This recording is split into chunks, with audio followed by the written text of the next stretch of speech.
Oh, all right.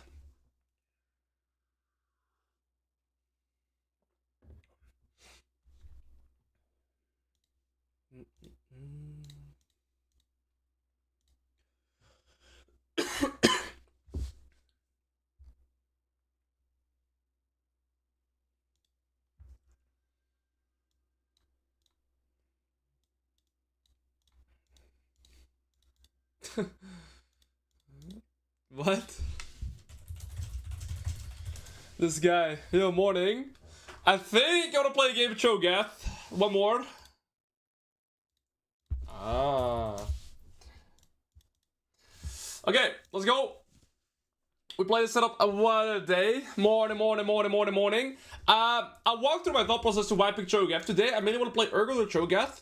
Into melee heavy comms, I'll go, and with low mobility, I'll go Urgot, right? But against a lot of ranged and a lot of annoying CC like Zyra, Twitch, Brand that will always be able to keep range from me, then I'm gonna go Cho'Gath because I go a movement speed build, so I can actually play against ranged champion, even as Cho'Gath. I think this matchup will be fine for me because I can skill way faster and way easier than he is. What's up, my dear fat coach? What's up, bro? I got my coffee. How did my caffeine detox go? Thank you for asking. It was 10 days of solid caffeine detox and now we're back. I don't think it's helped me in any shape or form in terms of energy levels. What I noticed more so than anything else is that sleep and your diet and exercise ties into exercise way more. I also know that I don't have a caffeine addiction because I was just able to quit 10 days like this and I just drink 2 coffees a day, so it's fine. Alright, what is the next unranked to Master Champion after Garen? Okay, I think for this week, I want to do probably... Okay, probably Urgot. I'm probably gonna do Urgot. But I have a plan that I might want to start doing tomorrow again. I did it last season 2, where I did a climb to high elo with beginner champions. And this time, so I'll play Mordekaiser, Garen, Mundo, Yorick, maybe Gwen, Urgot, and Kayle. Champions like these, and go all the way from like gold to Grandmaster-ish. That's probably the type of content line that I want to do next. But I had a very long talk today with kind of like my, I wouldn't say content manager, but I have a homie that helps me. We just always brainstorm about what I want to do in terms of ideas for content.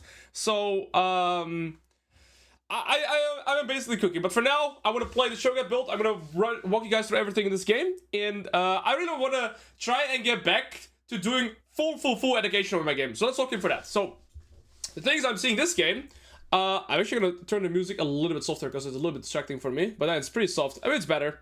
Okay, so the things I'm thinking about is when I'm loading into the game, first things first, I just look at the threat assessment that I have and what I want to do level 1. So I take a look at my opponent's setup and they said he's playing Conqueror, Resolve, Flash Ghost. So we're both playing Flash Ghost. Neither of us have Teleport here. But what is nice that I have wave priority in the isolated 1v1 because Nasus is a very weak early game champion, right? There's a few champions that are extremely weak in the early game. Nasus, Mundo, Kayle, for example, they're all very weak in the early game. Now, when looking at the 2v2 jungler, is that Nilly is pretty strong because she, of course, is like a shapeshifter champion, right? That can have 2 different forms, so she has multiple abilities. But Volibear is also very strong in early game skirmishes. In terms of their draft, they have range, and then melee heavy topside. Movement speed build is extremely good. That's what we're going to be catering into. And what I want to do is look for a level 1 ward to scout where this Volibear is going to start off his jungle pathing from. So Nilly might look for it. Are you gonna ward? Okay, I'll ward here. So the reason it's so important for me to verify the Volibear starting position is so that I know how to play my early game wave state. Into Nasus, I have every option. I can do a second wave crash, I can do a third wave crash, I can't really do a fourth wave crash anymore, it doesn't exist. Generally speaking, my goal is going to be to try and trade this guy as much as I can in the early game, because I have a pretty aggressive setup going for a Doran's Ring Halo Blades, right? So my early game trade potential is definitely there, whereas he can't really fight back. Both of us have a lot of sustain. I have both mana and health sustain. He has sustain through his passive and probably D-Shoot Second Wind. So those are, what's it called? A few important things to note. In terms of trade pattern, I just want to follow up with my Q. Very simplistic how Cho'Gath wants to trade, right? Alternatively, I set up my E with a slow and then Q like that. Looks like Nilly is going to be pathing to bot. And we are... Okay, and Volibear is starting Raptors. Now, when a jungle starts Raptors, what they can do is do Raptors, rep of Krugs, and gank top afterwards. So there's a potential that Volibear could do a level 3 gank onto me. The way to circumvent that is to do a second wave crash. But he could also just do Raptors, Golems, and then... Okay, I'm gonna wait for him to walk up for last hit. And that's where we Q. Auto, auto, auto. Here, I prioritized hitting him over getting 2 melees. But I think it's worth because of how weak Nasus is in the early game. And then with getting this amount of trades in early, I'm gonna do a second wave crash. Every time he goes for last hits, that's what I try to Q. So I can time it like that. 3 autos here again. And this is what you can do against Nasus pretty consistently. Now, what's important is that I push in this wave as fast as possible. To set up a second wave crash, it does 2 things. It's gonna make the bounce back into me, so I'm not gonna be forced to walk up for last hits, which is really good. But it also makes it so that Nasus is gonna start being forced to walk up for last hits, right? The wave is gonna start bouncing into me. And Volibear can't gank me now, because you see how Nidalee cleared her 3rd camp here. Volibear did as well, and now Volibear has to choose. Go to bot side or gank top. Well, if I'm Volibear, I'm not ganking top here. Now, he has half HP, no teleport, and the wave is pushing into me. That is good for me, because when the wave is pushing into me, he's forced to walk up for last hits. Now, I want to try and avoid AoEing the wave too much, because when I AoE it, the wave is going to push back into him. So now I'm going to try and lock in and focus on last hitting at latest frames, so this wave is perpetually pushing into me, so that the Nasus stays forced to walk up for last hits. So here, you see I won't kill these minions until they're super low HP, like this. Okay? And now, he has 1 extra caster, and so this wave is still pushing into me. Volibear's bot side, Nidalee's bot side, and now what I can do is basically step ahead of the minion wave, avoid having to AoE it, and force him off every single last hit. And this is why the second wave crash is so diverse. When he goes for his last hit, that's what I punish, right? So he is not forced to walk up for last, like he's never gonna walk up until there's like a last hit that he wants to walk up for. Of course, Kench means too. So now I'm gonna be a little bit more aggressive. Try to see if I can avoid him using E. He probably gets it off. Okay, he uses dummy, and he should lose the Kench right there. Beautiful. Okay. Now, Volibear's bot side, Nidalee's bot side, 24 CS means he's done 6 camps. Now I gotta decide on if I want to keep playing the bounce here, but it's kind of slow pushing back into him. Okay, so we'll see if I can Q him. Not hit any minions. See if I can get another good trade. Set up a potential dive here, can't do more than that. And now I'm slow pushing this wave to allow this next wave to walk up. That's the wave that's gonna hit me level 5, make me hit level 5. Either that gives me kill window, or it gives me a tempo reset here. Wait till he goes for a last hit, then we Q every single time, right? When he goes for a last hit, that's when you punish. And now he's 1 HP. I'm gonna hit level 5, as I've been saying. He goes for this last hit. Okay, that was a little bit of a bad cue. But now I'm gonna hit my level 5. I'm gonna see if I can kill him. Volibear died, though. So Volibear is coming into top side here, guaranteed. So I'm gonna wait till he goes for a last hit. Okay, he's not going for it. One thing, though, is I have to be very cautious. He's gonna hit level 5 here by these 2 casters. And Volibear is back into top side now. How do I know this? Because he Vogler into bot. Okay, now this wave I can decide if I want to slow push or hard push. I think it's fine to hard push this. Set up my reset. And I put this ward down right there, because I knew Volibear is coming into top side. The Nasus is going to be allowed to farm this as well. But I do get a tempo. He's walking up onto me, so that makes me scared that Volibear is here. There we go. So I'm going to start ghosting fast in advance. I'm assuming this guy's not going to have flash, so if Nidalee comes here, we should be able to kill him if I just slow him. Then wait till the Nidalee is here, then use my Q. Okay, we both miss. We should go for this guy still. Oh, I misplayed that. But my Nidalee should be able to help me out here. Get this to crash, and then we set up a reset. Now, how did I know Volibear was topside? Well, first of all, we saw the Nasus movement, right? But if a jungler path stopped to bot, right? After he's died bot side, he has to come into topside again. Okay. And now you get zoned from minions. Beautiful. We end up setting our reset. Ooh, good attempt. Please don't hit the wave. Beautiful. This should bounce back into me. I will go for the boots, the symbiotic souls, and we go Shirelles. In terms of build path, we're going a full movement speed oriented build path. Range here, here, here, so we can gap close, and then we can also escape from them. Boots of swiftness would be good as well, especially because you get the slow resistance into Nasus, but I think we're gonna do fine with just this. Right, so now, you see Volibear on topside camp. He is forced to go bot side, so on this bounce, I don't have to be worried about a Volibear potentially coming into topside, besides going for grubs. And, okay, my Nidalee has all the camps up, so she can kind of choose. If this Nidalee goes bot side, I'm fine with ulting a minion here. If she comes... Okay, so Nidalee's fighting here, so I'll ult a minion. Actually, maybe not yet. Because I'm at level 6 here. Get a good trade. You see here how I stepped in front of the wave. I did this consciously to not force myself to AoE the wave as well. Again, when he goes for his lessons, that's when I can Q. Okay, we got a flash there. I think... I mean, if I keep my ult up, I have kill pressure, right? I mean, he's dead. Beautiful. Okay. I mean, he walked into 3 Qs, and that's the thing as well with a Nasus against a melee immobile champion. Or, sorry, Cho'Gath. It's relatively easy to land. Okay, we could freeze here, or we could hard push. I'm always hard pushing this scenario because I'm looking to set up my reset, nothing else.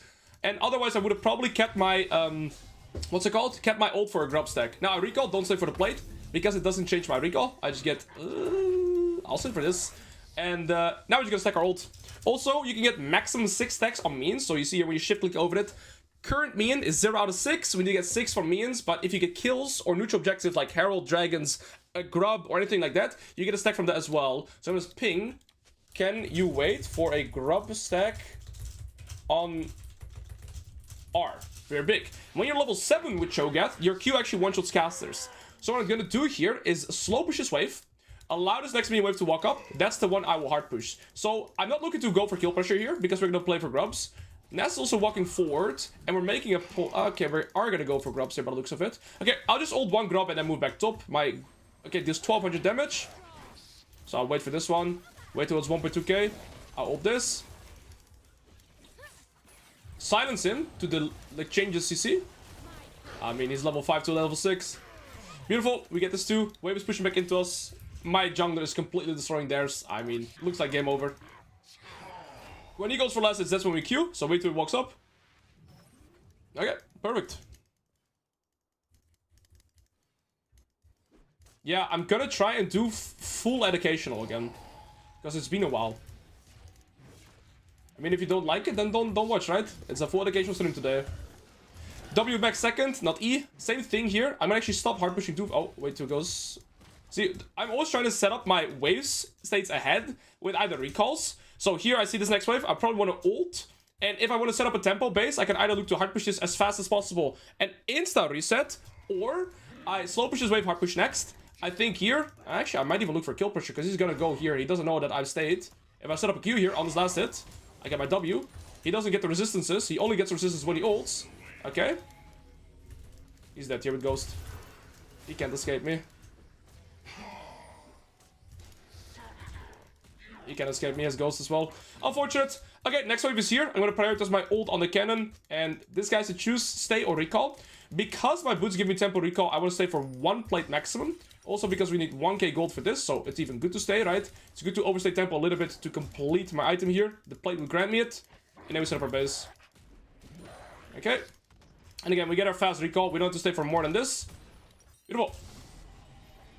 Okay, next item will be Deadman's, and afterwards we can choose to basically go AP or go more magic resist. I think in this instance, when they only have this guy for AP, we'll probably go AP damage, but let's see. And you can always kind of just run back to strategy with lane, right? Like, you're super fast. Do you use the new ulti rune? Yes, I do. This is, I use the Axiom Arcanist. So we have 3 stacks here. 1 from Nasus, 1 from a Grub, and 1 from a minion. Okay, so checking his items. I mean, he has Sheen, no magic mantle. He doesn't have boots, so I can always utilize that. Again, wait till he walks for last hit. That's when we Q. Freeze the line. W as a result. Slow again. I mean, look at this Hell Blades damage. Wait till he goes for last hit. And there's nothing you can do against that. And, if I had Shurelios here, I'd even get close. But it's fine. I have my ult in a second. He should have his as well. Because Nasus actually has very low ult cooldown. But if I flash ult, he can react to it. Now, if he ults, he gets extra resistances. So, if anything, I want to try and avoid him getting the resistances. And then we just kill him. Well, that works. We have a lot more movement speed. I don't know what he was trying to do there. But he is stuck between me and, I guess, the turret. And goodbye. Game over for this guy. Also, with my jungler destroying theirs, I don't have to worry about the Cho'Gath here. Now, when Nasus has no teleport, it's very important that once you get a lead, you try and play for the turrets over anything else, because the faster you get this turret down, the faster I can start expanding my lead across the rest of the map as well, so it speeds up my gameplay, even as Cho'Gath.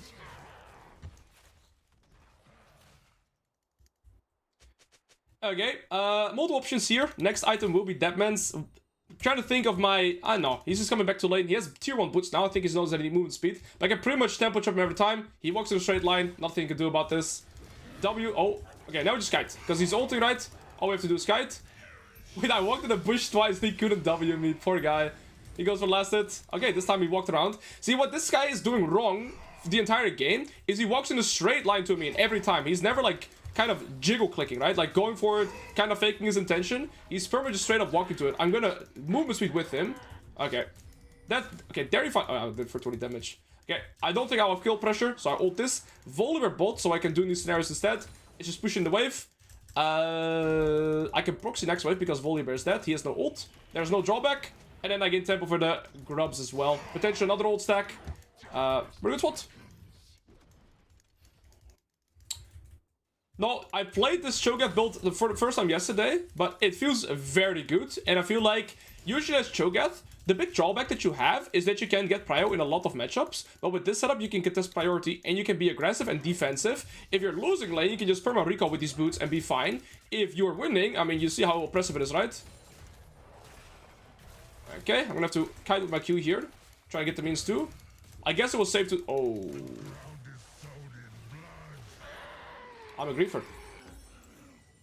One thing to note here, you see how Volibear does mainly physical damage. Again, this is why Deadman's play is objectively better, and I don't think I need magic resist after. Well, let's see. Yeah, bolting over T1. Learning how to Kayle thanks to you. Good shit from yesterday's video, right? I think Kayle's good too. She's S tier.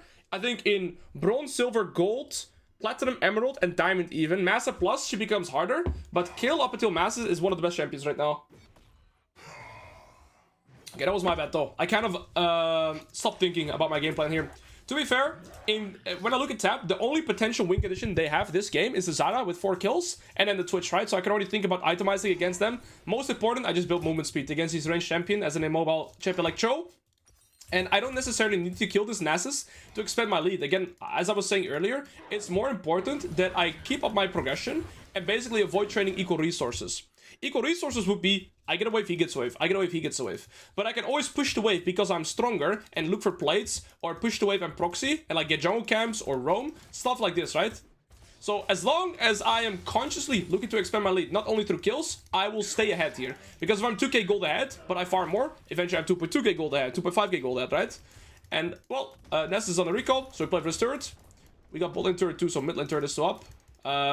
And now when you get the turret, what you can do is basically get more tempo on the map for yourself. So if I push in this wave, right, and I push it all the way to Hello guys, I'm Alois. Today we are gonna Tommy, take your prime. I can push it, what? The fuck is that? Oh, it's a red. If I push it into tier 2, now I can get... Okay, actually, to be fair, we're not gonna move here. I'm gonna look for 1 kill pressure or ult. And then we see what we can do instead. But if I push the wave into the tier 2 here, I basically have bigger roam opportunities. But there's nothing to really play for. Zara also has an insane amount of wave clear. So I think I want to look to progress with... no, let's use our ult as fast as we can. Keep stacking this up. We get our boots upgraded now. We need 1.3k gold for this item. And then we recall and open up the map again. I don't think I can really do something here to progress. Yeah, we have our item. I'd rather play for tempo. And now that I have the tempo here, Nasus has to pretty much push this wave and this wave before he reaches my turret. So that it gives me around 2 minutes or 1.5 minutes to 2 minutes worth of tempo to try and make plays on the map. So instead of opening back to top lane here, I'm going to open up to mid, see if I can shut down these guys. Again, Zyra's our main win condition. Killing the 0-2 Nasus, it helps, but doesn't change how to win this game. We kill the Zyra, we're back in the game. We can play... Oh, the mid tier one is literally 7 HP. Okay. Look at my movement speed. Silence so she can flash. Beautiful. One win condition down. You see, Nasus is still pushing those 2 waves. In the meantime, I already impacted the mid lane play. And, well, we get the mid wave, and I walk back to top with pretty much losing nothing. Shadow, thank you for Prime as well. So this is the big benefit of killing the tier 1 turret. Once you've gotten the tier 1 turret, you can push in the wave all the way to tier 2 and basically create a 1 to 2 minute tempo opportunity for yourself that your opponent can't match because they have to push the wave. We got 5 out of 6 stacks on minions. 20 seconds for Herald. We can look to ult the Herald. Then we get our, I think, 9th stack already. And, yeah, we're in a really good spot. It's not close to 90 seconds of tempo, bro. It's like 30 seconds. No. What? I thought I disconnected for a second. This guy's just standing out the bush.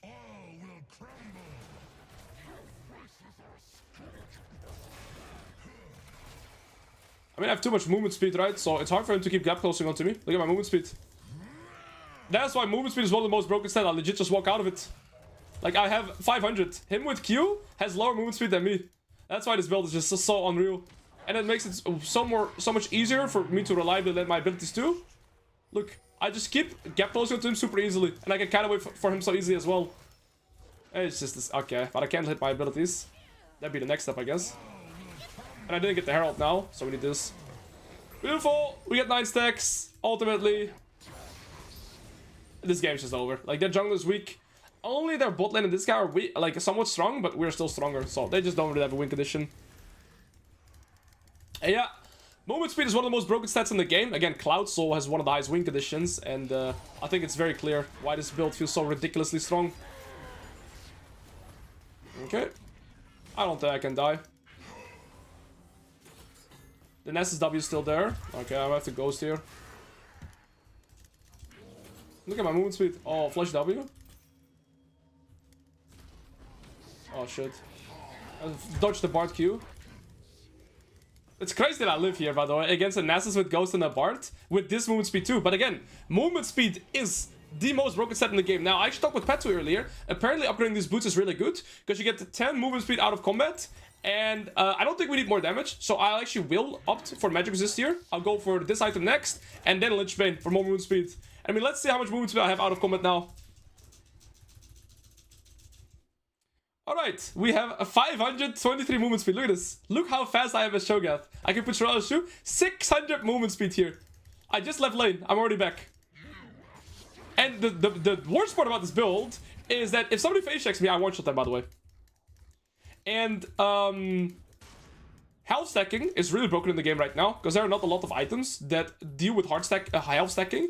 So yeah, I think that's also ties in as to why Cho'Gath is so strong. It's crazy to me that a champion this outdated can become so strong because of movement speed. Literally. Look at my movement speed. 523. Look how fast I cross this river. It's so disgusting. And again, if somebody face checks me, I one-shot them. If I have ult. That's the one condition. I do need my ult. Like, if I have ult here, he's dead. Back to league means back to Alois 07. Yo, good to see you, Haki. Oh. I'm out of combat. So I'm speedy. Bard but win. They can't really kill me. Oh, I didn't mean to hit him. I dropped my Demon's Plate stacks with that. Are you gonna put your E down? I'll take it. Do my damage.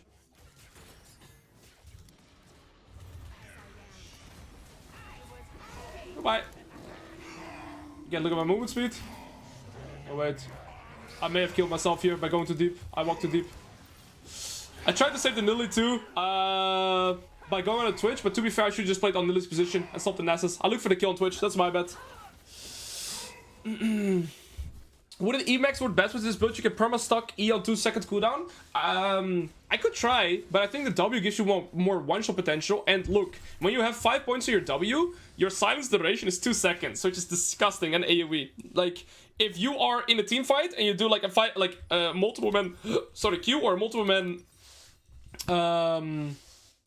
W, you can just 1v9 the fight as well like that. Like, you still have so much utility. I can go Magic Resist or Lich Bane. I think I like Lich Bane more.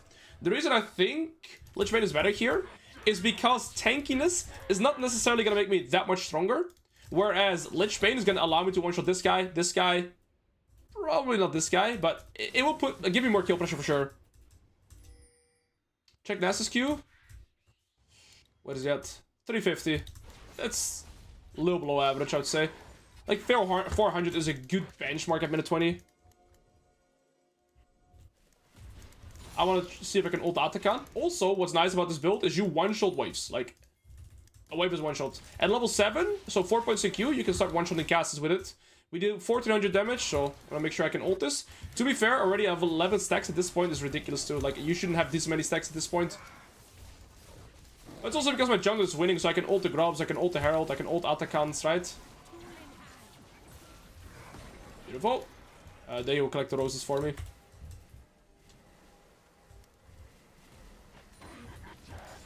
I'm just surprised this works. Ooh, give me that.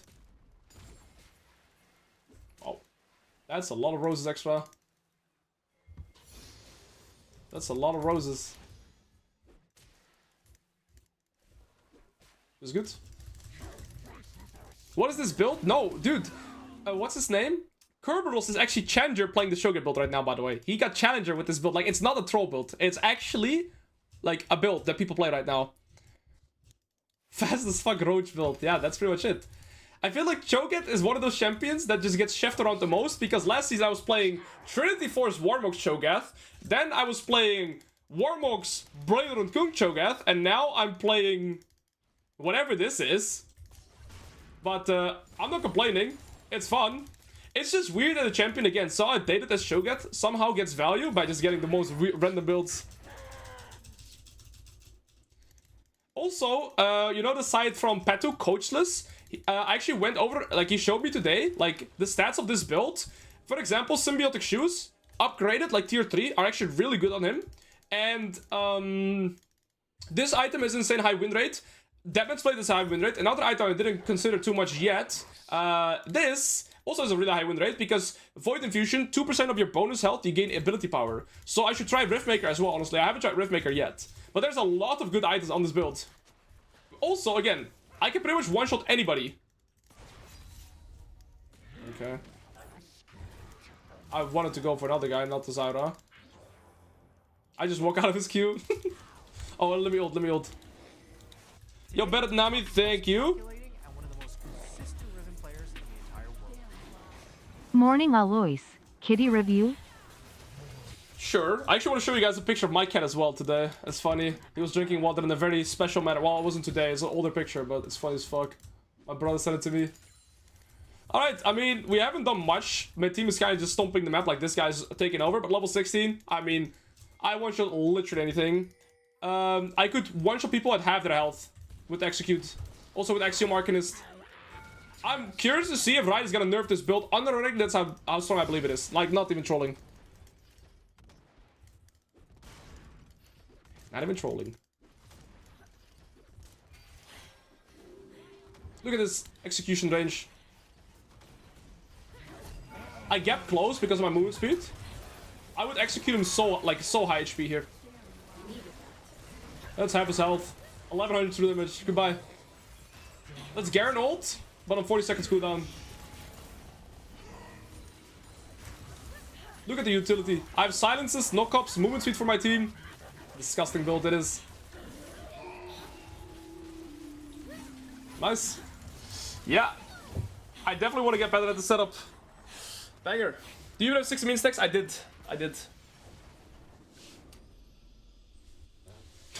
You hate ending with Cho'Gath because you want to stack more. What a luxury issue. Okay, let me take a look at your cat. That's a cute cat. Why does he look sad though? That's a cute cat. What's his name or her name? Cute. I want to show you guys my cat. Get ready. Look at this cat. Look at this cat now. My cat's a fucking idiot. Look at my cat. Look at my fucking cat. By the way, this is a pretty big table. Like, this is his table. He could legit stand here and drink normally, but he chose like this tight spot right there where he could stand like a fucking square and herg over like that to drink the water. Look at this bro. He's legit just almost about to tip off. I am even surprised he was able to stand here. This guy, man. This guy. By the way, my internet kept disconnecting yesterday. That's why I've mitigated LP now too. Lovely.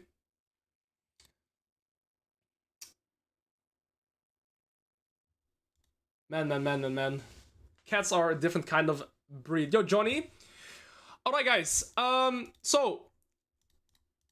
had a pretty big talk this morning, right? Regarding content ideas of what I kind of want to do going forward. I've been switching a lot with the type of content ideas that I have. And to be fair, I feel like the best niche or the best content I have that I think is both entertaining but also educational is, of course, the educational content. And so what I want to do tomorrow... Actually, what I want to do is, instead of doing 6-hour streams, usually, I'm going to go to 4-hour energetic streams, but I'll make an update too. So I'm going to go to 4-hour streams, but I'll do, instead of 5 to 6 times a week, I'll try to do 6 to 7 times a week. I'll do 4-hour streams every day. I'll try to come with a dedicated plan for every stream. So instead of just saying, oh, I'm going to play some high-elo, I'll be like, today, I'm going to play this champion, or this build, or this thing, and basically work on that. So I want to have a bit more, I guess, structured streams. And the first line of content that I have is going with beginner top lane champions, so like Garen, Cho'Gath, Urgot. Urgot is a champion I want to play a lot because he's similar to like Kenning Mundo.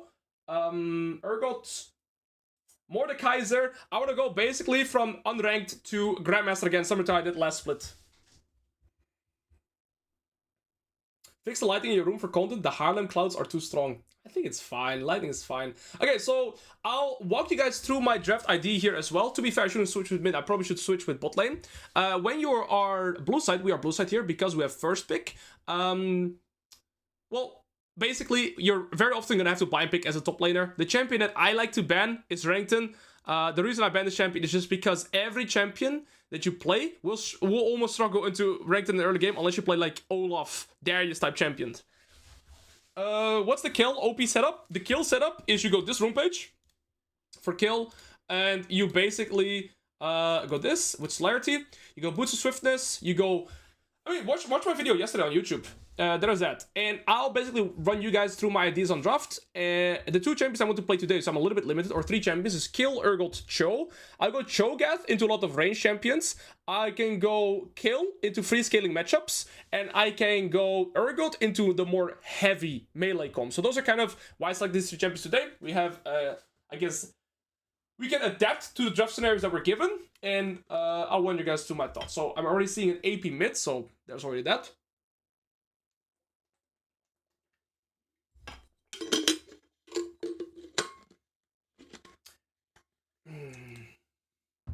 Bard Jhin, double ranged. Urgot can work, but again, it's not going to be as easy already when you have a lot of range, right? But of course, bot laners are usually ranged, so let's see that top side first. If they go melee heavy top side, I'm more inclined to play Urgot. Urgot is also a champion that I'm pretty much still learning how to play, right? We got coached by Quante, but that's the only day I played him. But I do believe he's still one of the best champions. Actually, let's take a look at his win rate right now. But he was amongst the highest win rate. Yeah, he's still really high win rate. What about Diamond? Yeah, I mean, he's like, this champion is fucking disgusting. And in gold, he's like, it's very rare for a champion to pretty much be good everywhere. And he's doing it. Okay, so as a melee champion here, this is ranged. But I can pull him out of his ult. One thing though, when I want to kind of have this Urgot as well, is see if I have some other CC setups, right? This instance, I don't. I mean, Udyr E, that's one setup for my ult. Let's see if I get an engage support. I think if I get it, okay, now we go Urgot. I'll play again for Urgot. I haven't played him in a hot minute now. The setup that I believe I played was this setup, right? And we went for... Ooh, Quante taught me everything I needed to know, and I forgot. Was it this? I believe it was this, right? You just... And the idea of Bloodline is I believe Alacrity didn't help that much. And this just gives you some sustain, and it gives you health as well, which ties into your static shield. But if you go double adapt to scaling health, yeah, pretty straightforward. We get a Jax matchup. I could switch to bone plating, but I think second wind is still favorable. This gives me health. This is gonna give me health. We go Cleaver, Boots of Swiftness, Stacks most likely. No, I'm not gonna go Demolish, and the reason I don't want to is because I believe it also gives you bad habits on Urgot. This is more consistent. You can go Demolish in very free matchups, but I'd rather have the consistent setup and practice like that. Similar to how I'm playing Cho'Gath and Kill kind of with almost the same setup every game too. I want to check one thing. Give me a second.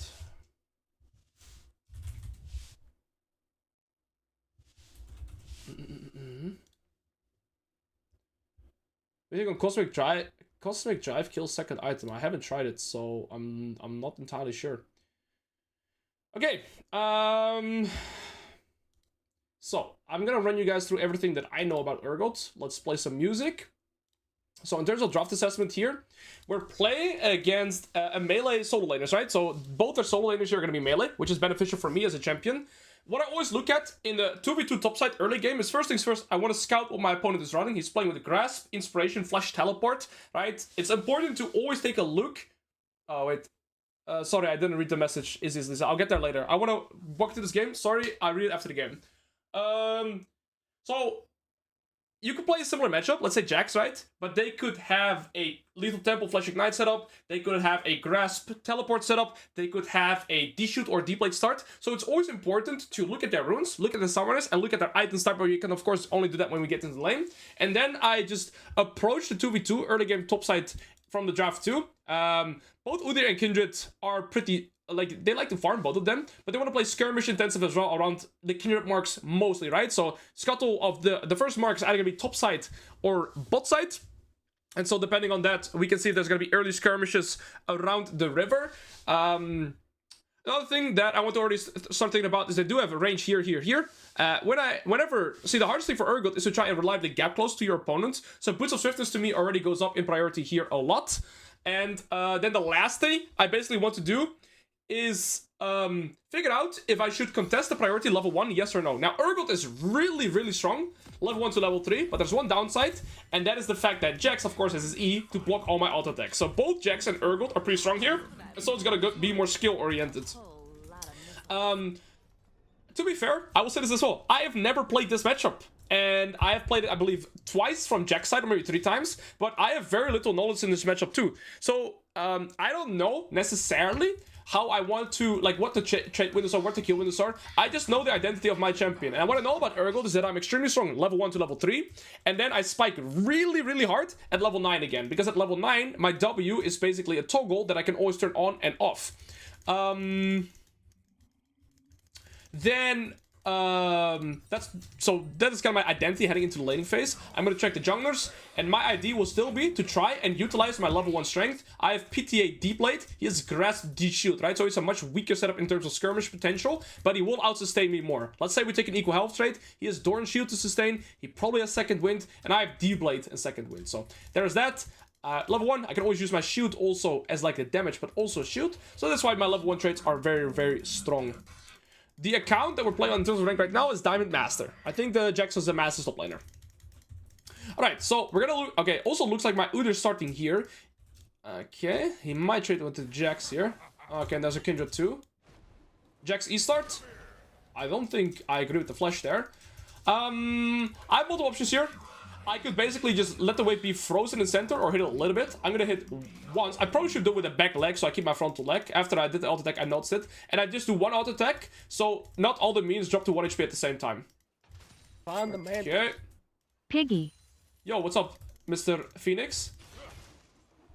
Okay. Looks like this Jax wants to play more passive, right?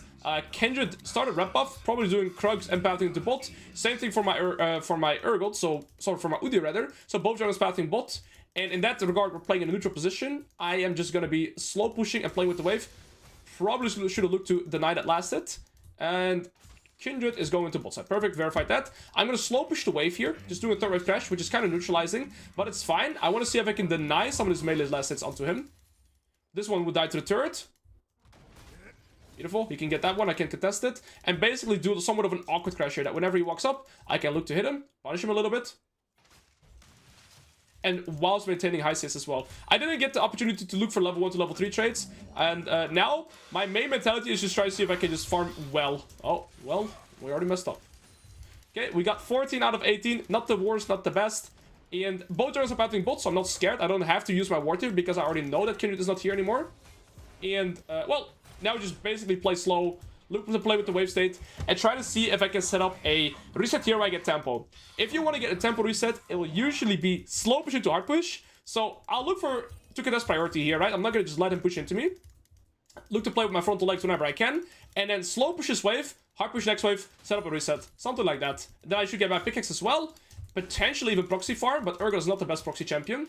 But I do have full tempo here. You see here, this Jax is playing super safe as well. He's not really looking for trades. We put a second point in Q, and then full max W. And you see I slow push the first wave, allow the second wave to walk in. And the faster we push this wave, the faster we can set up a reset. I can Q him in a Kaza, so it's very efficient. You see, this guy's not playing aggressive at all. He is conceding all those last hits, so even though I'm not killing him, I'm still expanding my lead here. And because I have such high tempo here, I can decide to instant recall. But 750 gold is not as efficient as this next wave, because I hard push this next wave. I get a full pickaxe, which is 25 AD. 750 would mean that I only get, what's his name? I get Longsword Ruby Crystal. So I'd rather proxy here. Now, how do I know that I can proxy farm Oh, I didn't expect Bard. But how did I know that I could proxy farm here? Because Kindred should still be bolt. I'm gonna flash here. If they keep chasing me here, it's alright. Because Jayce is already losing a full wave. I am dead here though. Jayce is losing a full wave. I'm still dead though. Unfortunate. Never would have expected Bard. That sucks for me. I expected Bard, you know, to be bot side. I knew Kindred wasn't here yet, so I had enough tempo to get the wave. But yeah, I can't pretty much anticipate for the Bard to be there. But Jayce gets 2 kills. Now it's not worth it anymore. Unfortunate. I'm going to TP back. I lose nothing in terms of CS, but we have 30 CS lead, but now Jayce has 2 kills, so it's not worth it anymore. Unless he dies here. Alright, lose nothing. He lost the cannon me in there. That's also lucky for me. Okay. Yeah, I did not expect the Bard there. If it wasn't for Bard, of course I would get the proxy off free. But yeah, I mean, well played by the Bard. Pretty random timer to roam to top lane as well. One thing I checked here is that Kindred doesn't have his items yet. He's level 4. I'm gonna hit level 6 exactly here. Because I have lost 0 XP. And so maybe I can look for the Kindred here. Jack got a Sheen, I got a pickaxe. So in terms of gold, we actually got similar gold on reset, right? I mean, he got reflatable Sheen, so 1050. But I got, I still have a sizable CS lead here. So in that regard, we're good. Looks like Kindred's not going here. Jack's flash as well, I believe. So, yeah. How many CS is 1 kill? Give or take 50. Oh, this ward was bad. I should have placed it on the golems. Give or take 15 CS. But we're also adding XP now, which we can calculate into gold as well. One thing to think about here is that the plant is spawning here. We see it in the center. It spawns around 6:05. So if I can manage to keep priority around that plant timer, let's say we take equal health, but I can walk into river first, then I'm happy, right? I'm just a little bit unsure about Kindred right now. I see Udyr bot, and Udyr's gonna go to golems after or mid lane. He's not gonna go to top side, so yeah. You see also that this Jayce has played trade avoidant the entire laning phase, right? And so if this guy ever starts walking up, I'm actually gonna be pretty scared. I see that as a giant red flag, because this guy hasn't looked to have the intention to trade at all yet. I'm gonna queue this. I'm gonna click on me in 157, so my next queue actually one-shots the cast is there. Make sure I lasted this properly. Nice. They're all on river. First thing I do here is check items. This guy, yeah, has way more items than my Udyr. Bard is here as well, Nautilus is not here. So before even considering moving into river, I'm checking items, I'm checking level. I don't think we can fight that. Bard could be looking here. I'm gonna try and do the same trick here, where I AoE this with the cannon. Q the casters. 2 Qs, one-shots the casters here with pickaxe. Okay, Bard is mid. I think we can just walk up here now. Alright. Rough game so far. We are good in farm though, so regarding, you know, our wave states, our resets, we've done well. But yeah, it's hard. Our team is losing extremely hard. Bard is moving topside a lot, and I'm kind of getting zoned. I don't have a ward right now. Kindred will look for this grump, for the scuttle for sure. So I'm gonna look for a relatively deep ward. I'll put it in the bush still. And now I think I can look to walk up a little bit. Kindred should go and want to go into bot side now too. And I'm gonna kind of see this Jayce movement too. Okay. He lost both refillable. I'm gonna slow push this wave to allow this next wave to walk in the lane. That's the one I will hard push. If he goes for this last hit, I can look to E it. Right, so that's why I'm standing next to the last hits. If he wants to go for it. Okay. He should hit level 7 very soon. And now the faster I hard push this wave, the more I have to look for the plate to set up my reset afterwards as well. So we're not getting any kills here. We're playing just with the wave states and our reset timers, right? Okay. Hit the plate here once. Should be enough. Kindred Bard bolt, so I'm actually gonna proxy farm now again. I think we're fine. Good. Because I see both of them bot. Oh, they stole the dragon as well. That's brutal. This time there's no piggy to stop me. Beautiful. So we're 80 cents at minute 8. We get our tempo recall here because I start my recall by the time he still has to start collecting the wave. Even though we played pretty much 2v1 topside here, right? At least our resets are good, our farm is good, so by minimum we even. Now I can opt to go for boots here, right? I could buy boots of certainty, I could buy tabbies. But what I've learned from Quante is that it's just way better to eco into cleaver. And as long as you stay somewhat even, when you're around level 9, you will have your cleaver as well. That is when I'm strong.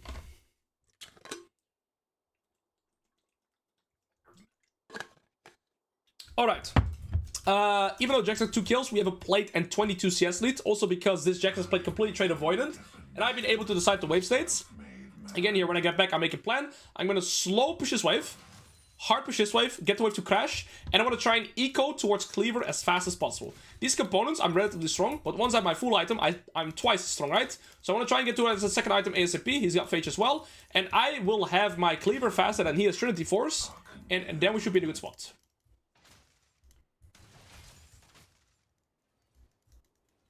I'm a little bit scared of a Kindred gank here.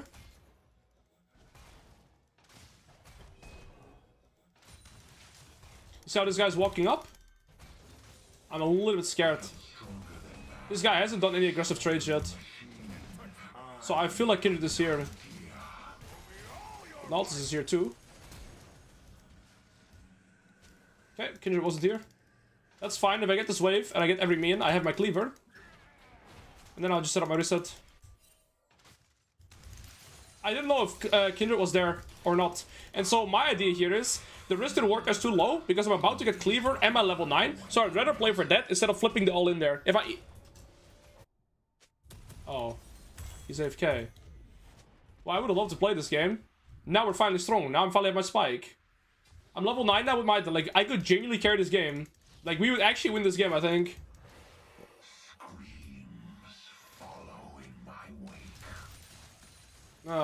This is finally when I'm strong. He just TP'd as well. Look, I have my full item, he doesn't, right? This is why I started running really hard.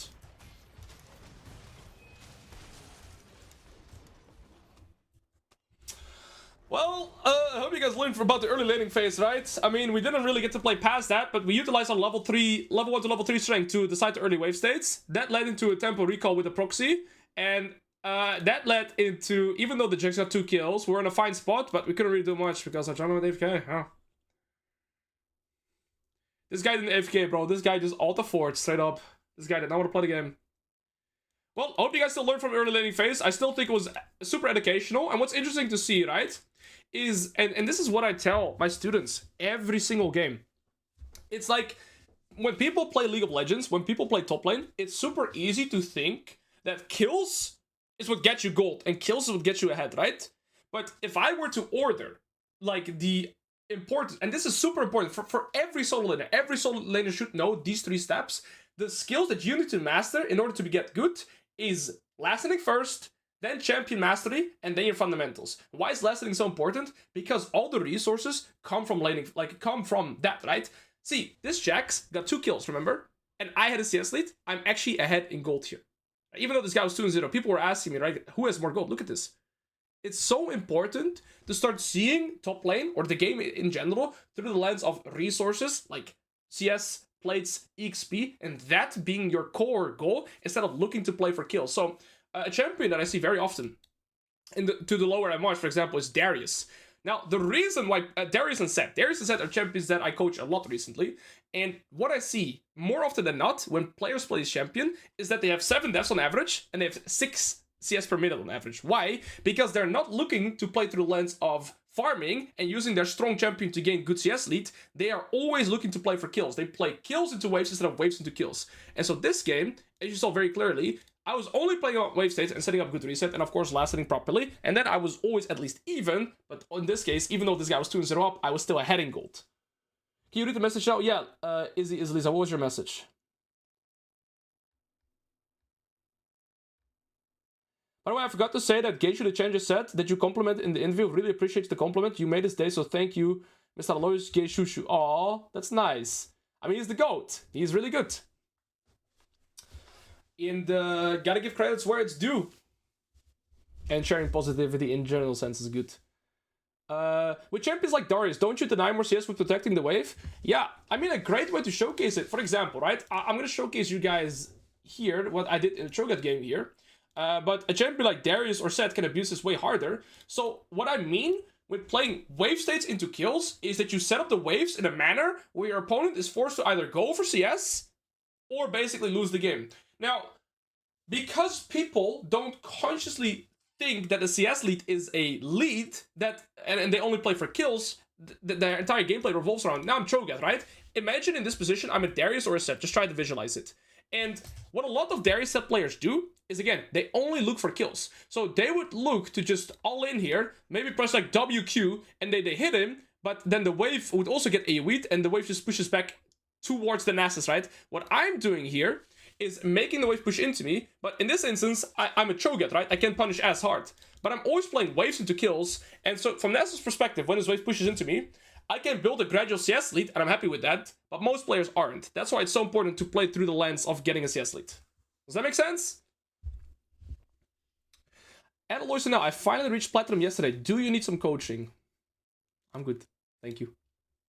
Okay, we're red side this time. Why? They have first pick. I see an AD jungler. I'm just still going to be Rankton. CBA playing against a blind pick Rankton. Let's play from there. Okay, AP mid's really good. Also, Victor is one of the best. So, generally speaking, right? You want to have mixed damage in your draft. And if you have one AP source damage, you want them to be like a mage that can have a lot of resources. So, I think champions that are bad to have solo AP is like a Galio or like a Twisted Fate. They don't have that much damage. They're more so setup champions and utility, and not like 1v9 champions. Champions that are amazing to have like solo AP are like Syndra, Victor, Orianna, these type of champions, right? I can't win against Mundo no matter what I play. Any tips?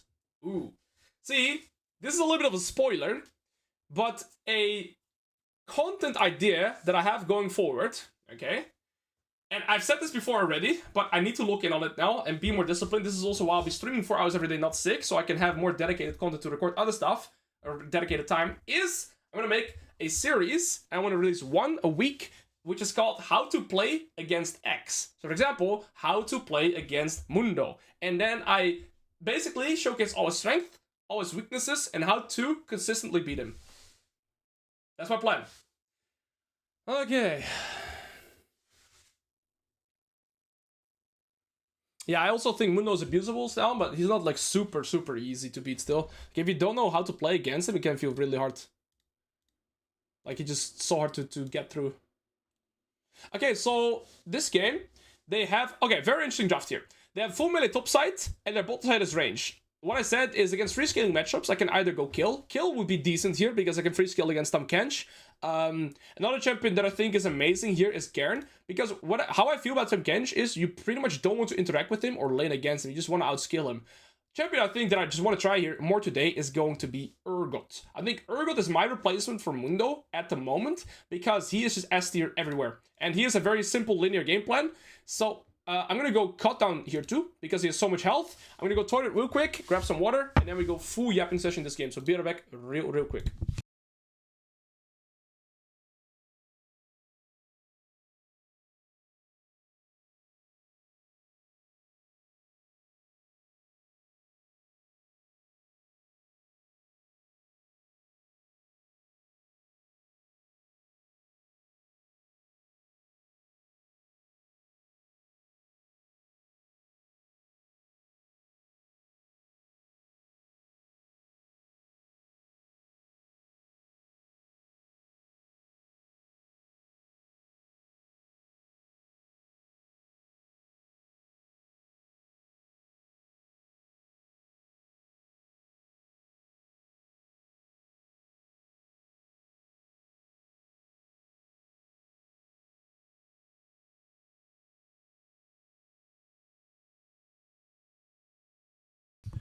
Alright, let's narrate through every game.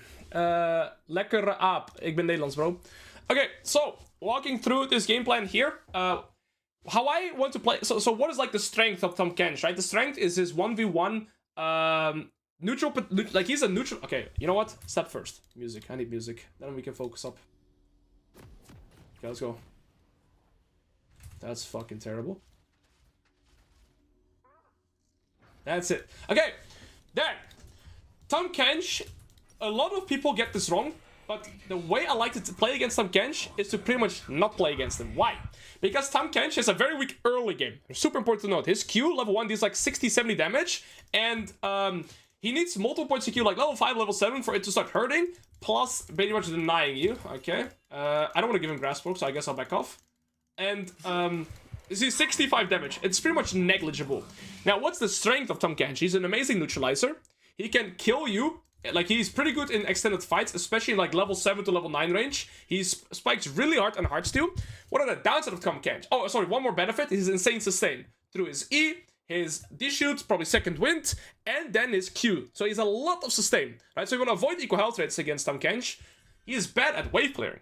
That's the biggest drawback on playing Tahm Kench. So my goal setting in this game is not necessarily looking to progress onto him by killing. Level 1 to level 3 I will, but afterwards I'm again going to play resource intensive. I should always be able to manipulate the wave states if I consciously play with wave states and put it in positions where I get tempo resets. So yesterday I coached a Platinum Riven player, and all I tried to do was kill the Tahm Kench, biting him back. I'm not going to look to play to kill Tahm Kench until I'm pretty much level 9 with Cleaver. Before that, I'm looking to use... Okay, level 1 we're stronger though. Right, level 1 to level 3 is where we are super strong. I'm going to ward here. Beautiful. Now, the only thing is level 1 trade is going to do is just secure my plan already that I had, right? So that was just very conscious. I'm going to walk up to this last hit. If he wants to contest for it, I'll E him. And now we just set up a slow push position where he can only farm with Qs. Oh, yeah, you want to walk up? I don't think so. So every time he wants to go for last hit, I'll try to auto attack him. And now I'm going to slow push. And why do I do a slow push here? It's because I want to basically slow push as much as I can, deny last hits through that. I'm already building a massive CSC through this. Like this. I don't mind taking Q here. The Q early damage doesn't matter. And he is already falling very far behind in CS here. Take no poison dodging this, because no minion's gonna hit it. Q auto him. Oh, almost took a third shot. Now I push this as fast as possible and look for a ward. Also, I can ping here on the way if my jungler wants to invade. Because my jungler is top side. We don't have to. Looks like my jungler is gonna do full clear. Beautiful. This minion dies to the turret. And now we got 17 out of 18. I just played for last hits. Look at this. Look at this farm, right? We're gonna massive lead. Third wave crash, gonna make it bounce. Look for... Oh, I don't have my ward. Okay. Enemy jungler cleared this, so I assume the jungler is here now. I'm gonna ping that Lee Sin should be here. Lee Sin should be bot side. Hacker on the top side. He's got 6 CS, I got 17. Same idea here. So Lee Sin should be bot side. I'm gonna ping them away again. And I'm gonna probably set up a slow push into hard push here. Crash the wave. I can't proxy this iteration because Lee Sin is gonna go back into top side, deny the cannon, and all I'm doing... Oh, Lee Sin just invaded my Hacram. Okay, that is a little bit awkward. I didn't expect that. One cast here grants me level 4, but Lee Sin is still top side, so now I gotta play a little bit more safe. I'm gonna put 2 points in Q here, and then you full max W. Okay, as long as I play behind minions, it's still pretty hard for them to gank me, but I'm a very vulnerable... Like, I'm a pretty vulnerable laner, right? So, I'm just playing a little bit less trade intensive now, because I don't know how the Lee Sin cleared. I'm playing trade avoidant with the... Yeah, Lee Sin is there. I'm gonna have to flash that. Okay. I still walked up a little bit too far. One benefit though, I'm 21 CS, he's 12 CS. And that is because level 1, I locked in on making sure that I'm looking to get more CS than he does, right? That was my plan level 1. Playing for resource income.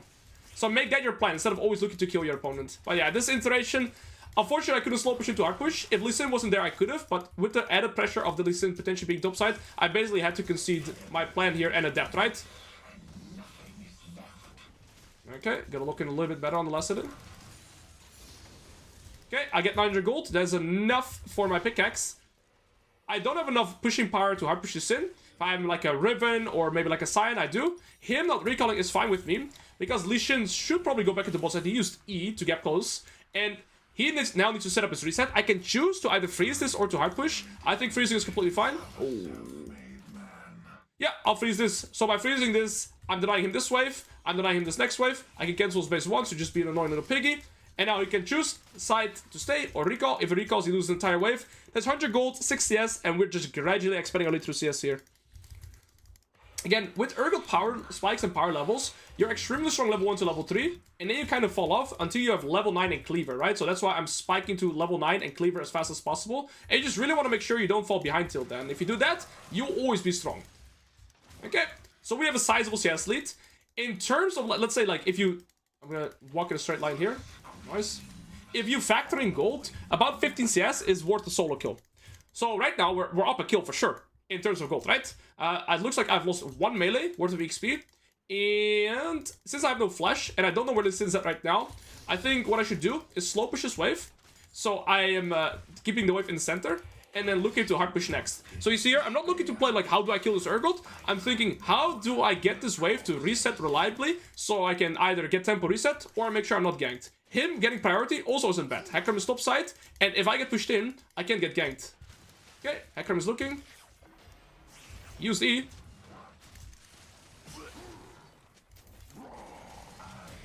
Okay, good flash.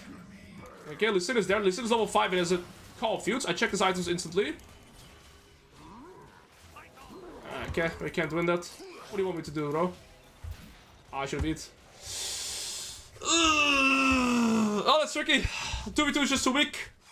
He flashed my ult, and then we can't win. Lee Sin also had more items. Tricky there. Their 2v2 is better. I still want to eco into Cleaver. I'll go for this. Yeah, that's a rough 2v2. Ultimately, it's not the skirmish we have to look for. I think I'm still in the head in CS after that. But yeah, the Lee Sin was just stronger there. Unfortunate.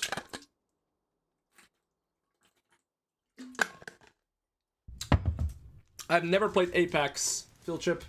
Okay, well, Kench is looking to set up his reset. So on this next wave, I'm going to look to hard push. Because I don't want to play while slow pushing towards him. He's going to go back one item lead. We're only 9 CS up now. I'm not going to give up this game though. And another important trick that we're going to have to do here is play fucking Defend. Like, these guys are so annoying. And I'd rather do that sooner than later, so I don't get tilted. I stay... Look to my game plan. I mean, we're a little bit behind now. But I still know that as long as I eco to my Cleaver, get my level 9, I'll be strong. But yeah, like, this guy's already level 7 now, so we're behind in XP. And I think we're even in gold. So he's 900 gold here, 1700. I mean, we're slightly behind in gold, but not by much. It's just that we had the 2v2, unfortunate. Alois diamond to master. Oh, that's well played by him. I'm dead, actually. I heard the W, but I didn't react to it. Yeah, I can't escape that. If I get hit by the W like that, I have to step behind my minions and try to find my way out of here. Okay. And there's Lee Sin. All 7. Ruffy McDuffie. This stat is terrible though, because now I'm gonna lose 2 waves and 2 plates. This is probably a position I can't recover from. At least not for a very long time. Like, I just have to farm for a very long time now. Like I said, we lose 2 plates, 2 waves. I'm down to full level. It's gonna be really hard to get back from this. I should have never walked up there. Uh-oh. And our strong side dies too here. Ooh. Hecarim can counter gank, that will be massive. They both flashed. Okay, we're not doing anything but trying to farm for the next, well, basically 30 minutes. There's a chance Lee Sin dies me here. Okay. I also should have played way safer there, considering that my Hecarim is taking the bot dragon. But yeah, now we're in such a bad spot. Well played by them too. Okay, Lee Sin still hasn't recalled. Remember the first time Lee Sin ganked, he had these items, right? So Lee Sin hasn't recalled yet. So I know that after Lee Sin goes into my top side here, he is probably not sticking around because he needs to set up his reset. Okay, he looked to gank mid. Like, this guy is sitting on like 2.5k gold easily. So I know that he's... Yeah, he has to set up his reset relatively soon. I have to play for level 9 and Cleaver, by the way. Till then, I cannot do anything. I play full neutralizing, nothing aggressive. He doesn't have his Arc yet, so that's good. Yeah, I can't do anything aggressive. Not anywhere. Their jungler is way stronger, this guy is way stronger. I'm a level down. All I can do is pretty much farm even for next 700 gold and then hope to get back in a game like that. One benefit that I do have is that I believe I can skill linear or even outskill these solo laners. But yeah, we're behind right now.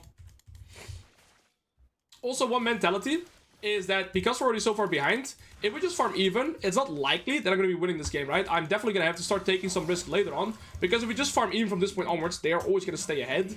But I can't do it yet. I need Cleaver level 9. That's when I can start looking to progress.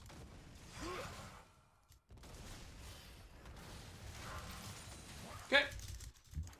Hecarim is bot side again, so I'm just going to play respectful.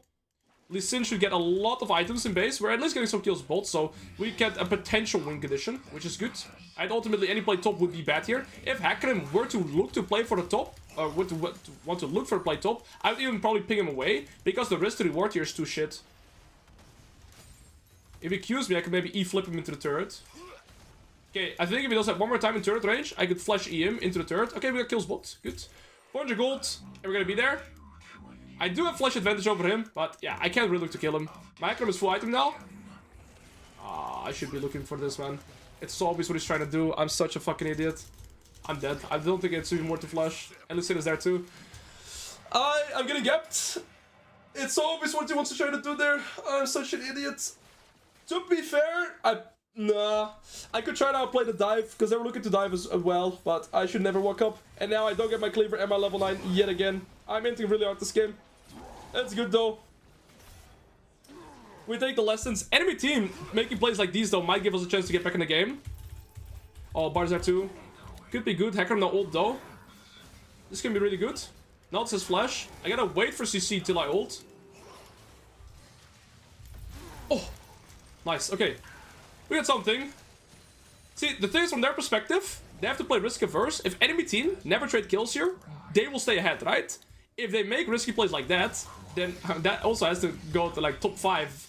Like, he's a contender of some of the worst flashes I've seen. Like, he's definitely griefed the game for himself there. I'm not gonna say for this plate. I finally have my cleaver. Now we go boots of swiftness, and we just look to ramp up as many resources as we can. Again, we are gonna have to try and look to progress this game though. I'm gonna time his flash, because if we farm even, we're not really looking to, like, we're not really gonna win this game through that. Okay, Tahm Kench flash is gonna be what? Let's say I got him here, so 16, 20 top. Yeah, okay.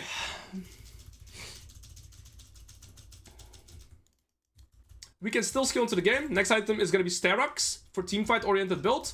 I still believe we can win this game, but I just made a lot of mistakes. It happens. That's the thing. My champion knowledge and mastery on Urgot is very low. Like, I don't have that many games on the champions, so I'm also learning. Oh, I know you can buffer that, but well, not like that. I might still be dead. This sim might try to dive me too, honestly. I think we just have to concede this turret. They have 6 grubs. If they try to dive me, I'm dead guaranteed. I can't hold this. If they want me dead, I'm dead here. And we're gonna have to try and... Oh, we're trading a dragon, which is fine for me. I actually think this is fine, because Tahm Kench would already be able to kind of look to progress into Beyond 1 anyways. And now the Ezreal might die, and we're getting second dragon. So at least we're getting some stuff back. And why it's so big for me to get the second dragon is that we are gonna be allowed to play side lane very long this game state. Oh, I gotta really dodge this Qs. Level 9. Mistake, little piggy. You went to my turret range twice. See, if you get level 9 with Urgot and that, you start getting a lot more damage. Also, your passive deals percentage health damage. We max Q second.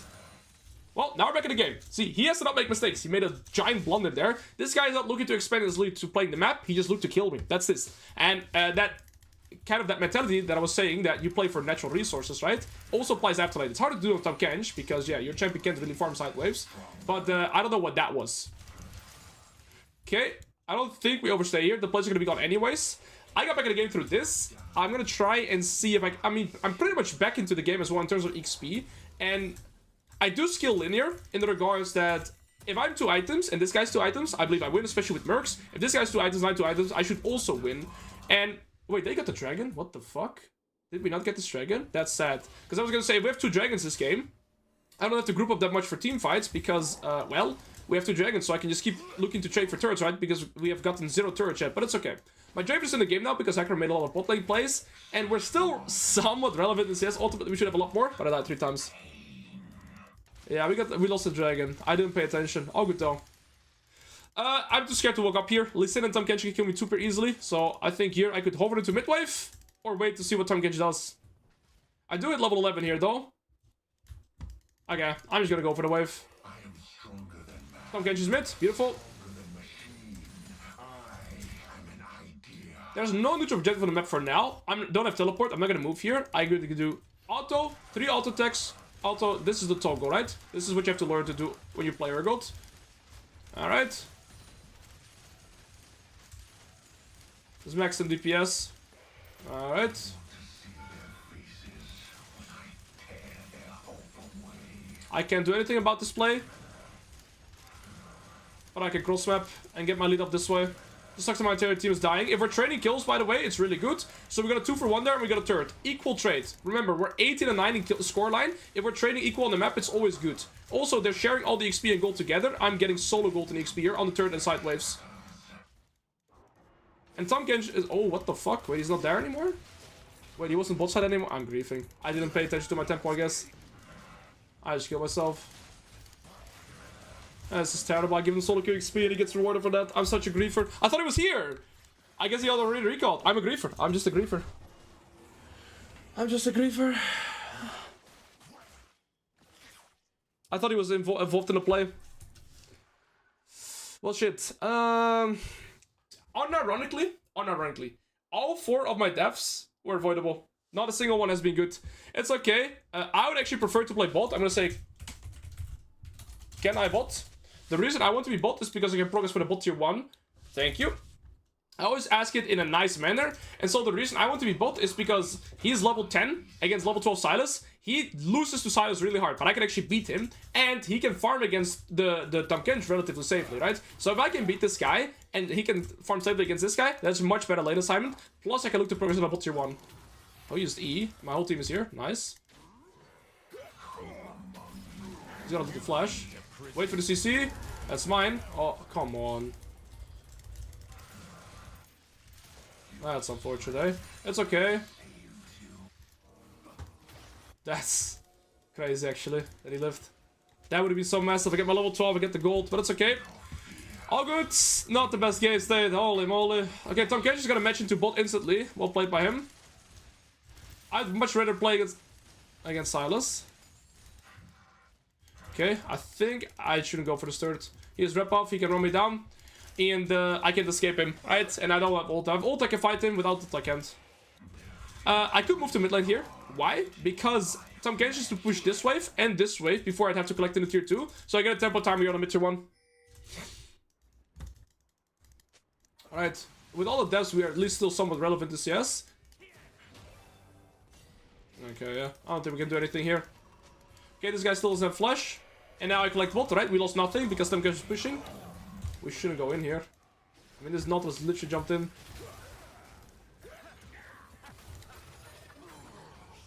Okay, I have to collect bot lane too. We lose the dragon. I'm picking him to go mid. I always want to be side wave collecting. 99-25, we're still super far away at them. Oh, they're gonna herald here. It's gone.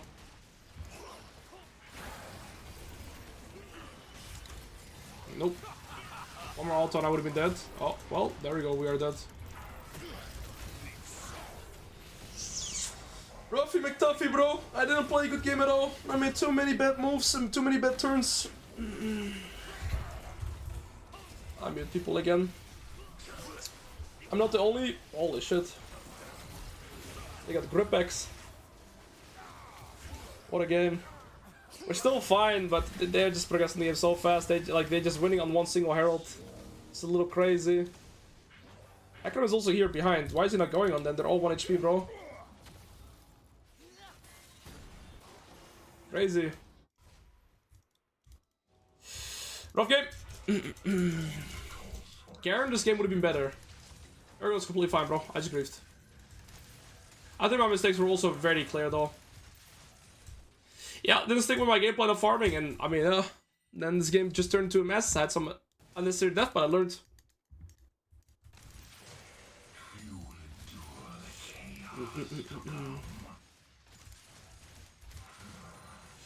It's hard to really find the win condition now, because they are so strong everywhere.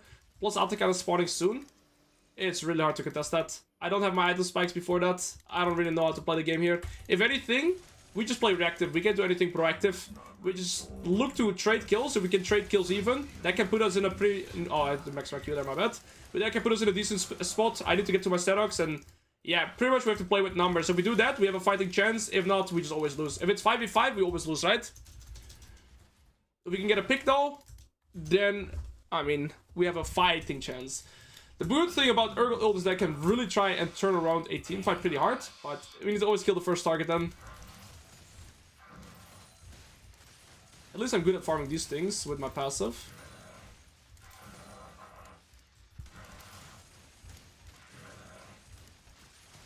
They could look for me here as well, but they're probably doing Atakan. So I'm gonna push this in a little bit more aggressive way. Oh. Oh, I regret my decision fast. If I ults me, I'm just fucking dead. They were an Atakan, but this guy's just allowed to make that play as well because we're not doing... I mean, it makes sense that my team is playing away from it, I guess. I have my Sterox, one more wave, and then we group up and hope for the best.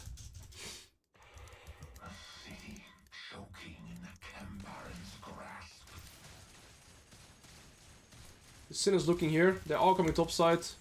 I have to play for this wave. Oh, it sucks that I missed the cannon. I needed that. Okay, if we kill this though, it's massive. No, they're not gonna be able to kill him.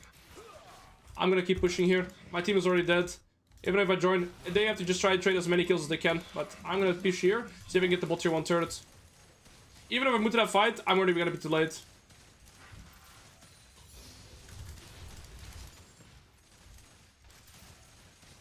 Okay. 3v1, not the worst. I think we actually keep pushing. Nah, they FF'd. Okay, I want to try more Urgots. See, the thing is, this champion is good. Not if I play it like this game, though. I played him horrible. That's a bad game. I explained my intentions and the way I want to execute this game. I just failed on so many fronts. If I just kept playing for resources and got to my level 6, well, not my level 6, my minute level 9 on an equal manner, this would have been a good game. But I messed up on a lot of fronts.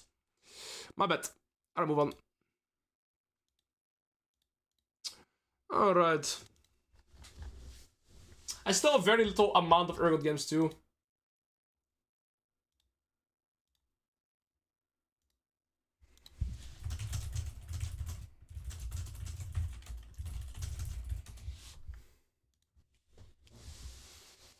Show me kill gameplay, please. We could maybe do a game of kill. Let's see.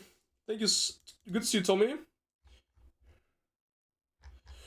I thought maybe the hacker added me.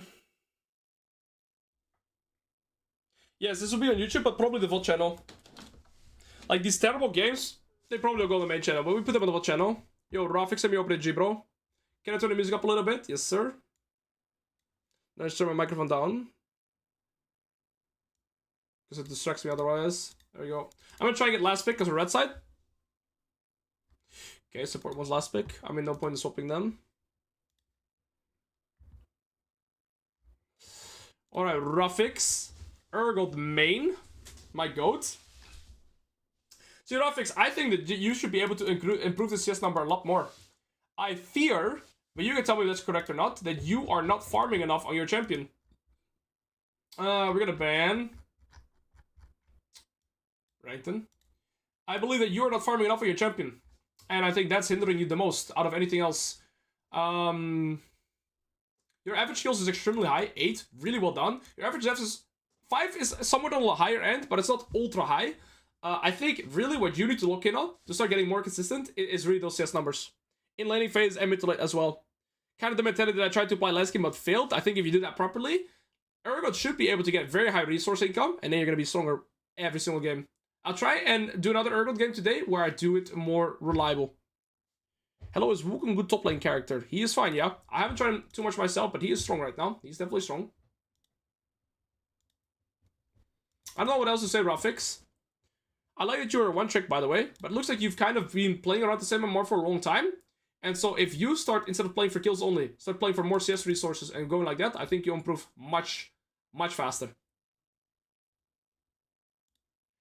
Any ideas for Volibear? I can try him out. I haven't tried him much. I've actually coached some Volibear players too. I should try him out.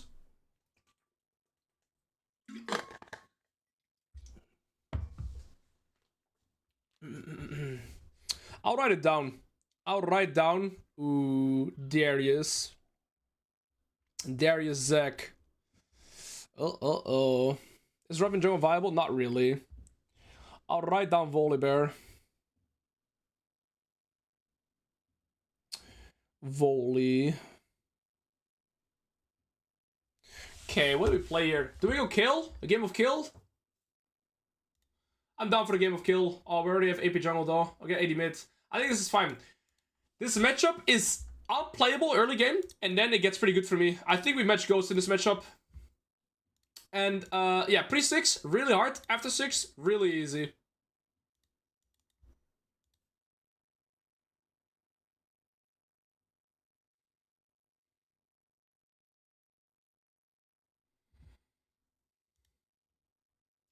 Cho'Gath gets run over by Darius, yes, but with the Halo Blade setup, it's pretty much it's easier for sure because you have so much movement speed, right? So if you got a movement speed setup against Darius, it's definitely more playable. Okay, do you think Gravestop is playable? No. I mean, it used to be really good when Shield Ball Mythic was meta, but now it's not that strong. Okay, well, they have 2 threats assessments into me. It's Zac, well, 3. I would say it's Zac, right? Lissandra Engage, and Varus ult. Other than that, we're good. But we do have, like, Engage ourselves here, and we have Alistar anti-engage. I think Alistar is an amazing pick here to pretty much put away either this guy, or this guy from us. Oh, let me catch a breather, and then we walk through the laning phase. Do you have a music playlist? Well, I'm listening to a random playlist here right now. You can listen to this. It's just on YouTube. I have some playlists on Spotify, but not too much. You have the lowest... Dude, you have the lowest MR in the game as Kayle, no? You have like lowest MR. I still don't understand how matchmaking works. Some games, I'm in Diamond 4 MMR, Emerald 1, and other games, I'm against Masters. Like, it's so weird how matchmaking works. Let me check my account. Pick Lord Emperor. I don't understand it.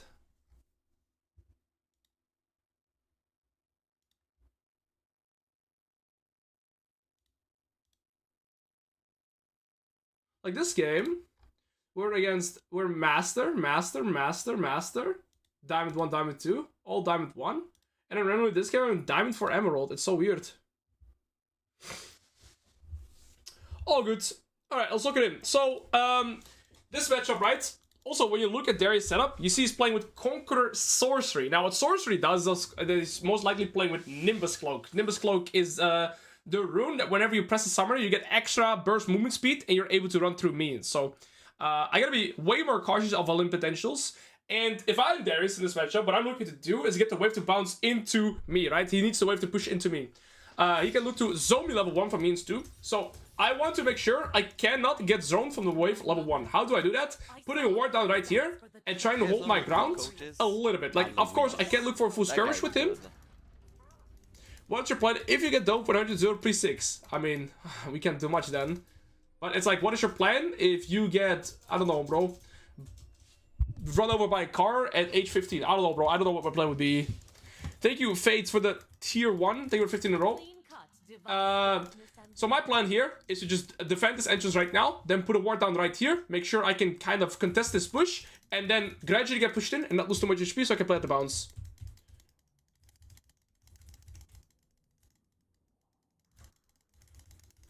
Okay. Boots of Swiftness are definitely my priority. After 6, all I need to be able to do is, of course, space his E. So pre-6, this matchup is extremely tricky. After 6, if I get Boots of Swiftness, we're always going to be in a good spot. Okay, why D-Blade instead of D-Shield? I don't think D-Shield really helps me, because I'm not looking to trade, I'm looking to avoid trades. It helps me last a little bit better, and then we just kill that way. I think you go either D-Blade or Doran's Ring. Okay, so now I'm gonna walk into the wave here. Diana's also pathing into top side, by the looks of it. I can't look for an early game ward, but it looks like Diana's gonna look for it for us, so that's beautiful. I don't have to do it myself. And I'm gonna ward this bush. Darius should look to try and zombie from this wave here. Okay, we got a ward here to verify enemy jungle position, and my jungle is pathing towards top. Okay, my biggest threat, of course, is Darius trying to get this passive onto me. So as long as I avoid that, we're going to be fine.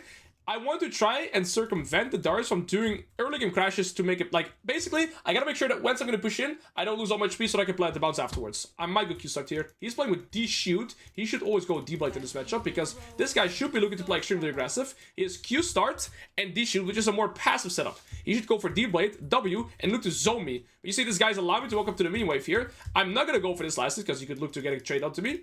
Maybe this one I could. Nope, we can't. He's gonna hit level 2 here very soon as well, so we back off.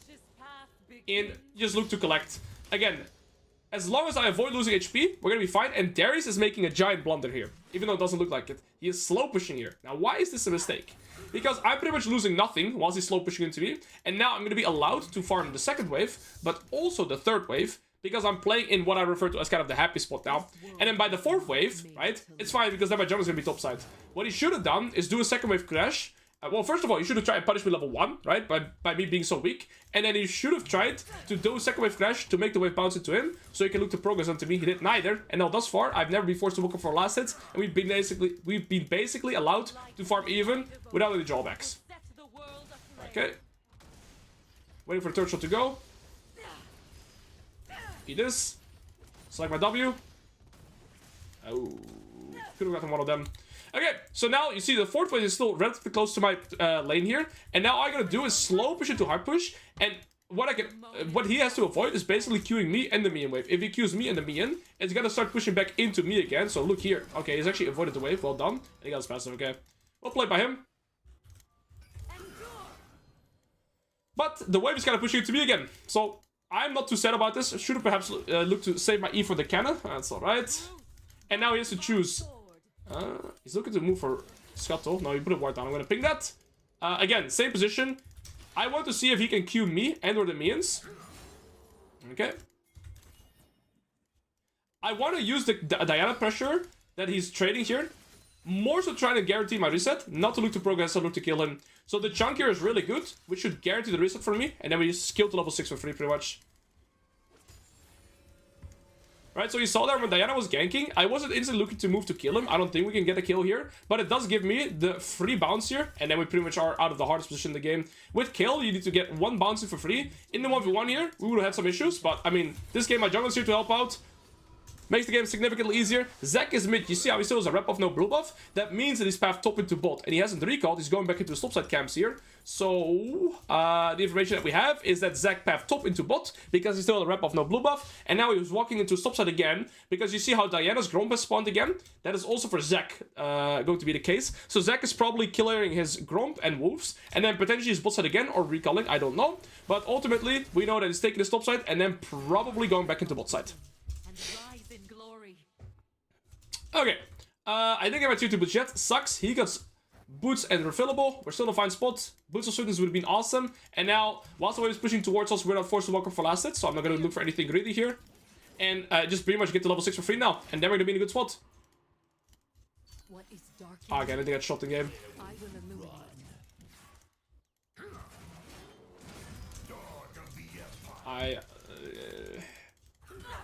Alright. I'm such a pig. Please, Zac, don't be here. Me walking up there, me losing the cannon. Terrible gameplay. I will say one thing. I have 5 to sleep this night. That's my thing. Okay, so Zac, recall, 33 CS. Where is Zac gonna go now? Bot side or top side, guys?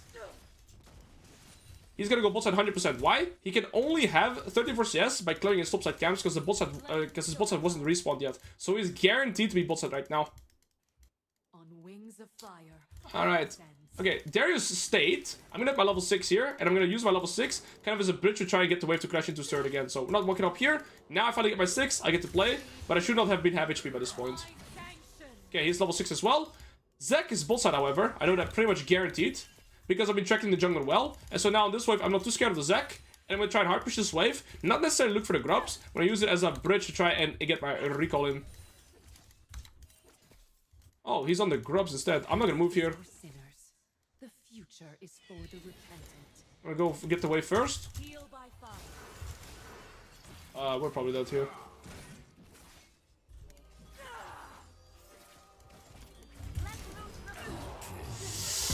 We trade, but I do lose my flash and he still has his. But he's gonna lose the entire wave too. I think it's okay. It's not good, but it's okay. We get our boots of swiftness. Massive.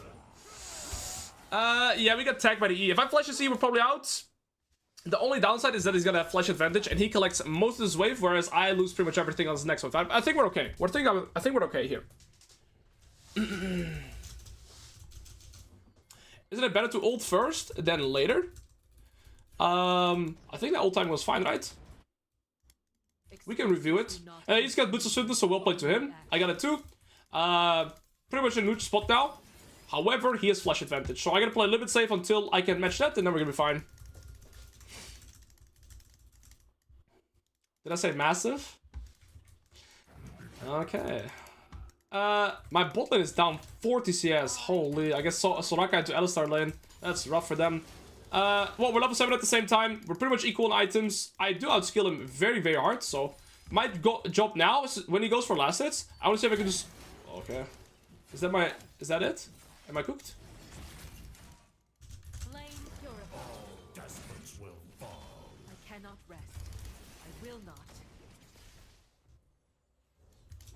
Holy shit. Well, he tried to get a kill with his flash. He didn't. I ended up surviving, so that's fucking massive. I bring But it was close from either side. At least we're safe now. We don't have to worry about his flash anymore. Uh-oh. I took up my mother's Guys, sword. if you say -1, you're a fat pig, respectfully. I'm gonna have to hard push this wave now. I'm gonna get this melee out. Okay. Let me get a recurve bow. Okay, we're able to get out of this. I'm happy. I'm happy already. We lose the plate, but it is what it is. We didn't die, which is most I would say massive, but I don't want to say massive anymore because you guys are being weirdos. I think I'll prioritize the refillable here too, and then we just eco into our first item here. Once we get our item, we're gonna be strong. We lose another wave here, but we're up in CS. I think we're in a fine spot now. I will have my flashback faster than he does, and from this point onwards, all I gotta do is avoid getting hit by his E, and we're pretty much winning. The rest of the game is looking rough though. My jungler's still in the game, and mid lane is okay in farm, but my bot lane is completely out of the game. So again, we gotta go deafen. And just focus on our own game set here. This guy has no summoners. I'll communicate that to my team. And, yeah. Fear the cleansing fire. Same idea here as I was trying to refer to as earlier. I want to try and trade with him. Not to look to all in, but to poke him. Okay, there we go. To kind of stop him from getting all in windows into me. By just poking him, right? So the lower HP he is, it can set me up for a potential kill. But what it also does is it refrains him from being able to all in me. Because he's low HP already. I will fall. Okay. And so I must fly. I'm gonna slow push this wave. Hard push this wave. We can dive here. If Diana comes. We just with Elsa we don't have enough. He does have Ignite, but I don't think it's enough. We kind of need to kill. Oh, sorry, we need the Diana. Alright. I don't think we can do it with us too, bro. And I think it's on our wards as well. No, we're good. No, we're not good. We might still die. Double tick. Oof. Lucky as fuck. This game is gonna be so hard because of how far ahead enemy bot lane is, and they might come into the top side here too. We got lucky there. I played that bad. I walked in both of his queues. Okay, so what's interesting here is that Varus got the bot lane turret and still walked into bot lane. If I'm Varus in this game state, I would never walk bot lane after getting the bot 2-1 because nothing for him to gain there, right? He should be top side playing for this. Darius should be going bot side. So this guy being top side kind of does nothing for him here. See, Varus should be involved in this play. And it's very weird for Varus to be bot lane. Again, he also can't really gain anything here, right? He can just, so if he goes bot, the best thing that the Varus can do is trade waves equal with Jinx. If Varus pushes a wave, Jinx just collects the wave. Varus pushes a wave, Jinx collects the wave. But he can't progress that wave because look, he's double in farm, but he can't really progress it. He wants to push a wave and get plates or something like that, right? So from his perspective, it makes a lot more sense to go top or mid. Okay, I'm gonna push this, neutralize it, then I walk top or perhaps look bot to see if we can shut down the Varus. I will grow stronger. Okay. If you were innocent, I would We move top. There's a Zac though with full item. I think I can take this path thing. He's recalling, so it's good for me to know. And there's this plant. Okay, guys. My goal is to try this farm as much as I can to level 11. Get this, we're gonna be fine. My flash is about to come back up. He still doesn't have his. They have 6 grubs, and okay, we get the first dragon, so that's good at least. Okay, so Varus died bot lane. Very interesting mistake to see by this guy as well. Again, if he goes bot lane there, it's useful for him to try and progress his lead. If he goes top lane, me against a Blade King Varus, I can't do anything. So he pushes the wave, and he can look to punish for my plates, right? If he goes bot, he's so overextended, and he can't really progress. He should have been hitting this. He has 6 grubs, by the way. If he's hitting this or this, I mean, he just gets, I don't know, 1k gold by killing the turret, right? So yeah, he has the turret bot lane, but instead of opening up mid and top to expand his lead, he's went bot. And this is a mistake I see so many people make, right? So from the ADC perspective now, you see very clearly, after you get the turret, especially as AD carry with the support, you just roam across the rest of the map and nobody can hold you, nobody can contest you. But this guy doesn't know. So that gives us some breathing space. They're still playing into bot, right? They have 6 grub, they should be getting 15 plates this game. They got the bot lane turret. Look, he opened up the bot lane again. What is he trying to do? What is he gonna get in bot lane? In the meantime, if he opens up mid, he has 1.5 minutes to play for plates, right? Again, this is a mistake. Oh, I guess he's playing for the bot tier 2. But it's way easier to defend the tier 2 than it is to defend the mid tier 1. Okay, I'm gonna try and get the plates here. And it's also more gold to play for when the plates are still up, right? Okay. It's good for me, because I'm not getting zoned from any minions. And I've pretty much gotten to my level 11 for free now. Look, they died in bot lane again. What are they doing? Oh, actually they didn't. They might get out. Okay, I can move here. I have low mana. They almost won my bot lane, just not quite. Very close though. I'm gonna move here. Okay, now they do get to tier 2. It ends up being okay for them, but again, they could have sped up their gameplay so much more by walking top lane. This top lane turret or mid lane turret should be gone already. Okay. Now I'm gonna position myself bot, because now there's like genuinely no reason for their bot lane to move anywhere bot, mid, or top. And from my perspective, I would much rather lane against Lissandra or Darius instead of going to the Varus. Like, Varus has to open up a mid lane or top lane now. There's no reason for him to ever go bot. If he goes bot again, he's completely griefing. Like, there's nothing you can gain here. We finally get our level 11. Level 11 is so big because now my E actually AoEs, so I actually get some wave clear. Okay. They just got the dragon, but I'm assuming that they're gonna recall. Because they got the fight here, they got the bot tier 2, they're sitting on like 1.5k gold-ish. So for them, it's better to recall and then open up on the map again. So I feel relatively safe pushing this, but maybe the Zek can still be here. Okay. You get the turret. There's the Zek, run away. Okay. I skipped the song. This is like the worst song in this playlist. Get out. It's fine. Okay. I don't know where Varus is at. Is he really coming bot side? Is Soraka's here? I'm scared of this Varus now. I don't know where this guy's opening up. Lissandra Smith? Is he potentially bot? I guess he could be. I think it's my Draven from last game. It is. I don't know what this Varus macro is doing. Okay, Lissandra's moving bot lane here, and Varus is going mid. Okay. You see, Varus got his reset in, he bought this component. Lissandra's gonna finally go bot. Lissandra's on level 10 though. I'm level 11, close to level 12. I don't necessarily need to kill this Lissandra. I'm just looking to gain natural resource on the map, right? So side waves into turrets, and then potentially jump camps too. I get this fast enough. Oh, well, we sidestep both. Kinda got lucky there. I'm gonna flash here. Well, that's a solo kill EXP. She missed EW. Really little piggy. Now we're in a good spot. Varus died mid. This guy has done the worst job at expanding his lead. He was literally double the CS of Jinx, and this guy all he did was farm bot waves. Eventually got tier 2. Instead, like, if they played with their tempo, we could have never contested them on the single play. But yeah, you get the point. And now the game has been pretty free for me to play. I haven't delayed against anybody. We go Rabadon's next. Also, if you get solo XP kill as Kayle, it's so massive because the biggest EXP income in the game is through solo kills with nobody in the vicinity, right? Nobody to get an assist or like just being nearby. And so if I solo kill a Lissandra like that, I just get half a level worth of XP, which is so massive because I get to my level 16 so much faster that way. Okay, Jinx ends up okay, nothing makes sense this game. I can collect one mid wave. I don't have to go bot lane instantly. However, Yasuo might take over bot lane. So I'm gonna collect this mid wave and then ping that I go bot. So I can kind of double dip on the wave here. Okay, Yasuo should move it. I'm gonna go walk into bot. And so I push that wave. I want to get level 16 ASAP. Yasuo should go mid. I don't want to be trying to wave clear mid. I can't do anything against them. I'm fine against Darius. I don't really want to lay mid against the Varus. And then I want to go sideways into turrets, but there's no turrets now. So then into jungle camps. I'm not necessarily looking to play my macro around kills, right? Darius is mid. They could look to play for Herald. So in that regard, I'm just gonna hard push. They have no TP on the Darius too. So just hard push this. I either play for golden camp or I play for damage on the tier 2 bot lane turret here. My devotion is unbreakable. You know what else is massive? Your forehead. Okay, don't see Darius. We just keep farming up. Okay.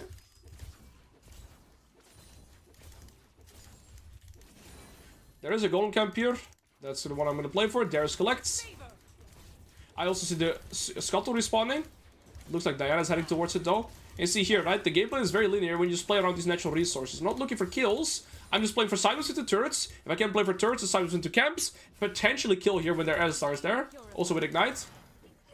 Okay, we got Splash. That's enough. And now I'm almost level 14. 190 CS. Blue Boy Finn. Get this. I see Blue Wolf respawning. Okay, we can move here. It's just hard to wave clear, right? But Diana and Yasuo are doing their best. Okay, we still have it. I can move here first before Darius can. There's a 1k shot on... I mean, this might be too deep. I think my ping... I'm more so meant to say that I'm on my way, but we shouldn't be all-inning, I think. This guy is 10 kills, but he's only level 10. Like, he should be farming more, buddy. I'm just gonna take over the side with whatever I can. Level 14 now.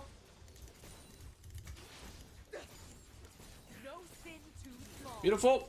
Kind of double dipping, but if you get those double dipping scenarios on kill, it's so massive. Oh, I gotta stop saying this word now because you guys are making fun of me every time. You also collect this next wave. I collect the bolt wave, another cannon wave. Then we reset. We're gonna have our Rabadons, and then I'll recall. Play for dragon.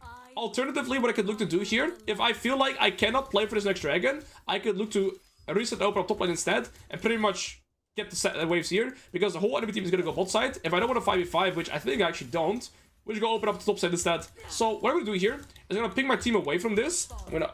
Oh, Yasuo might already go top, which would be smart. He's kind of doing the same plan that I had. I'll put my bulwark there. You guys know who Okay, okay, then I'll go top. Is this guy gonna go mid? Looks like he's gonna go top. GL Okay. today legend. Hope Thank for a you day so is much. nice. Hey, Station Heart XO, right back at you. Okay, we walk to mid wave and then either back to bot wave. Let's see. This Jinx has been kind of grieving the tempo. I'm 2 items now, 2 items here, almost 2 items here, 2 items here too. So we're on par with the curve, and I'm just playing for side waves into jungle camps or roams where I can basically get maximum resources. Jinx going bot makes no sense, but I feel like this guy's just gonna die fast. So if he's dead, I can take over the side wave. Level 16 is where I spike, right? So I'm just trying to get to that as fast as possible. Level 12, level 12. So we're getting there first. Okay. This poke is good enough. The poke basically allows me to keep mid control because now it's harder for him to walk up. I don't have to do anything other than that poke, but because I did that initial poke, he can't walk up here. Oh, it's bad. We get the mid tier 1 though. I see Scuttle spawning in the river. So perhaps one more mid wave, which is a cannon wave. Then Scuttle, then topside camps and top wave. Something like that, and then we're level 16. I'm just always trying to think ahead of where I want to move on. I can also skip the Scuttle, instantly go top. No, I gotta... Oh, I didn't see the Darius.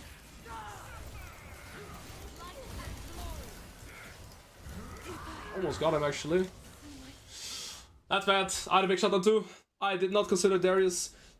It would be so nice if I moved top lane here. I mean, they get Atakan, right? I could have gotten these 2 camps and get them top wave from level 16. I forgot about Darius flanking around. That's my best. Jayce. Now what? I mean, it has to be Lichman. I don't know if I want to buy this because it clogs up my inventory. Okay, Jinx goes top. I actually prefer that. Then I can go bot. We gotta get level 16 and then we can play the game. Alright. Being a slow game for sure. Also with how weak my team is though, right? So I'm not like... As you guys can see, probably for the last... I don't know when I got my 3rd kill, but probably for the last 12 minutes, I haven't gotten... No, 12 minutes maybe for the last 10 minutes, right? But I haven't been looking to fight. And that is because, as Kayle, but there's a lot of top lane champions in general, or just any champion, you can gain so much resources on the map by playing for side waves into turrets or into jungle camps, instead of only playing for kills, right? And that's why we at least almost level 16 now, and 12 assists per minute. Kayle is one of the best champions, I'm fast to do that. Because you one-shot side waves in jungle camps. Okay. Level 16 we're gonna be strong, especially if we can get the Lichman too.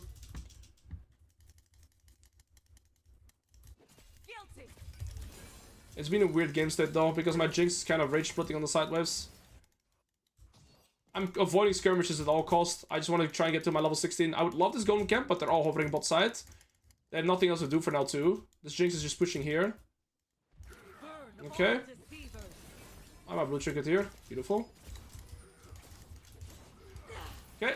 Every time I get a jump camp, it feels like such a massive win. Now we're super close to level 16. No, you bastard. Okay, we're super close now. If anybody flames my wall up, I'm permabanning you. Sell Drolltail with a prime. Okay. Why Lichman 3rd? Because it gives me movement speed, it gives me a lot of burst damage, 115 AP. Also, Kayle has insanely good AP scalings. I believe on her ult is good AP scaling on your W. It has percentage scaling with your AP. So yeah, your entire kit, of course, scales extremely well with AP and movement speed. So I get the best of both worlds here. Now we're level 16. Now I'm gonna stop to progress into mid. Sorry, I'm gonna stop perma farming side wave. Now I'm gonna look for skirmishes. I've double sum here. Now I spike. Now I turn around my game plan. Now I look to skirmish. This can be really good. If Diana Yasuo go in, this is really good. Go in.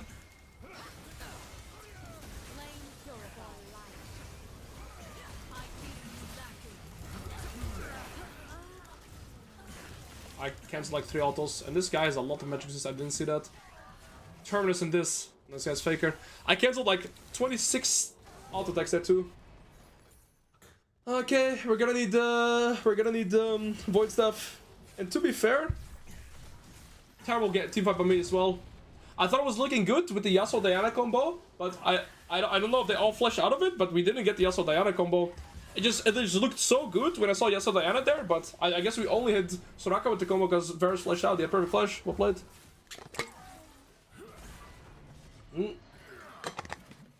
That was my spike though. I had level 16 at both sums. I feel like that was the best ult we're gonna get in this game state. Now I'm not sure. We can still concede next dragon, so I'm actually gonna go top lane here. I'm gonna say me top. They cannot kill justice. Why do I want to be top? Enemy team should play for this dragon, and then I'm gonna utilize that to crossmap for this, get my Lich Bane, and then maybe the Void Staff component too, and maybe we get a potential play that way. Okay. Then we should play the dragon, so I would crossmap in top tier 2, similar to what we tried to do earlier. And afterwards we're gonna play Baron. I gotta be fast here though. Okay, we're gonna look into a team fight as well. We don't fight this, we stay alive, so I just say we give this dragon. It's not the soul point yet, and this is why we can cross map for it. My flames burn only the unworthy. Okay, there's no flash. Really important. Okay, we get the Lich Bane here. My team should not fight. I have too much range advantage from now to be able to do anything.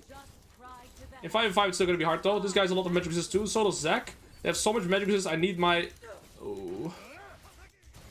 I don't think it's gonna be a really good fight here. Oh!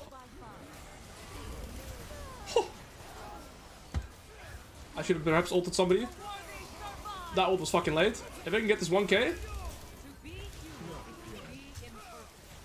But I am not human.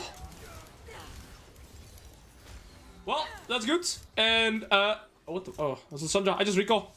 Now we have winnable team fight. That Alistar combo to Yasuo Diana. Crazy. We finally got one good scenario. And we get a 1k. What if we go... I can go for... What do we go last? I'm thinking Rylai's to slow them. Because if I hit this guy and this guy, like I can perma-kite them with Rylai's. What do you guys think? Yes or no? Rylai's good? Yeah, because... say massive. What is your guys' obsession with massive, man? Well, we had the good ults there. To be fair, winning a team fight without my summoner feels extremely good. Because now, by the next team fight, I'll have my summoners again. I have 4 items. Well, I won't have my flash, but at least I have my ghost. Rylai's good. Shadow Flame? Shadow Flame is full AP. Shadow Flame is not like... I will have like 900 moves with my W and stuff like this.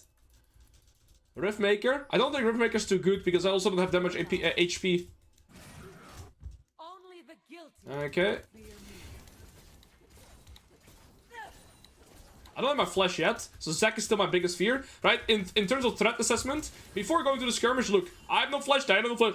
Nobody has flash, right? So what I do before I team fight, I take a look at item spike. I see this guy's pretty close to Infinity Edge. This guy's close to Infinity Edge. So Jinx is for sure recalling with Infinity Edge. We have no flash on any of us, and we're immobile champions. So playing against the Sandra Darius here and Zac is super hard here. So we gotta kind of play safe until we have either Alistar or Mind Flash. So we have at least a few ways to play this game, right? And I'm always gonna push from this side because Zac is probably trying to look to jump onto me.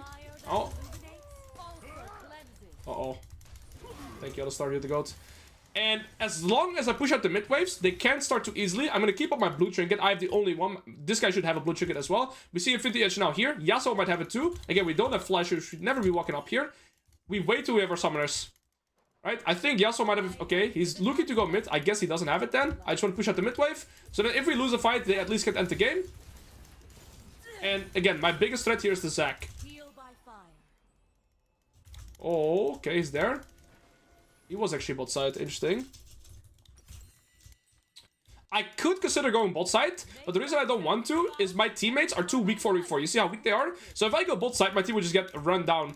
It looks very tempting to go for bot side here and play for the tier 2, which I realistically can 1v1, but then I expose this entire map split and Soul in a minute too, right? So I think it's just better for me to stay around mid. Look at them having all resistance. I think Yasuo might have his Infinity Edge now, which would be super massive. Zhonya's on the Diana too. Do you have IE? We need this IE so fast because they don't have that much armor. They have a lot of magic resist. Okay, might be able to collect one bolt wave here. So I'm gonna ping them away. Put bolt wave to neutral. So I fast time with my W. Okay, pushes up fast. I gotta really keep my eyes on Baron here. Does he have it? Nicht massive. Fuck. Okay, we have Flash on me now. Flash on Diana soon. Over anything else, I think in terms of importance, the Soul matters more than the Baron. Because of course Soul is permanent. I should get a spike it as strong as possible. Zhonya's would be nice. How about this? I'm thinking about this. Is this good? Damaging abilities. Does that work with my auto attacks? Does Lianges work with my auto attacks? Is it troll? I'm gonna sit on this for now. I think it's still fine to sit on this component for now. I think with the 1400 gold is probably the best component I can get here. He doesn't have it yet. No, it doesn't work. Okay, there we go, Rylais. Then I'll go Rylais. I should have gone Rylais. It is what it is. There's still 5 components to sit on here. Yasuo isn't here. He has TP, but I'm worried about the Zac. Yeah, right. So before this fight, I'm consciously thinking about Zac. That's the one guy I have to avoid for sure. I'm gonna try and ult him. I think I just ult. I just lost the game. I walked forward to ult to Diana. What am I doing? I need to get shot. I just lost the game. I walked in their team fight to ult the Diana. Like I don't know what my brain was thinking. I have to play for myself. The Zac was dead. We lose the game. I don't know. I'm thinking about too much stuff at once. That is fucking terrible. I just focus on the fight over anything else. I need to get shot. That was so bad. No. No, I'm actually like that is beyond embarrassing. That's like ultra grief. This game was winnable. I still think this game is extremely educational because I mean look how strong my teammates were and how bad my team was and how many options I had, but I mean that last fight I don't know. Holy shit. That's terrible gameplay. The start of the fight was good. He went into Zhonya's and my brain just fried. They did not end by the way? No, they're ending, right? Sure they end. Terrible game. I might still be highest gold in this game. This game was unlosable. I think that's stretching it.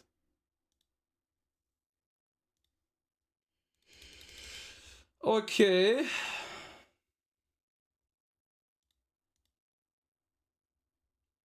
Yeah, I was highest gold. In that regard, resource on the map. Okay, so now I'm going to give you guys a poll. I'm a little bit tired. We've done 2 hours of full educational. What prefer? Educational games, climb few games on main. What do you guys prefer? You guys can choose. I'm going to open my window. It's actually sunny outside today, so that's nice. You guys can choose. Alright, looks like main account is winning, so we'll go on main account.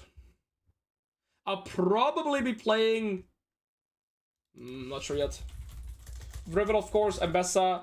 Tank Jayce is really good. I might actually whip out the Cho'Gath. The Cho'Gath champion seems so ridiculously strong.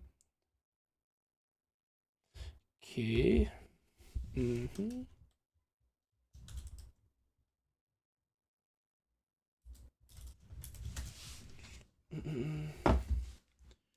We're gonna be playing main account, right? So of course I wanna play the best champions because we're gonna be playing Grandmaster Challenger games.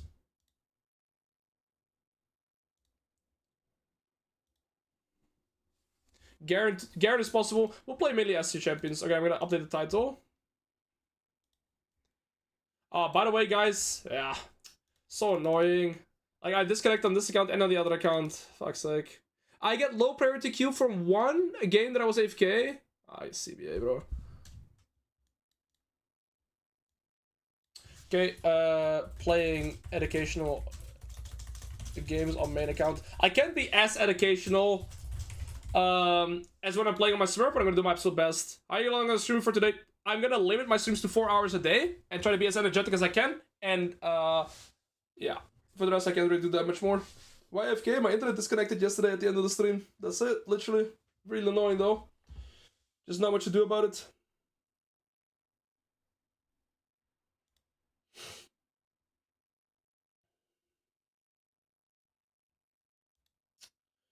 You can do Loldle in the meantime. I'm gonna make you for a while.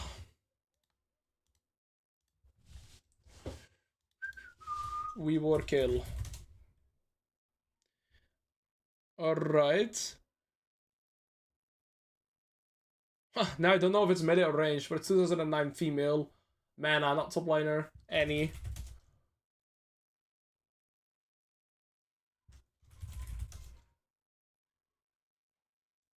Huh. Who are you?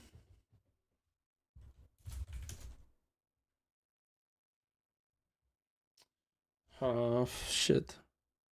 Female range support, 2009. Who are you?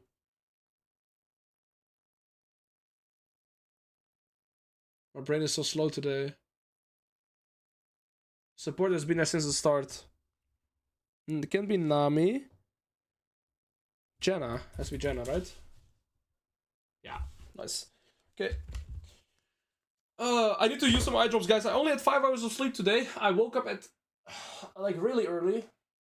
So basically, Piggy Master, can you please play a game of Warwick? I'm gonna switch up my content a little bit. At least I'm gonna try on YouTube. Oh, yo. Can you please play a game of Warwick? I'll do that tomorrow, not today. Now we're gonna play the main account. I don't know how to play Warwick on my main account. I'm not good enough on. I don't have enough champion mastery.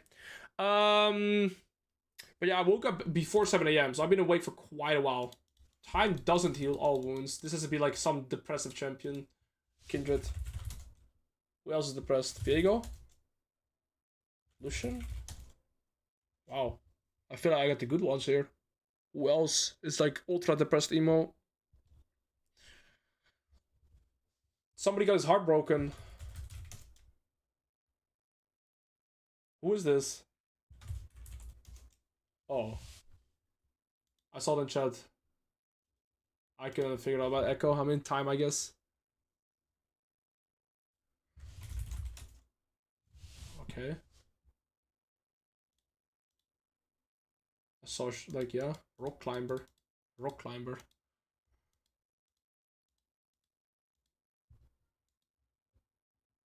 What? I have no clue. I'm just gonna say mole fight, but probably not it, right? Yes.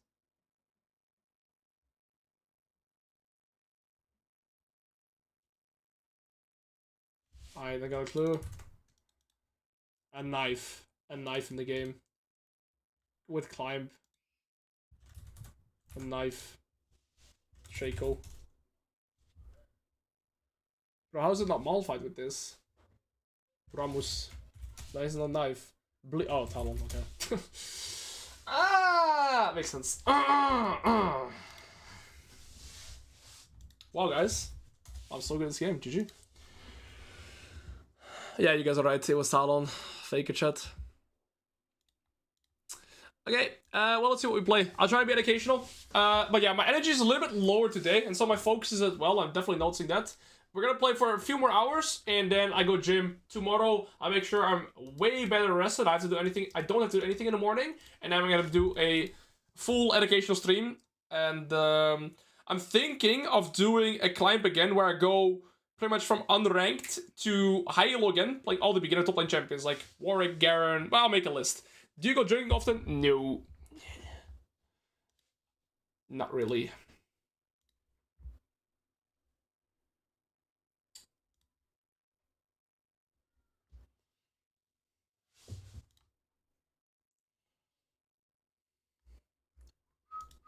Okay, enough of this music.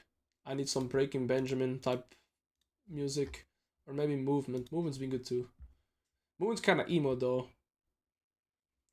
I'm just like Echo. Have you seen true damage changes? What do you mean? Are there changes to true damage? Wait, Gogi, what is it? I'm curious now. Money. Very keen for Warwick. Alois, you the goat. Okay, tomorrow we get some tomorrow we get some more games for sure. I'll write it down as well. Maybe Volibear too. But these are champions I don't know. I haven't played that much. I'll compile a list. Volley, Warwick, champions I want to try them. Thank you for the donation. I guess I'll link from X. Yeah, send it. I'm curious now. They're changing true damage? Interesting. Very interesting.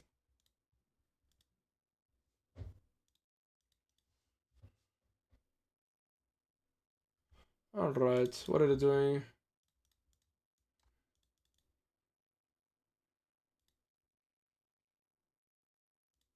Okay. So what does this mean? True damage changes. All sources of true damage are increased by damage amplifying effects now. So like Conqueror, right?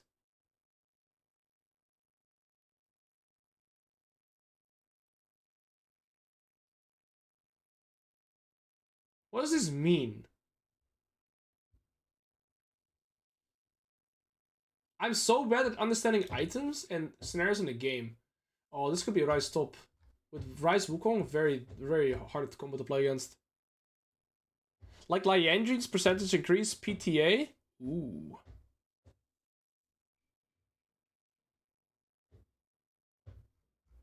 So they're objectively making true damage stronger. What about Gwen then with like Riftmaker Shadowflame type beat? I'm gonna play again Riven. Yeah, what about Gwen with Riftmaker Shadowflame? Isn't that like pretty hard increase? Vayne with PTA. Ooh, this is a Trundle match up top. Okay, we go Flash Ignite, Jack of all trades, double adaptive. Why do I go this room? I mean, okay, well that's very interesting. So I guess every champion that has true damage, like I mean Fiora with PTA, right? Gwen, Riftmaker, Shadowflame, any AP champion with Shadowflame, like anything that pretty much amplifies or increases damage, especially with true damage, is gonna be disgusting. That's very interesting. I feel like true damage is already one of those stats in the game that feels so disgusting to play against because you can't itemize anything against it. You can't itemize health, you can't itemize like resistances. I mean, resistance is probably the best, but very often a lot of champions also have percentage health damage and true damage, like Fiora, like Gwen, like Vayne, because Blade Rune King. So I don't know. I really Anybody flames my wall, dislike I'm permabanning you. true damage Can already. we hold hands, Papa Piggy? No, we can't. So I don't know. What other amplifiers do you have? I guess runes, yeah, like Coop or Last Stand. They will amplify true damage. This is gonna be a hard buff to champions like, I guess, Garen. Garen plays with Flash Ignite. Also, Axiom Arcanist might then increase it, right? Does Axiom Arcanist then also increase true damage, like Garen ult, Cho'Gath ult? If that is the case, then it just gets increased by for them as well, right? Any amplification, so Axiom Arcanist, maybe Last Stand Garen? Which is good for Fiora. Ignite, of course. It's crazy. Conqueror. Conqueror should also be an amplifier. Conqueror Garen with Last Stand and Axiom Arcanist. Holy true damage. Holy. I dislike this. I don't like it. I feel like true damage is already one of the hardest stats to play into. Like one of the hardest, you know, things to kind of try and stat check. That's very interesting. Look at the comment on Cho. Oh, good point. I clicked it away. We can look at it after the game. Very interesting, though. Okay, let's take a look at this game now. Playing against Trundle, definitely one of the harder top sides or more of matchups to play into, but we do have an AP jungle that has really good gank stuff into Trundle. So this matchup is pretty tricky in the isolate 1v1. And level 1, we hard lose because Trundle is the strongest level 1 champion with little tempo because he can auto Q every time. Level 2 is really strong as well with his W. And so, you know, level 1 is very strong, level 2 is very strong, level 3 we can start trading. But the way you want to approach this matchup is play with small trades and poke, not necessarily all-ins, because he wins. Like, Trundle is one of the best champions in extended fights because, yeah, lethal tempo, so much attack speed, he steals your stats when he Qs. So, the advantage that I have is burst and small trades and perhaps... yeah, honestly, small trades and burst, right? So for both 50% HP, I benefit. Oh. Learn from your mistakes. If I had sorcery, he'd be dead. Okay, we got a splash. You shouldn't show yourself, you idiot. Oh. I'm kind of sad that this Gragas showed himself because this Trundle should lose half his HP.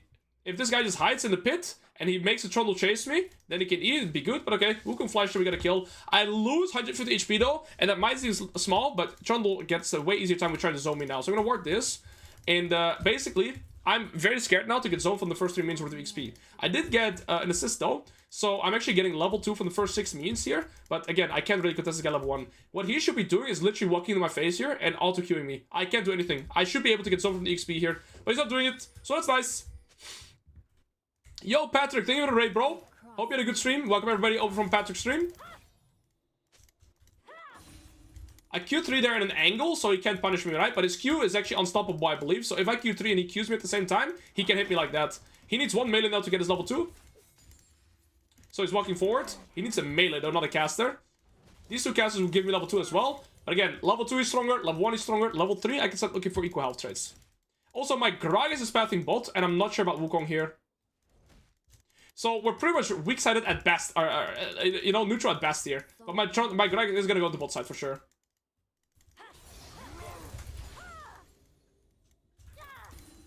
There we go. Okay, he selected W second. Not much to do against this. He wastes his W, so he steps back a little bit. Trundle really needs to play with his W.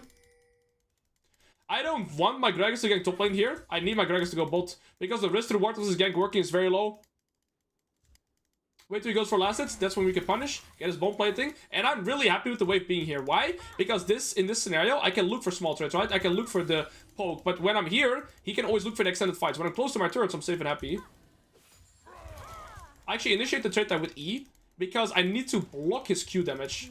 Okay, his W is on cooldown. So when his W is on cooldown, I actually look to trade with him here a little bit. If I had Ignite, I could actually have kill pressure. Okay, gotta be worried. He has teleport as well. And I want to see if I can ward here. Because after Trundle pushing this wave, he can decide to stay or recall. We see Wukong bot with just a rep buff. So that of course means he path top to bot. I gotta be very cautious. Oh, that was an insanely good pillar by him. Because this guy is gonna base and teleport. And I don't have that privilege. I'm playing with Ignite, right? So we're in a little bit of a pickle here. That's why I put the ward down. To verify if he kills or not. Trundle is making a mistake here. Trundle should have just based and TP'd. Now, I'm going to try and base TP out of Folk. He has two options. Hard push or recall. I think he's going to hard push. And that's alright. Okay, then I stay as well. What he should have done, though, is base TP. Imagine he base TP right now. How would I have played? It'd be easier. He loses all his mana, too. So I don't mind it. Good. And now I can actually play here still, because he's running out of mana now. And now I can make it hard for him to get his tempo reset that he wants to be having. He should have already base TP'd. Alright, we can make a footnote here after the game. I'll review how Trundle could have messed me up harder. Now we're actually ahead in CS, and I get tempo to try and hard push this wave. Because he also has mana, I don't have to worry about mana. If I can, okay, make him use W and or E, then he just runs out of mana here. Over anything else here, if I look to trade with him, I want to try and drain his mana. This is really, really good. Nice. After this wave, I'll hit level 6 exactly, by the way. The wave that comes into your lane at mid at 5, I get level 6 exactly. Beautiful. This Trundle would have just outplayed me if he base TP'd, but he stayed. This is such an important lesson to learn. Trundle just entered this game so hard for nothing. I was in an impossible position, but because this guy, a Grandmaster player, right, a Grandmaster player here, doesn't know how to utilize his reset timer, he ends up getting solo killed when I was in an unplayable position. So the thing is, if even Grandmaster players are messing up their reset timers, imagine that you, I don't know where you're at right now, doesn't matter what elo you're at right now, if you learn how to utilize reset timers appropriately, you'll be in a much better position. All you had to do was base TP back, and I could not have played this bounce. But because this guy is not actively playing to reset timers, you know, I'm getting punished. He ran out of mana. I was looking for an equal health trade centered around that mana, and then boom. Now we full eco into Eclipse. I need 1k gold to have my completed item. He has only spent 700 gold towards his first item. So he needs 2.3k gold to get a full item here. I need 1k gold. So if I farm even for the next 1k gold, I'm gonna have a full item. He just has components. After the review, or after this game, I'll go super in depth how this Trundle could have completely fisted me. Where I come from, gold elo Trundle would never make this mistake, bro. Yeah! Yeah, in gold they play for reset timers. Don't worry about it. Don't worry about it. In gold elo they play for reset timers. Yeah!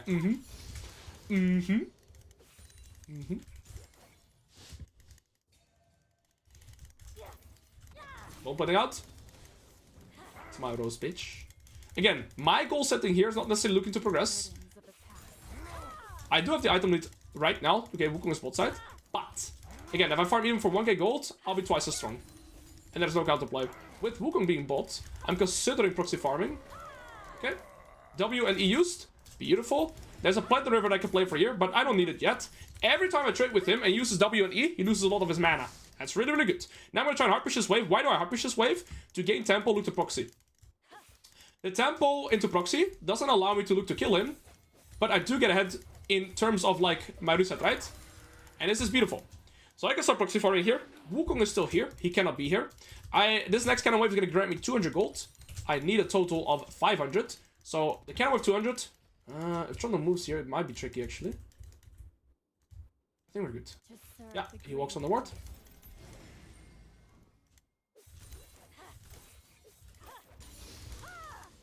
I'm gonna put a point in my W. I actually move here now too. I don't have to start my reset yet.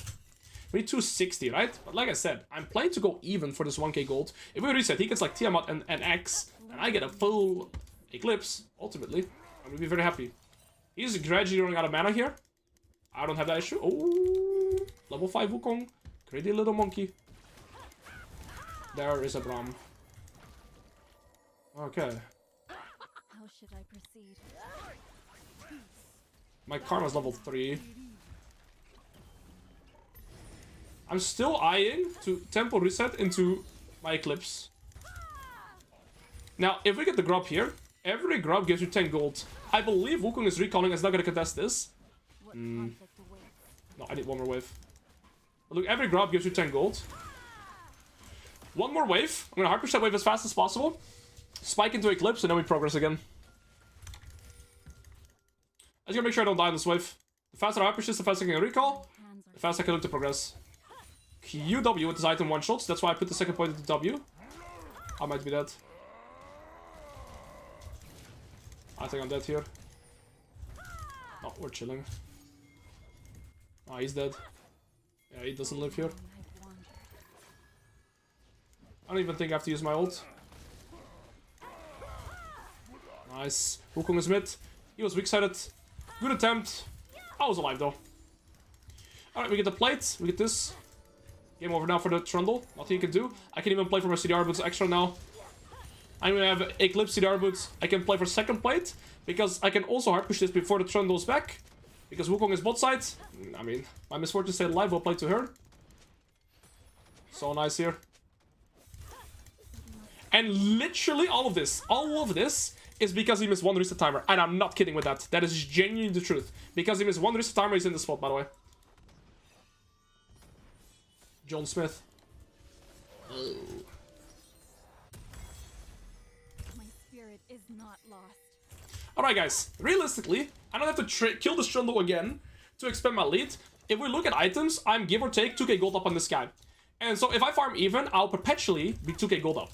But, because I have a lead, I should be able to gradually expand that. So, if I get a wave, he gets a wave, we farm even. If I get a wave, and I proxy and I take a camp, or a plate, I'm gradually expanding my lead. That is my plan here.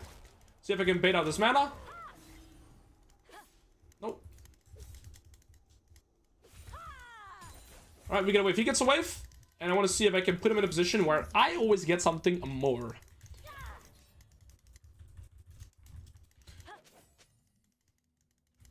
Getting my deep ward down. In terms of itemization, Death Stance is probably up next against 80, 80, 80. Alright.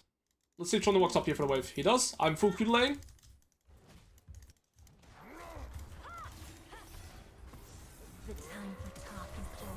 And we're that strong with the full Q delay that we can 100 to 0 him. Okay. 10 seconds per minute. Now we're gonna play 2. Not sure if I saw the Wukong bot there. And again, guys, one reset timer. Look what happens. I'm gonna play one plate, and I don't necessarily want to play for more because I want to look for one more kill pressure onto him before I get this turret. I don't think if I get this turret right now, I can expand too much. But Rico right here, I'll please have my own time. I'm on time. ATPs. They're both side. I don't have flash ult right now. I have so much ability haste. I have 30 here. I can always Q delay and fight like that. Wukong is mid. He has a full Trinity Force though. My Gragas has barely gotten items since the last Scuttle. If I can keep up my Conquer stacks, you see I have 6. Okay, I dropped it. But yeah, my Gragas is significantly weaker than the Wukong here. 40 seconds for my ult. I'm ecoing into Death Stance. The faster I have Death Stance, the faster I can play this game a little bit faster too. Okay, full Kayle every time. So long I've wandered. Looks like Wukong is recalling.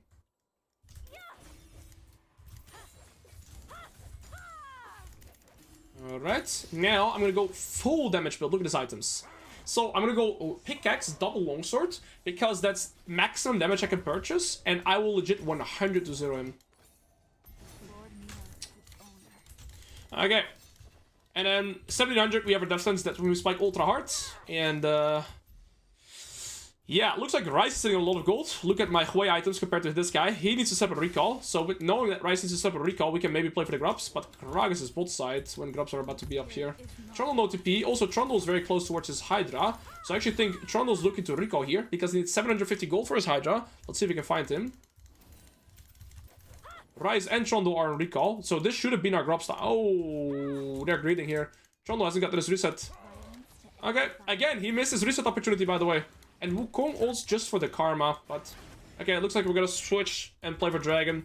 I'm gonna hard push this to not give Trundle an opportunity to recall. Again, second time he didn't take his reset when he should have. So now he's kind of stuck, but... I mean, there's 4 people top, so I can't really do much. And now Braum and... whatever that champion is called can take over top lane. Oh, they're going mid.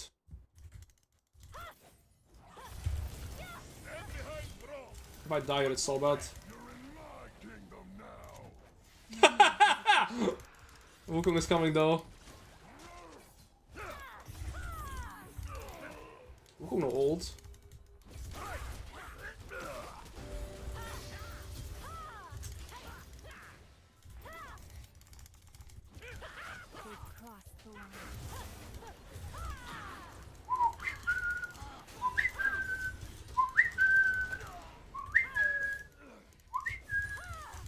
That's mechanics.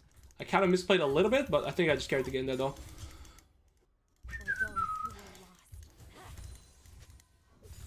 Alois might just be the GOAT. Hey. The spacing on the Trundle pillar was funny as fuck. Well. I think we wait. I don't want to start my deep late here.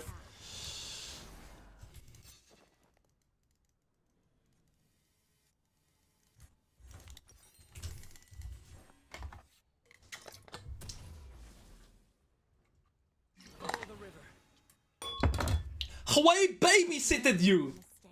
What do you mean Hui babysat me? Hui just came top and took 2 kills that I set up. Not one more wave there. Trundle could have come back with tempo. The risk to reward is too shit there. If I die and give him my shutdown, I also lose the full top lane turret. And I'd red. So when I'm ahead, I don't like taking flips. Right? I'm not gonna go for 50% place. I'm gonna go for a guaranteed place because the odds of me winning this game if I put disciplined are ultra high.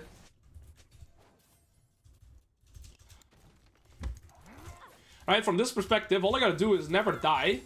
Oh, that sounds so simplistic, but if I take calculated risks, right, it should be very hard for them to shut me down. Whereas if I go for stupid, silly plays, I expose myself to potential harm, which is something I absolutely want to avoid.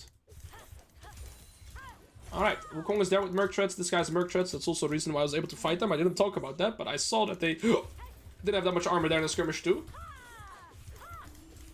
Okay, again, I'm progressively expanding my lead. Not necessarily through kills, but sideways into turrets, if no turrets, jungle camps, and if not, kills potentially, right? Like this. I'm gonna go free Kayle so I can get the kill. What conflict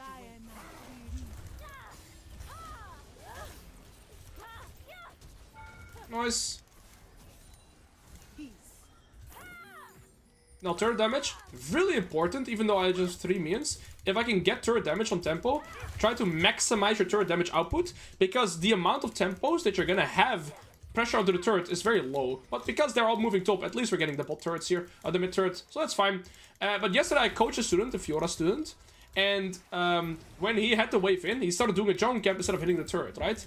If you can do damage to the turret, very often it's going to be the better choice if you have tempo on the map, because the amount of windows that you're going to have the chance to hit turret is generally very low. Sometimes you have to wait like 3 to 4 minutes before you can hit the turret again, in terms of tempo, right? So keep that in mind. It's kind of flash.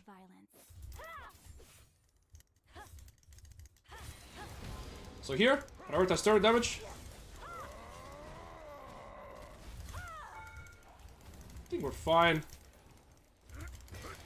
Ah, that's a flush. So long I've wandered. I have a shutdown. Yeah, talking about turret damage, don't do it like that, I guess, when there's 4 people looking to suck you off. My bad, bro. You guys don't flash ult right now, though. They're still hovering. Look at these guys. They are really looking for my shutdown. Well played, guys. Alright. You wanna dive me? I would love for you to try that out. You see how risk averse I'm playing and not giving them any opportunities to look for plays? A sword needed. None of them flash, by the way. I am awakened. Get cooked. Get cooked. I just completely carried this game by myself, honestly. My misfortune got a double kill. She's had to suffer a little bit because there was that one Karma top roam, right? Where actually, oh, they got me an assist there. They got me killed right there. All right, this guy just goes melee range for fun. Oh, okay. Have stun healing. I mean, lose all your summoners too. GG. GG! I won this game through one reset. Sorry. Let's take a look now. Okay, now we do some analyzation. Analyzation now. Analyzation. One reset. Missed opportunity by Trundle. Lost this entire game. It's crazy to say, but it's true. Yo, Alois, you're actually the GOAT. My bad for autofilled Gragas gameplay. You're my Gragas? You did pretty good, Sebi. You did fine. I think you being on golems on the second grubs rotation was a little suboptimal, but you're fine. You're good. Okay, guys. Now, what you learn? Super importante, okay? Like, this is genuinely so important to understand for any top laner, solo laner, whatsoever. Okay. Take a look at this. We are just, having a normal early game. Gragas is pathing bot, Wukong is pathing bot, and Trundle gets a pretty good trade onto me right here, right? And so I'm playing with Ignite, but I have to use level 1 to try to kill Wukong. And this guy is playing with Teleport. Now, what can this guy do to put me in a hard position right now? What he has to do, let me whip out the epic pen, is he's playing with Teleport, right? I don't have Teleport. He can lane lock me here. How does he do that? If he slow pushes this wave as he is right now, because it's wave priority, and hard pushes this wave, and recalls and TP back, I have no option. Why? Because I'll be forced to collect both this cannon wave and this next wave under my turret. Whilst I'm collecting, Trundle is recalling and teleporting back, comes back with item lead, full mana, full HP, and I cannot play out the bounce, and if I recall, I lose a full wave. So, what Trundle does here is he trades with me, and this is the slow push. He now hard pushes. I'm looking to ward here in anticipation of his recall, and now he does something that makes my lane even harder to play. He gets a perfect pillar, okay? And now everything we just talked about is amplified. If he bases and TP back right now, how do I play? Literally. If he bases TP right now, I am pretty much destined to at least lose a full wave. See what happens here, if nobody interacts, let's say he recalls, right? And TP's back. I'm forced to collect these 2 waves, as I'm talking about. Then, the wave is gonna start bouncing back into him, right? Because whenever you crash a big wave like this, it will always start bouncing back to the Trundle. I cannot play out the bounce with this HP, and with this gold, with this guy getting like a 900 gold reset here. So I have to recall as well. Then the wave is going to push into him, so it's going to push away from me. So I can't stay to play out the bounce, but if I recall, I also lose a full wave. So again, guaranteed, here, I lose resources. Do you guys agree with me? Pretty good so far, right? But look, Trundle misses his recall opportunity, right here, and now it's harder for him to set up a recall. And so now I'm thinking, okay, I can just recall. We match it. He can base TP back. I lose a few minions, he doesn't. And he ends up staying. Second blunder. So now I can match it. And he's using his mana to try to push in this wave. He can't get it in time. I basically stop him from trying to get it in. I'm looking to use both of my biscuits to try and sustain. And I also mentioned during the game here, I'm actively looking to see if I can bait out his mana usage. And now it's not... my Riven's instantly bent. And now it's not nice for him to try and set up a recall. See, now if he recalls, I would have enough time to get most of this cannon wave in, and he doesn't really get anything. So now, we're equal health, equal items, even though he could me into position where I'm half HP, and he would have full item lead. And, well, Now he stays.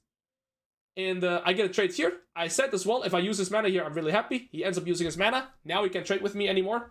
I, of course, don't have to worry about mana. I use this here, this combo, to try and get him in. He flashes out. Good. On the next wave, I hit level 6 exactly. The minion wave that comes at minute 5, this one, would give me level 6, but he walks up for the cannon. I flash in, I kill him, and game over. There you go. I mean, I had Chell this season on kill top, and I cannot even grasp how you can explain all of this while laning. That's how far the gap is. Just some perspective for chat. Hey, there you go, guys. Challenger player saying that. My goat. What are we laning against here? Skarner? Skarner bans Riven. Yeah, you're not cringe.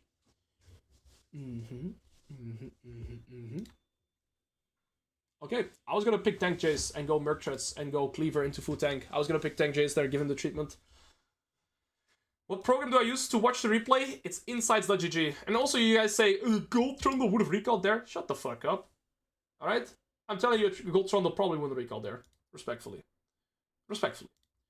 This guy, if you as a gold player lane against this guy will come to you, rip open your ass cheeks, and complete destroy you, okay? This guy would destroy any gold player, so don't say that. Shut the fuck up. Respectfully.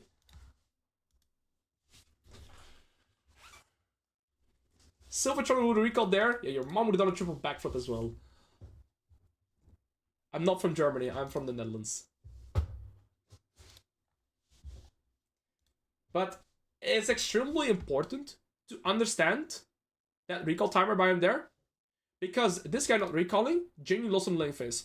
Why did the Grandmaster Trundle not recall there? I don't know. That's his mistake. I will say this respectfully. Trundle and Warwick players have a special thing going on in their head. Okay? Trundle Warwick players, they definitely have like some sense. I won't say a sixth sense. That sounds like a positive thing. They have something going on in their brain, okay? So that's important to note. And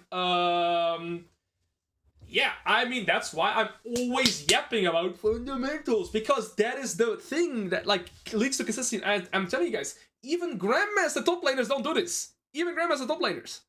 So, take with that what you want. Best blues at blind picks for top lane Alois Master Elo. I mean, for competitive, it's like Gnar. I mean, probably not even Gnar anymore. Because something. Aurora are probably good blind picks. I think tank Jayce is pretty solid right now. Maybe Renekton.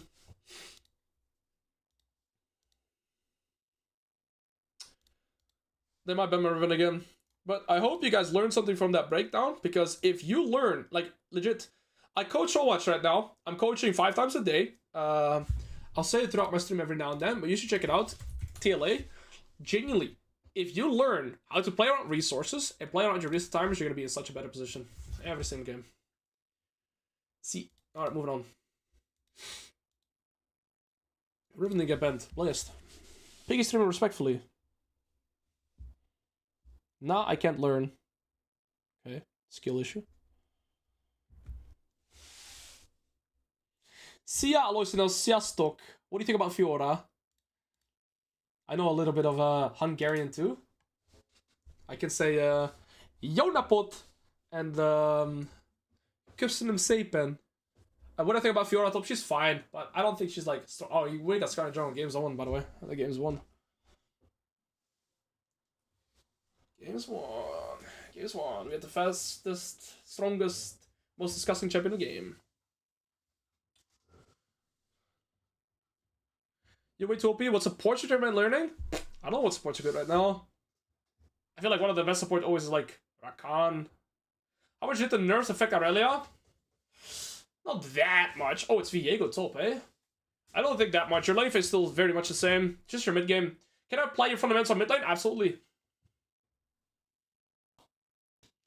Yep.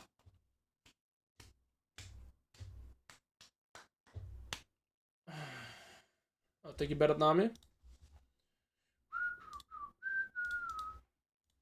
Alright. Which chef would be played most efficiently by an AI? I don't know. Garen?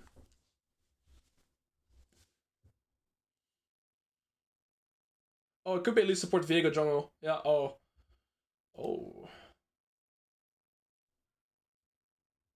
Replay here. Oh. We'll do another occasional Riven game. I'll go with this setup again. I gotta go toilet again. Pot the time. Yeah, I always have to just piss like 50 million times when I'm streaming because I drink so much, because I talk so much. Alright, that was it. Be right back.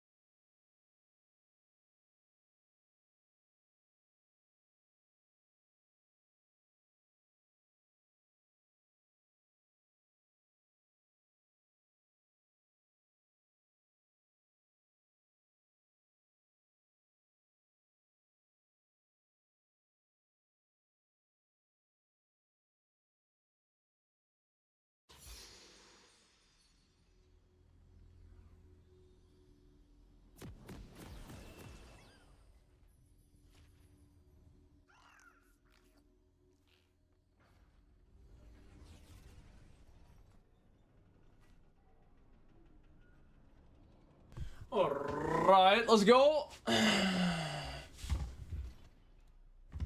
Kled is always a tricky champion to play against. We're playing against Cherry Bomb 500. He's playing Conqueror Resolve Flash Ignite. Very aggressive setup.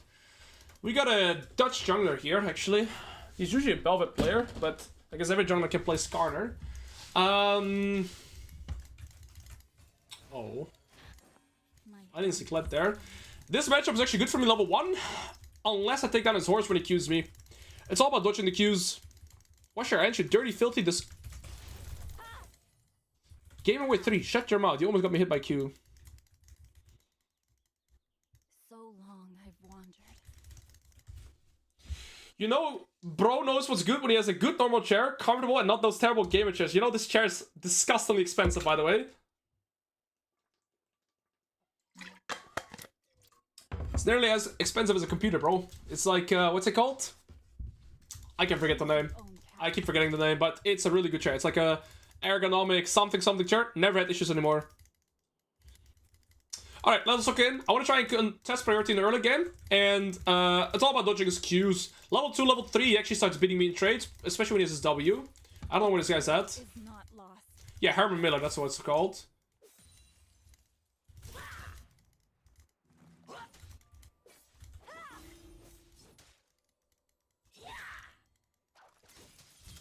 Couldn't dodge that. Now it's not worth to get him off his horse. I do get priority still.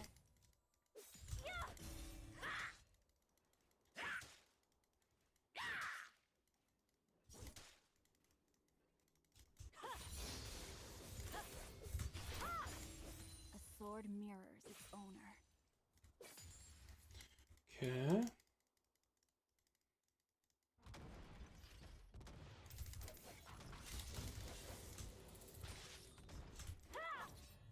Okay, Viego's passing bot.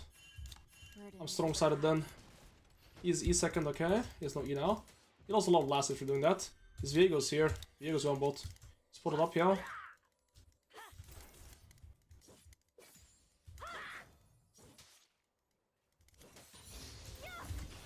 Okay, there's bomb plating here. Wow, his spacing is good. He's gonna hit level 3 here. I'm dead. No, I'm not. Good play. I died on strong side. I need to get shot. This guy walked up when he was dying. I was super far out in CS. All I had to do was play more defense there on the bounce, and my jungler would have been there. I'll just say sorry. I died on strong side. We should kill this guy here on strong side with how the wave state is at. Giant blunder. Giant blunder by me. He walked up on a level 3. I didn't have my cooldowns because I was using my bullets on the wave. I'm still so far out in CS. I should have just played for CS late and played for my jungle gank there. I played too aggressive. My level 1, level 2, even though I lost a lot of HP, was good because we're strong-sided. But how I played the rest was horrible. Look, I'm still in CS after all that. Imagine I just didn't die here. Oh, wait, FF. No, I'm actually not. No. Oh, no. I'm not mad.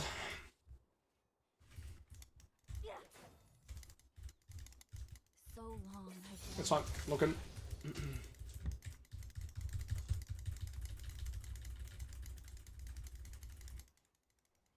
No, I was trying to get his bomb plane the whole time. I was so locked on trying to get his bomb plane that I just entered. choose your own path.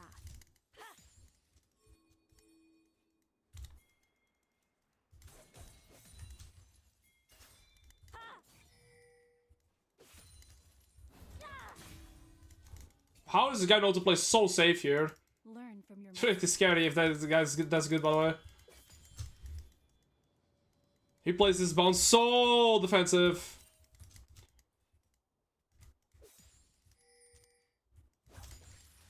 What's crazy is that my bot lane is ahead on weak side, and their top laner is ahead on weak side.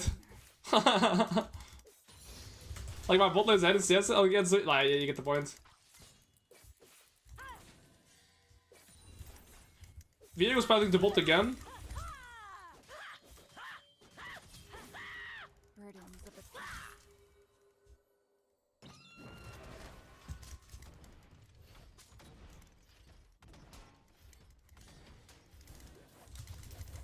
Yeah, recall.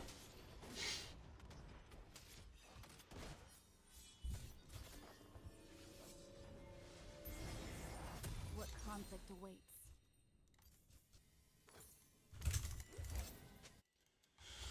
Okay, that was better. Does he recall? Really? I was about to say, no way he recalls. Is not lost. But Viego's bot side again, and Scar's top side again.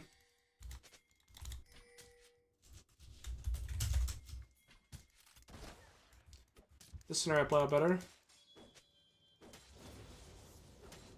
For those who were lost.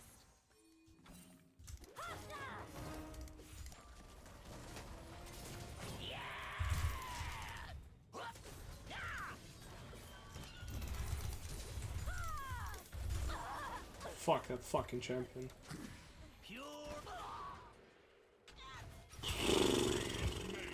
Crazy stuff. Okay. How should I proceed? Actually, never mind, I moved up. Never mind, I move. I'm strong sided on both scenarios, and I've hinted. Unbelievable. This Kled is 5 times me this game. Kled is 5 times me this game. He deserves to win, like legit. My hands are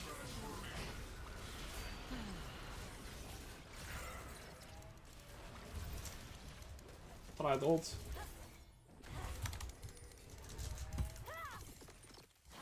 No. choose your own path. I played so bad. Nothing else to say. I played so bad.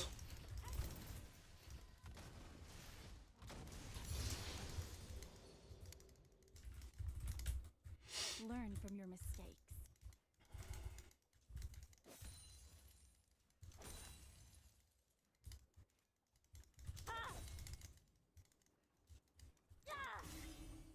I know exactly where I went wrong.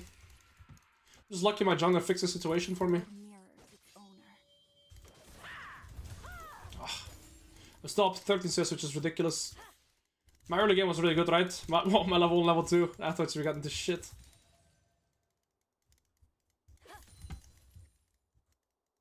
To serve the greater good. You can see the Rose XP going there. I'm more impressed with my bot lane still winning here.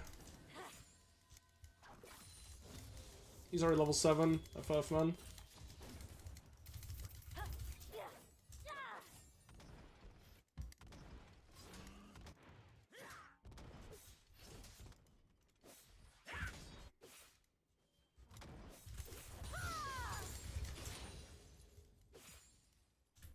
Burdens of the past.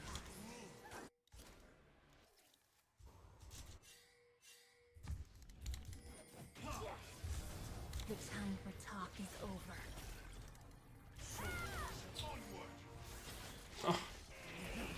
Right. Right on. I didn't think a Zeros has ult again.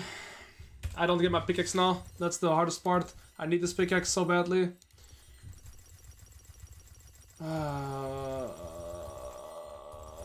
FF. I guess this Is not best I can do. No.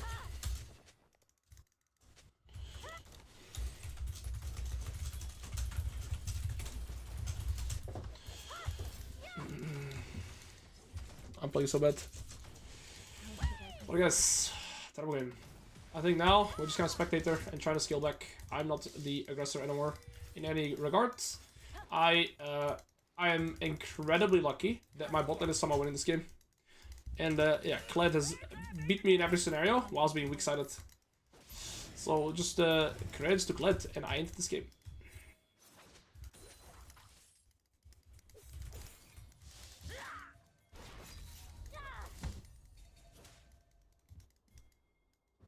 Choose your own path.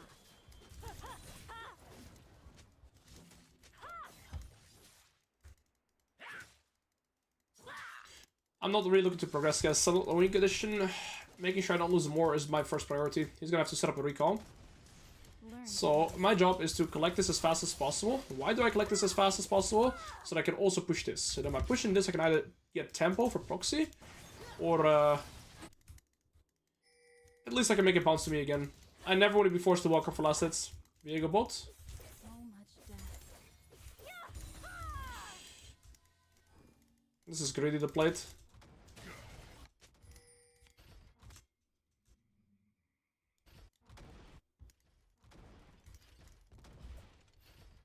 Proxy would actually be really beneficial for me here. He's not gonna allow that. Should've went for plate. I expect him to be back faster. He has one simple game plan now. His game plan is gonna be hitting the wave and hitting plates. My hands are Oh. I am awakened.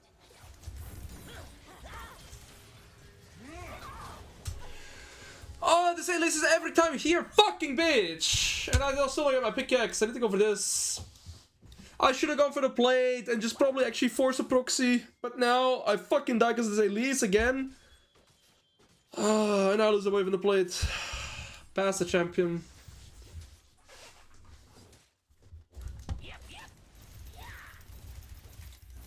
And now I get the wave right because I'm in proxy. I lose 2 plates. It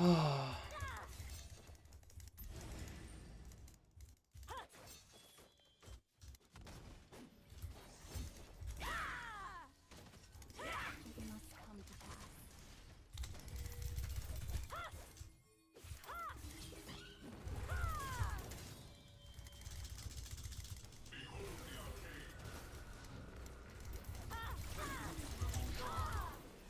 Nice, I'll dodge his EMQ. Rhythms of the past. I do lose a lot of waves.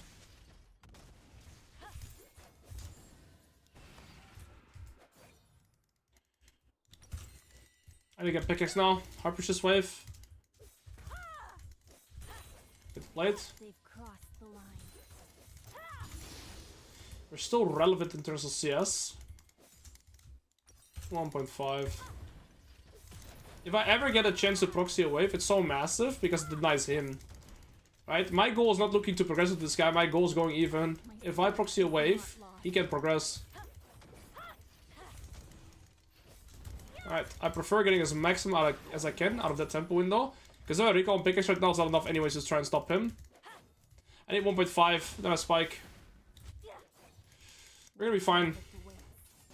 But he's gonna perma hype, we should look for my plates. There's not much I can do about it.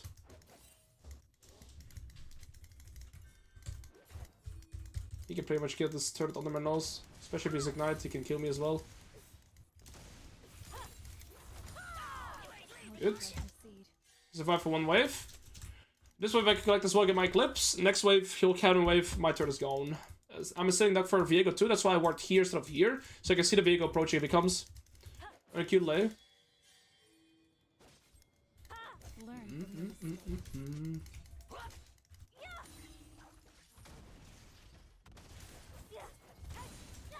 Now we get our Eclipse. Next wave is Cannon Wave, my turret's gone there. My team hopefully wins 44. Viego going for that's crazy. Right. We should lose our turret here, but I could fight him now, potentially. But I shouldn't fight him when the turret's already gone. Because if I die here, he gets my tier 2 as well. So this didn't work shit. So I'm gonna look to flip a 1v1 here. Choose your own path.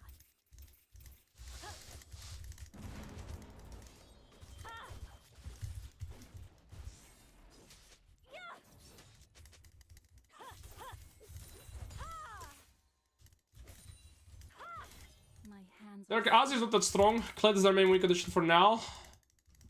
A Viego, I guess. Not sure what I should itemize here. I would probably want Death Stance, but then the Rubicus was fucking useless. So probably should go Sundered. And I need a Hex Shrinker too. Fundamentals. I was playing Diana jungle yesterday and I had 3 inting lanes like you or RN. As I tried to come up with soothing words, I realized the reason I main Aatrox is due to the fact that I'm just a hater type she. I don't want peace, I want problems always. Thank you for the 350. I don't know what you said, sorry, I had to focus on not dying there against at least with the fucking million movement speed. At least we get a dragon. Not my job, but I might lose that tier 2. This at least gonna gank me a lot more often this game. You fucking bitch. Goodbye tier 2. But we get bot tier 1, then we get dragon.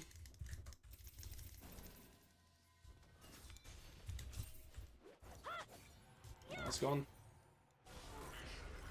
Okay, my Victor's stomping now though. Yeah. Okay, at least I lived.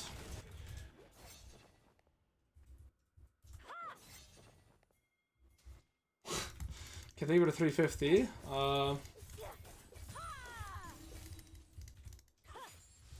I don't know what to say to that message, bro. Yeah.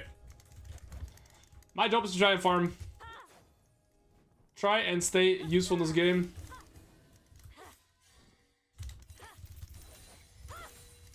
Staying alive there is pretty good. Kled might go bot, and that gives me tempo into the top tier 1. Kled's bot. Okay. My team is overstaying here, hopefully they get out.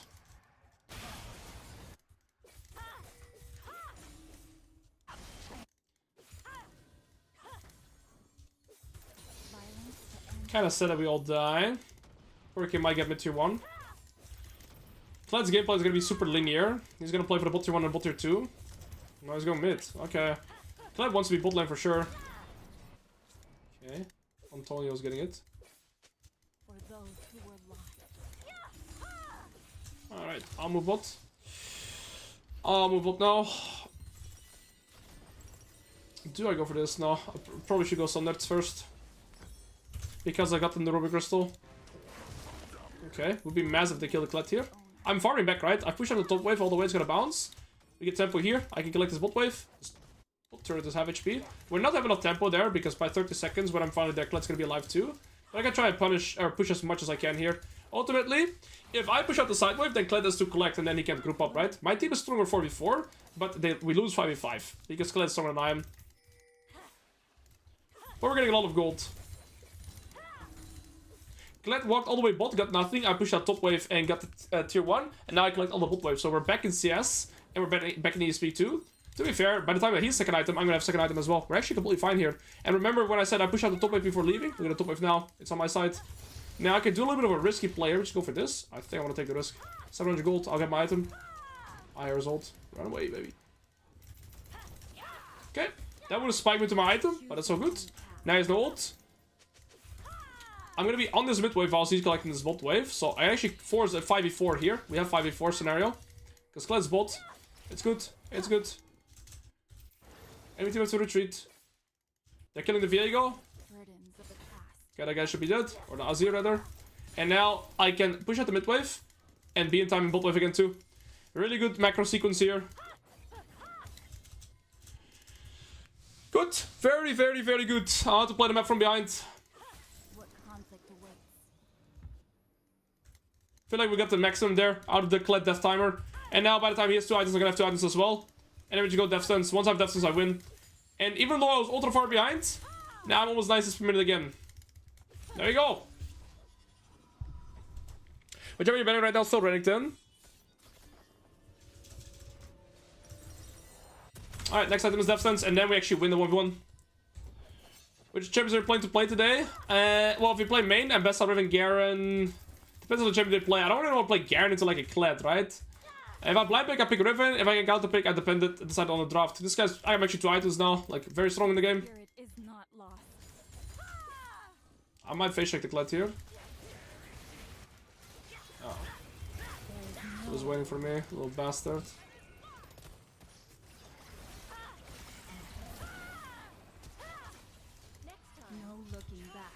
So annoying, they're just waiting for me. This guy just wants to cheese me the whole game.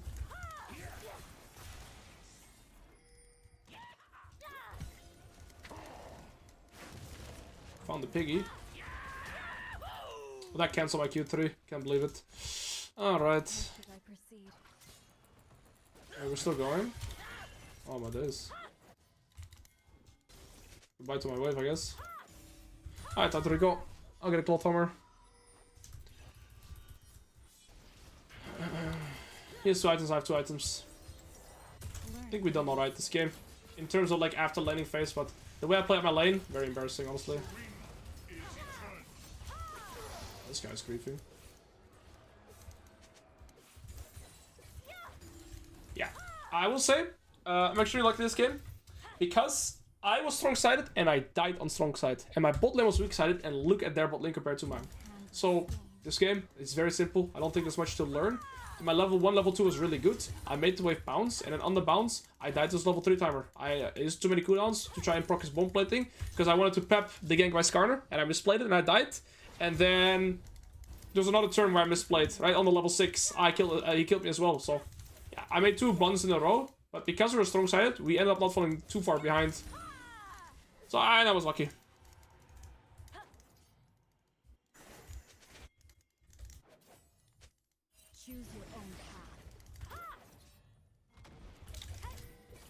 I don't know where Kled's at. Kled's bolt. I get tier 2 here. Yeah, guys, some games you're just gonna have a massive, like, insanely good team, and then the game is very simple to play. I get lucky this game. I get options to everything. Okay, they might get Atakan though.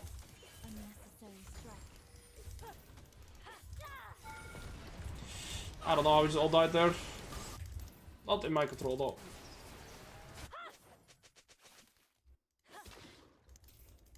And then comes the emotion of F.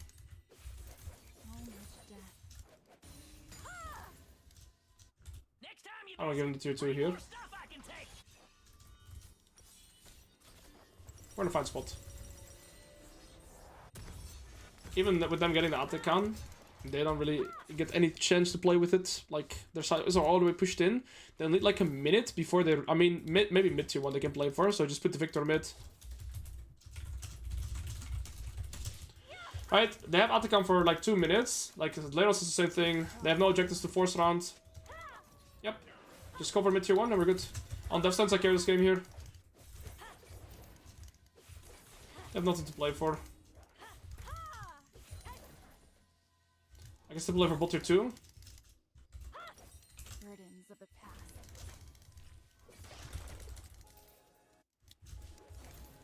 Okay.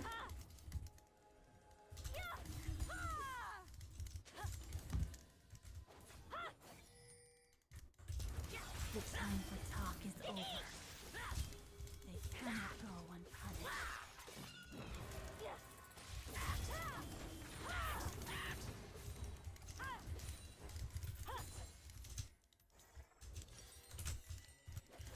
This L1 is only gonna get easier after death stance. Let's recall. Make sure don't lose our shutdown. As long as that's not a kill, because it'll be tier 2 as well, but of course he probably wouldn't take it then. I waited on my death stance and then we really carry this game, guys.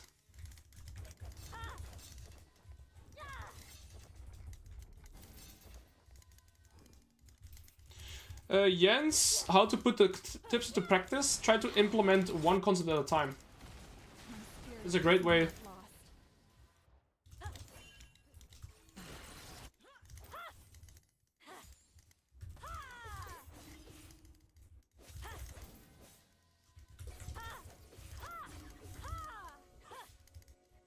So long I've wandered.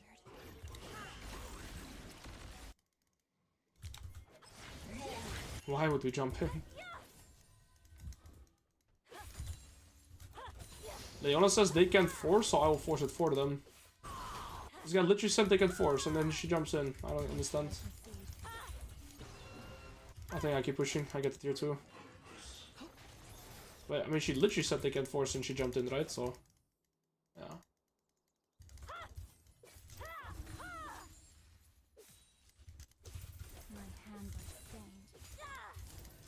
I think she realizes I should overstay my distance. Can play one more temp. Ooh. we can play more turn to bot. Probably need some magic resist now. Yeah, magic resist did this guy and this guy. Choose your own. I guess I could have had the tier 3 here, but I thought Azir would show up. They have caught up with XP though. This game is not easy. The Artican definitely pushed them into a better position. Azir has almost 3 items somehow this game. Violence to end violence.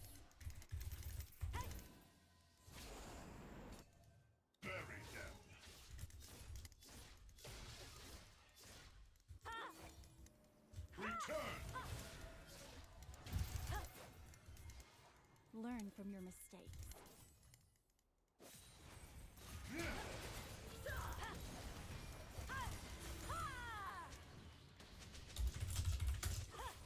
Next time, try to leave a dent.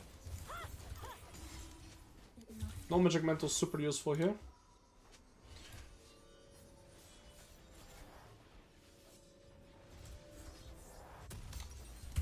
Okay.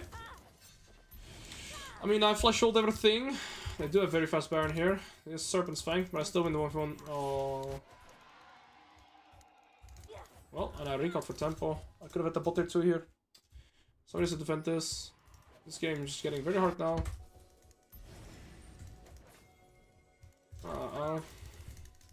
What conflict awaits?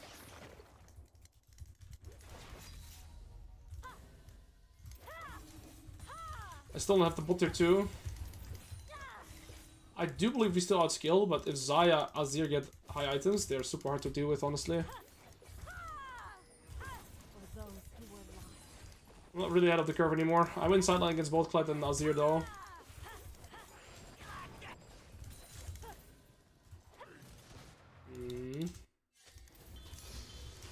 Every time I'm up there.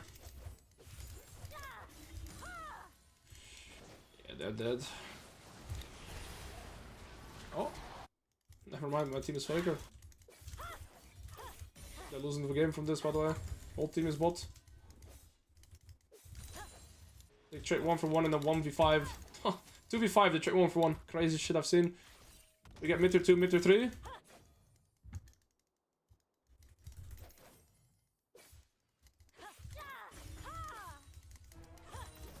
What? We're really dying like that for a tier 3 turret? What?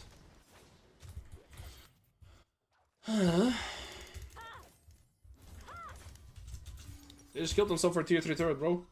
I think this Victor was 4 and 2 and now I kinda died a lot of times in a row. The XP difference is the hardest thing here in the mid lane. This Azir is actually a real problem now.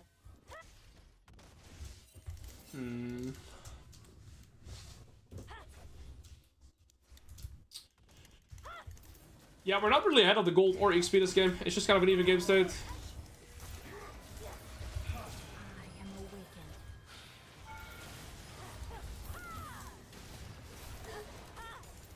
Okay, that's big.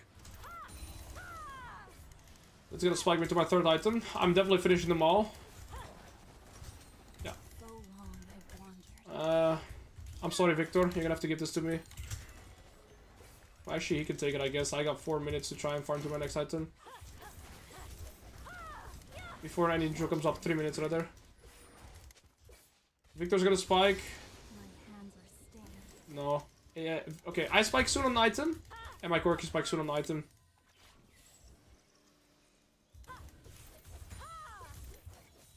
Okay, it took me a while to farm back in this game, because my team was so good, right? My mid and AD carry played really well. I was actually allowed to farm back in this game state, so I'm actually the first to 4 items, which is pretty ridiculous. But my Corki will also be 4 items. Last item, I can go Soraljas. I have no cleaver or anything like that, right? I can go Cleaver. I think I probably prefer Cleaver in a game state like this, because it gives me HP. And I already have so much resistances. So I think Cleaver is better over Soraljas, just for the HP. For an HP with so much resistance is probably better. I think. I'm actually not sure. Alternative, we go Soraljas, but for sure one of those. What conflict awaits? This guy's no flash, but my team is not there. Cork is recalling for Infinity Edge. Xayah 3 items. I'm pretty sure that what's it called? This guy's gonna have his third item. Let's check summoners. We have flesh on everywhere. It's Skarner and Corki. Skarner, Corki, no flesh.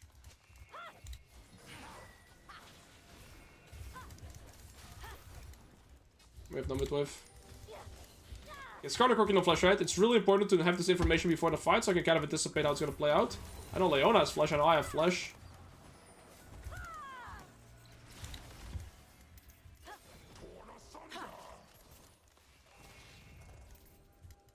1 minute for Dragon.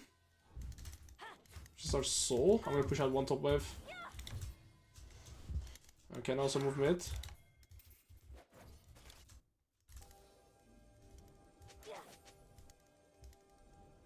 Okay, I ping them to be careful on this mid wave now.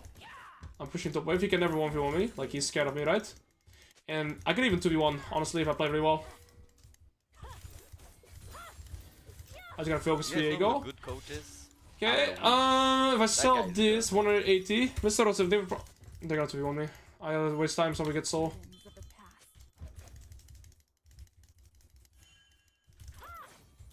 Get them right, they're not looking for me.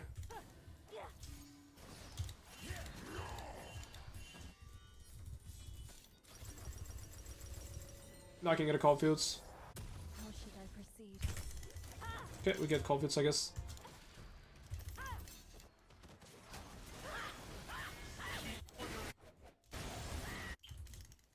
That cancelled my base.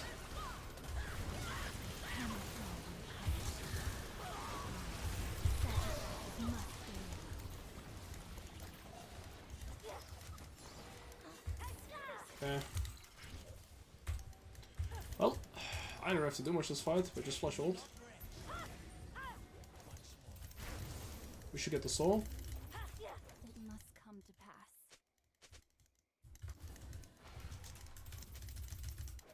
Okay, we can't kill him.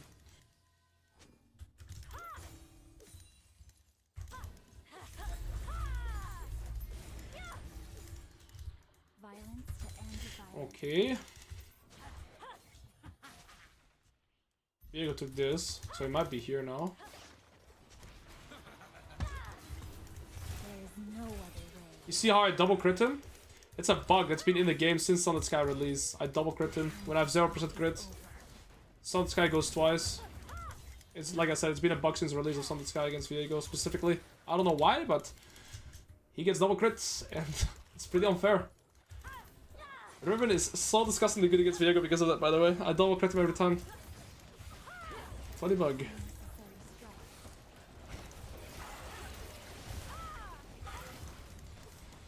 Alright, so Rogers, right? Alright, we're full build first. It's such a bad game, but my team really kept me in the game. Yeah, he gets 100% crit every time, every alt attack. Right, I'm 5 items before people have 4, besides my Corki. Again, I take no credits for this game though. My team put me in the spot. All credits to them. You guys too fast.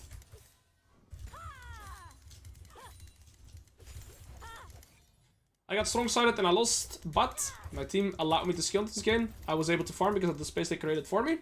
They won some crucial team fights. They had the dragon stacking, so they're in a really good spot. Okay, my Viego, or my Victor is 4th item. I have no flash, but my Corki has all some, Skarner some, Leona some, so good. I'm gonna be careful to not walk into Cocoon. Like, Elise is probably the only threat that they have against me. Learn from your mistakes. Alright, that's why I can get 100 to 0 from.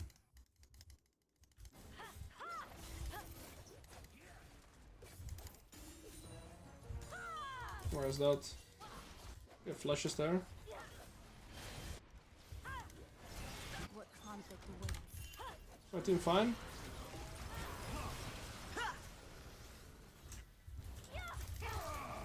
You still had ult. You're joking.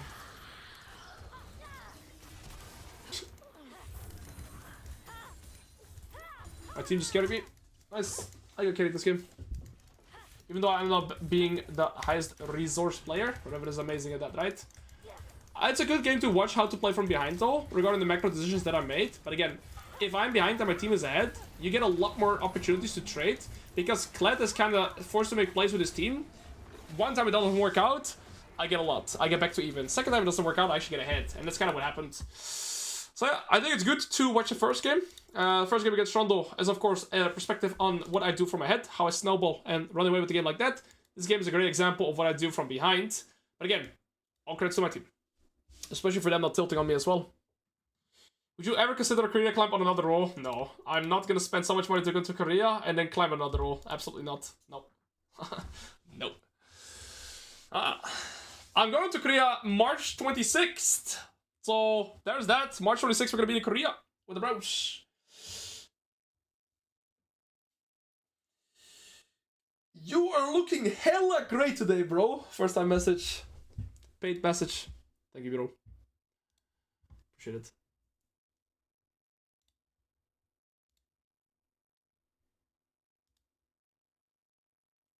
Two months, yes sir. 2 months we go Korea.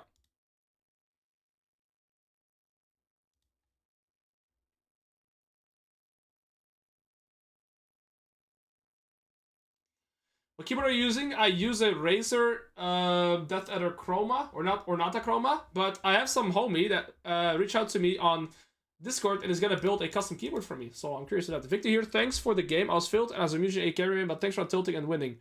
Bro, thank you. I think like I said throughout the entire game, I think I was the intro this game, and thank you guys for not tilting on me. I played really bad this game, so yeah, there's that. I think you did a good job, man, so well done. Hope your day is going awesome, right? Hey, thank you, Stanley, right back at you. Digital wage, semi-over to G. Alois now, do you know if the TLA has good coaching times for NA? I'm EST time zone. Okay, I'm gonna do the Open G and I'm gonna show you guys the actually, I'll show the calendar for TLA first. I'm sorry, Digital. I'll get it to you in a second. So I'll show you how it works with coaching in the We Teach League program. So give me a second. We Teach League. Of course, you should check out my link right here. Yo, Comete! Riven Gaming, I hope him. Yes, we played Riven last 2 games. Probably playing Riven next game too. Let me log in real quick. Now, mind you, this is going to be in Central European time zone.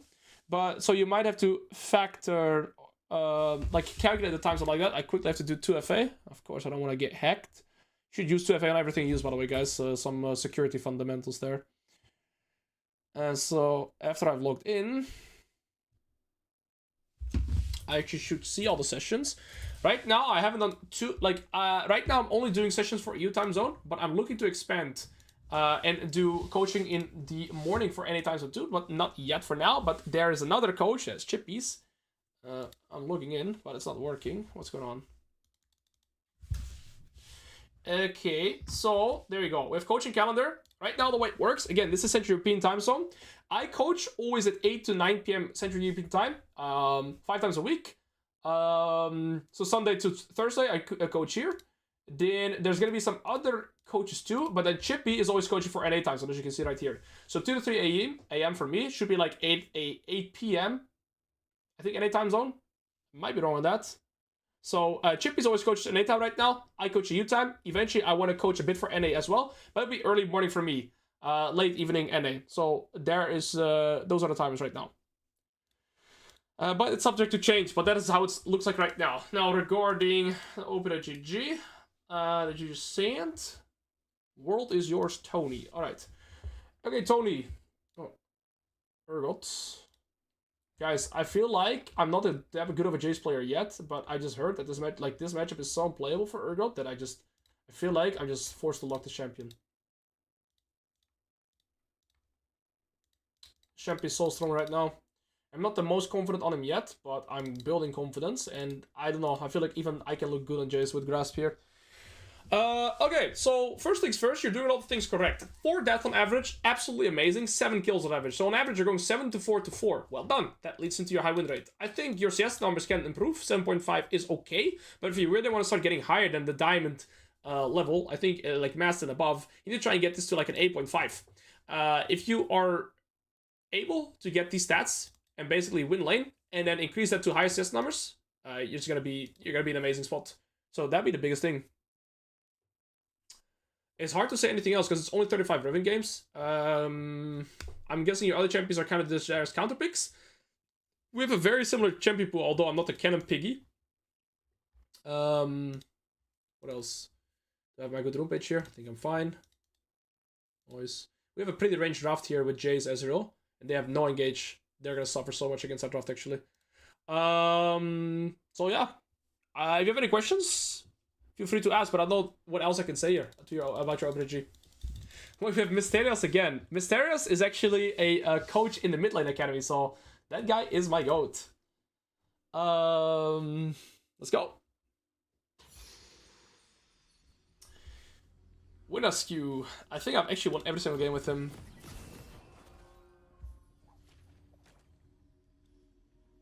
Alright, let's go.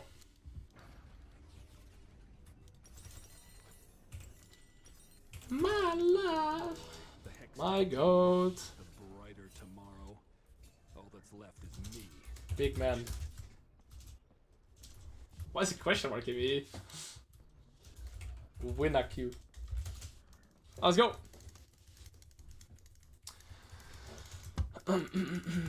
Yeah, we're probably gonna go tank Jayce. Progress is paved with impossible. I could go Eclipse into tank, which I think is good here. Because there's still a lot of range. To be fair, going 80 Jayce this game is not bad either. If I go 80 Jayce this game, I still have some HP. Because they have no engagement to me. And if I poke this guy or this guy, like, it's so hard for them to play. But I can still go tank. Let's see. Let's see. For a better world. Bitter end. I would kind of love to see what a jungle pass in the early game, but it's hard. It's really tricky for that Drave to play the Braum as well. I just don't know where the jungle is starting. And it looks like this guy, can you play topside or you want to play bot?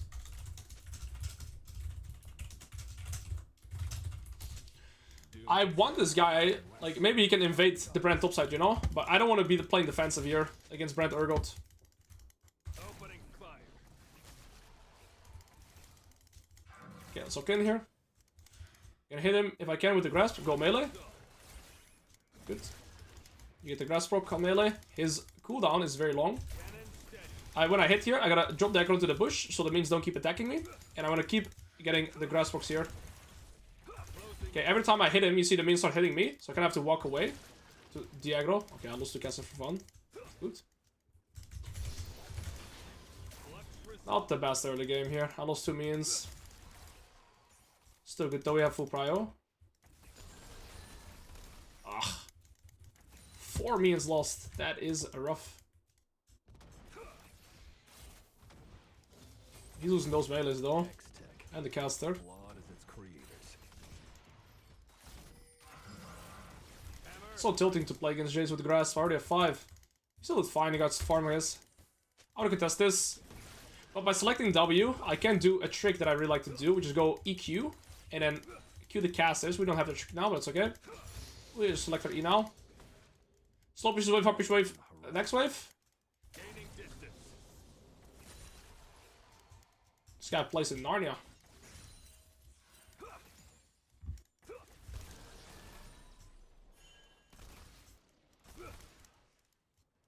I can't even slow push this wave, hard push next wave.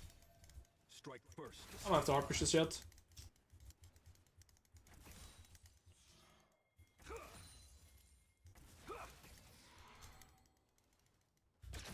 How do we die bot lane there? In that matchup, in this economy? Truth Okay, over theory. we have stopped losing assets, so that's really good. Brand is bot too, okay, so we can hard push this and actually proxy. But Brand is gonna come into top side. Pyke is not there, luckily. Pyke is still bot, so I can actually proxy farm here. Clutch result. And I get a ward down here. Yo, Kuntori! Thank you for the 10, kind sir. Closing in. Perhaps I should also let these casters get hit by my Q, but it's okay. Pyke and or Brand can move here now, so we're gonna skedaddle. Thank you, Kuntori, for the 10. This ward should see the Brand pathing now. And I recall in a safe position, just in case Pyke, I'll return Nike, and Brand are coming. bullets, blunt force, anything. Opening Beautiful.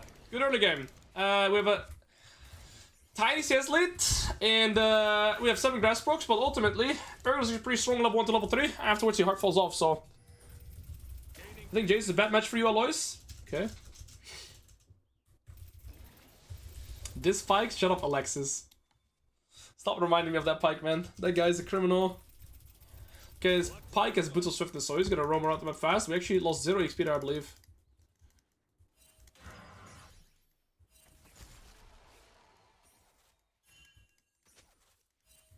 There's the brand.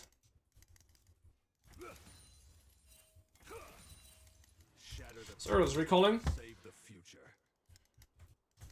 Our bot lane's getting stomped though, but this matchup should actually be good for them. I mean, Pyke is probably hard to play into, like Braum is hard to play into Pyke, but Braum is extremely good into Draven. I remember I had a Draven player in one of my teams, and every time they'd pick Braum, like this guy would lose his mind. Wrong moves. He went for pickaxe, base as fuck. Okay, nice, we got a mid lane play.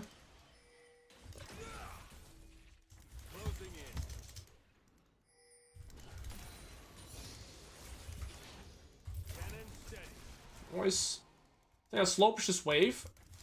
Hard push next, and I also get access to plant.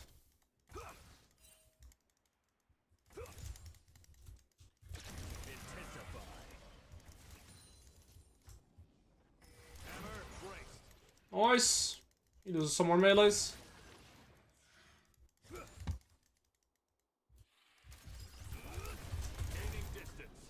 Now we play for the plant, like I've been saying.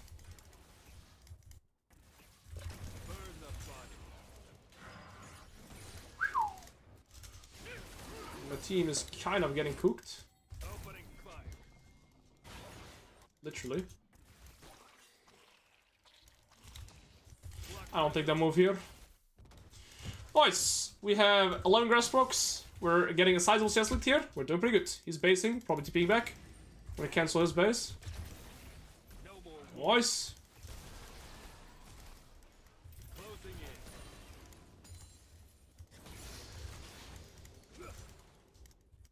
Pretty good spot here, eh? Pyke is there.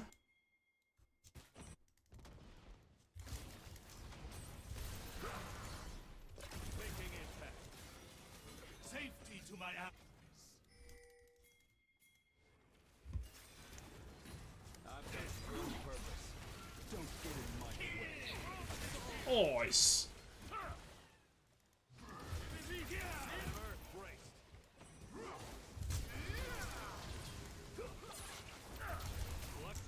Oh, I thought I could have killed him. All good. I should play a little bit more aggressive.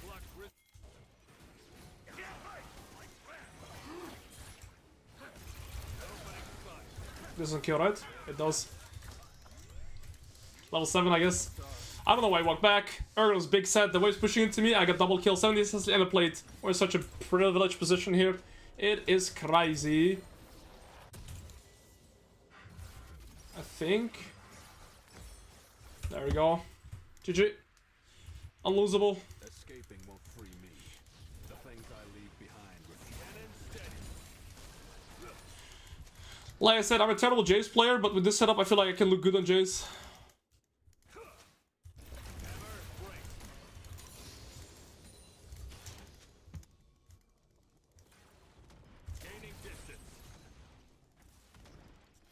He has flash E, right? So I shouldn't hit him. Every time that he can flash E, spin me.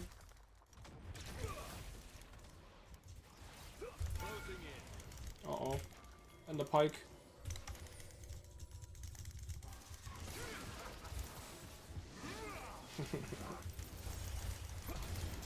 Shit. Okay, they're just topside still, or again rather. I didn't expect it to be top. What a weird game. Akshan was bot, Raven was mid, I wasn't even aware of that to be fair, so that's also my bad to get the shutdown. Brand, I think I want to avoid giving Brand kills obviously, because this guy's solo AP, so the more gold that guy gets, the harder the game gets for us as well. And if Tahm is right, I don't want this Brand to be fed, so that actually really sucks for me. Well, my bad. The Rusty Ward, that was pretty shit.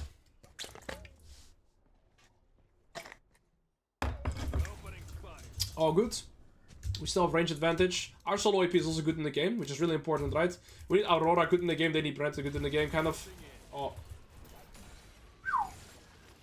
Important. I could still optimize my build and actually go for this. What do you guys think? I go for Sojourn instead of Eclipse. Sojourn first item. Instead of Eclipse AD. Nah, I think I like the AD build here more. Because I have no engage.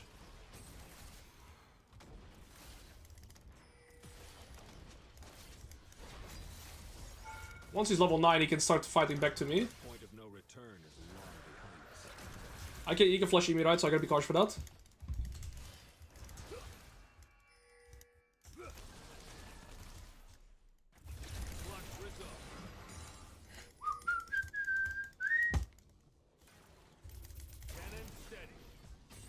Pike. Okay, yeah. Let's back off.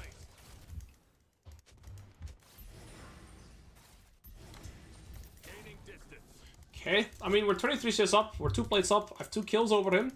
I'm so far up in gold. This guy's ecoing into Cleaver still, but... we don't talk about that one. Like Smith.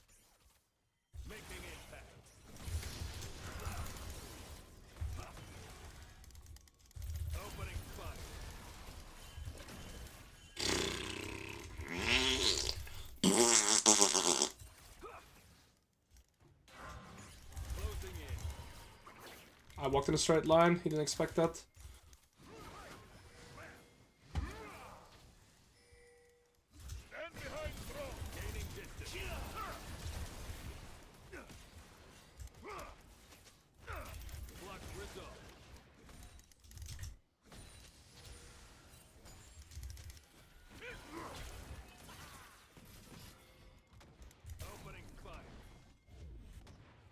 I think this fight is so hard to take, by the way.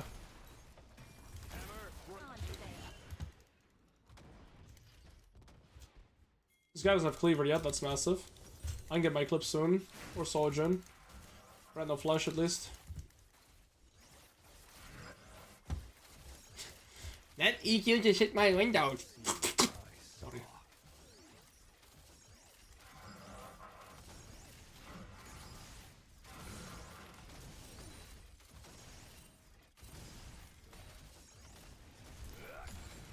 I guess Pike planted wards for him as well.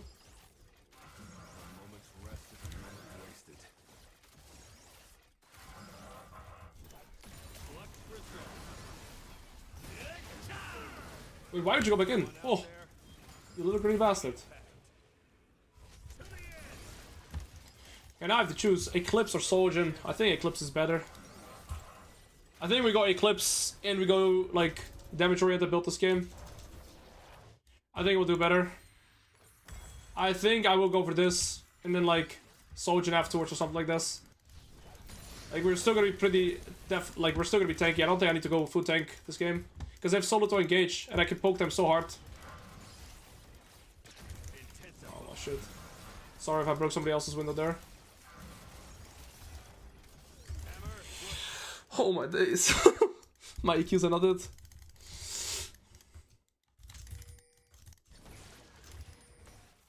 See, we all have Tabis, so the more gold that brands get, the trickier this game becomes. I have flash now, I feel like I can kind of push my lead.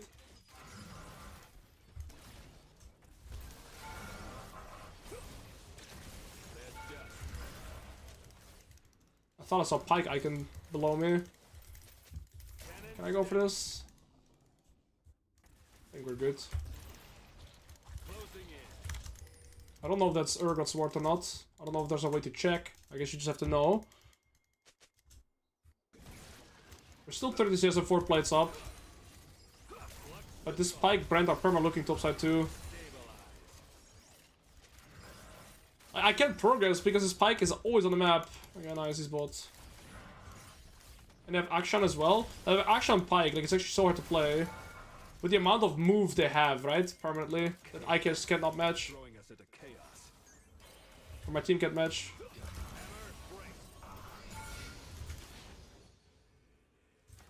Okay. I end up getting the first 30 here, so that's good. I'm gonna Petty and make him lose the whole wave. Nothing else to do. But yeah, they have a Pike roam and an Akshan roam potential every time on me, so I have to play so much slower this game. Random flash.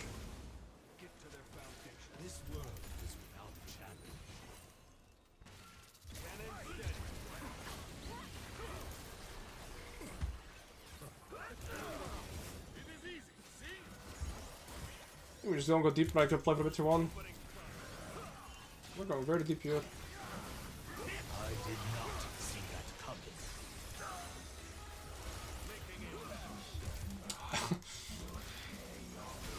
coming. What are we doing here? I mean, my flash needs to get reported too, but... Why are we going here? Like, the play is over. We're getting bot tier 1, we could get mid tier 1, we could get dragon. But we're going in for that. Ugh. Kill me. This guy flashed on me. This guy flashed out.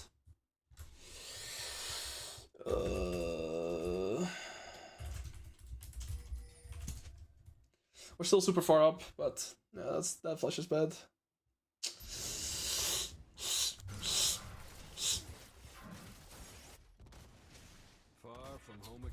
That sucks, we lose a lot. Yeah, they get dragon now. We basically we should stop chasing there. The brand action and stuff are gone. What we should do is just we get bot tier 1 with Ezreal. We should get mid tier 1 with the pressure that we have. We have tempo on the map, and then we get dragon on exit. Like, we had everything there. Actually, important example to showcase there. Like, we had so much there, but we just inted instead.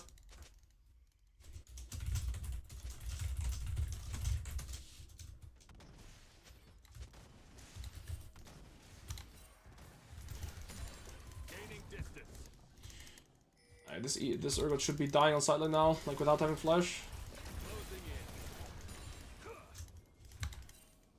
I don't think I'm gonna move here. Urgot is for sure moving. Oh, there he is. I wasn't paying attention. Nice job, Alois. I'm dead here.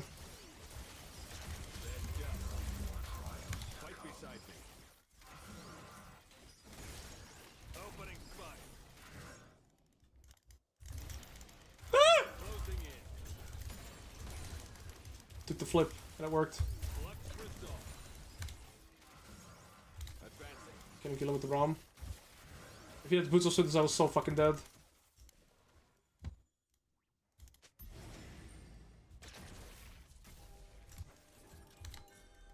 Might be TPing, okay.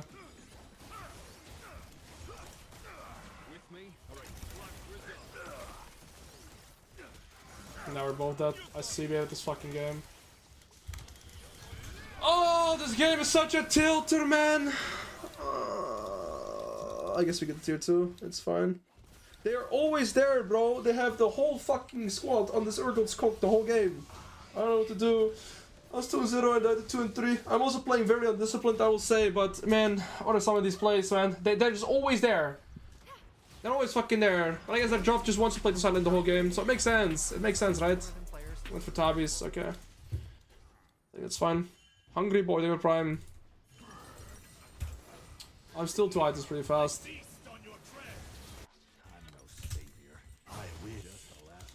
I don't know.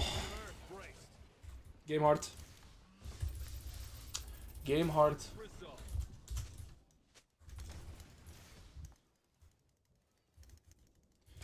We're permanently making plays on their turn. We just end our tempo every time. Unfortunate. I should have died there though.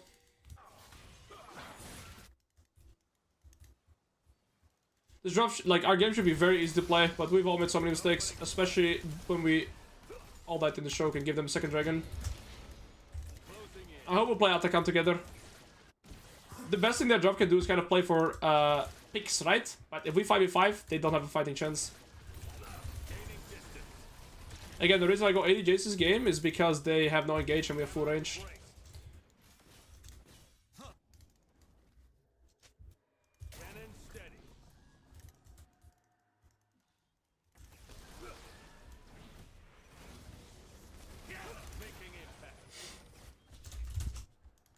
All right.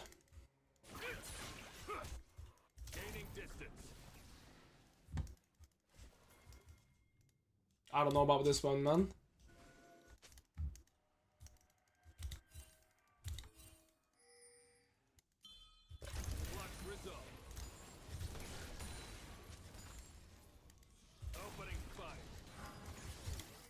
If anything, we just kill this guy.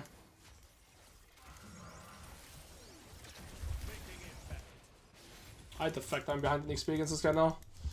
Oh, I played pretty poorly with my lead. How do we damn it?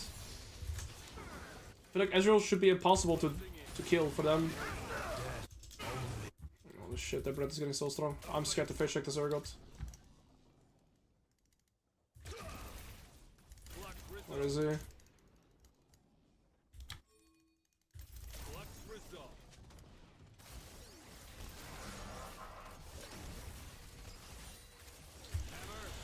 Oh. I think I'm gonna... I mean, someone's gonna have to defend top.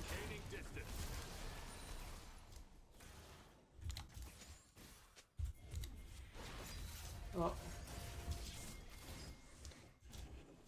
I can push top right out of the way.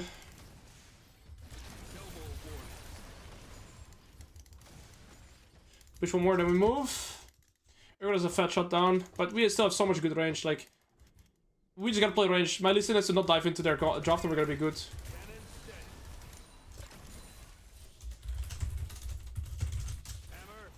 With Ezra, Aurora, Jayce, we should never dive in.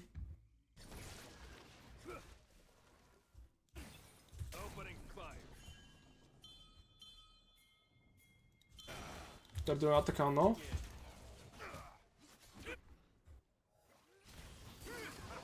Just let us deload, yeah. Oh, nice, smart. Very successful player. You dog goat. I Sin just kind of moving out the game there. Holy shit, my team's working. Straven just flashed to Narnia. Look, we just have so much rage advantage. They can't do shit. And unfair drop gap. They didn't stand a chance, especially when we do that to Listen. Holy fuck. I mean, like I said, they don't have a fighting chance in the 5v5. My Listen found a beautiful pick there. And now Aurora ult on 4. I mean, that is craziest one-sided fight I've seen in a while. And my tiny team played so well.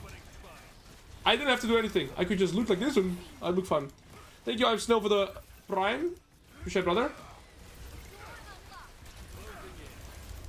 I'm just gonna tank that ability. This Atakan is so much harder to kill than the other one, by the way. I gotta be careful for the ability now again. Ooh. Yeah, I might listen underestimated it. Does he get it now? I think I'm going Sojin. Or do we just go like full damage? No, I go full damage this game for sure, actually. I think I really like this item. Like full damage. We're so close to it, actually. And then we go Sirages after. Again, the reason I go full damage is because they have no engage. They have 0 engage. So we can just poke. I can just play range. It would be stupid to go tank. And that's why a champ like Jayce is so good right now, because you have the versatility of going the build that you need depending on the game state. I want to play for this over anything else. We have the Guardian Angel.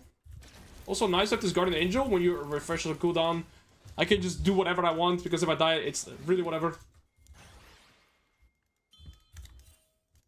My mid laner is 10 times theirs. My goat Mysterios. Why are you going full damage this game? I just explained it! Sorry.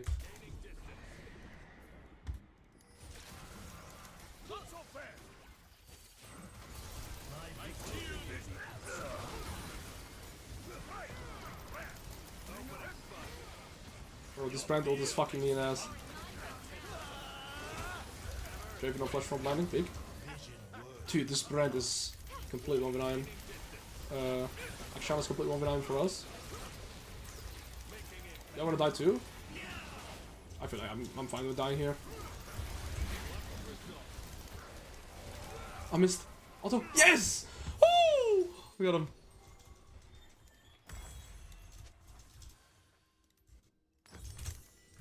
The reason I go full AD this game, guys, is because enemy team has 0 engage. Their only engage is a Pike Q or Urgot Flash E. So if enemy team has 0 engage, why would I go tank when I can just stand at range with Ezreal and Aurora and just poke them down and basically just throw cannonballs at them every time? They have no engage onto me. Right? They have that like Zac, Vi, Rel type champions. And I'm gonna go full tank because they reliably get posts. But in this instance, they can't do either. So I just keep range, go full AD, and just shoot cannonballs at them. Okay, we went from 2-0 to like 2-3, and now we're in this spot again. There's a good chance Action goes for the next wave as well.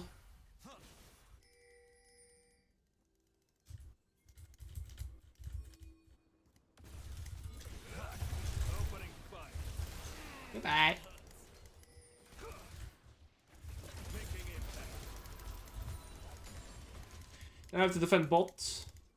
Looks like they're coming for me. This guy doesn't have flash.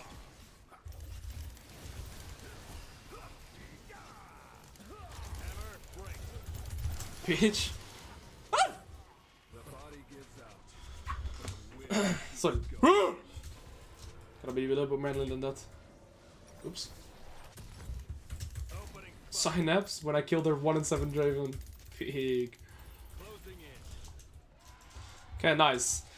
Okay. Good. Good game. Hello guys, I'm Alois. Today Supreme- we're gonna do a coaching in the top lane. Supreme Popsicle. Thank you for prime kind, sir.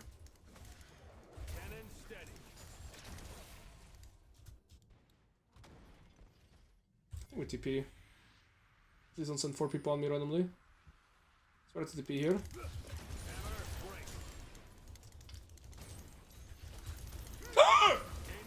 I closed my eyes for 3 seconds after missing the cannon. What the fuck did I just do? Nah, Bro needs to get shot. Fuck that champion.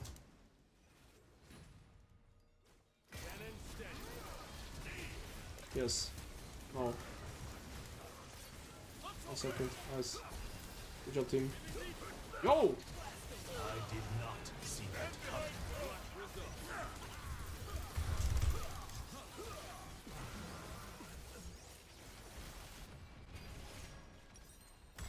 Yeah, I had no flash this fight for some unknown reason. I don't know why I didn't have flash. Why go full AD? Streamer, why full AD this game? Streamer! Why full AD? I don't know. I trolled. Read my bits.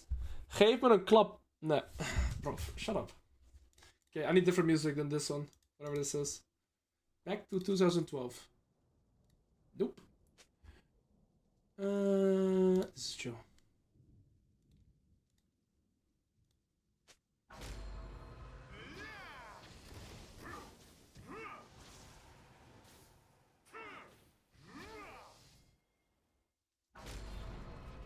Mistakes.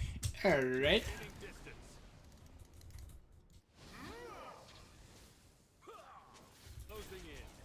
Holy moly, I'm tired today. Crazy. Why is he not Jayce tank? Holy shit. I'm sorry, I just explained like 50 times. Fucking love it though. Chat, can you guys explain why I'm not tank Jayce's game?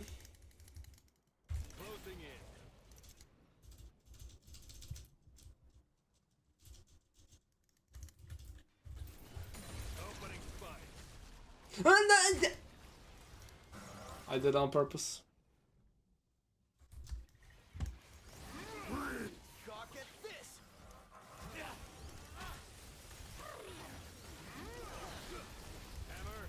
What a miserable draft to play Urgot into, by the way. We're full ranged. Holy shit. I just noticed how much AIDS Urgot has. He has a shit matchup. Never mind. No, at least... FF!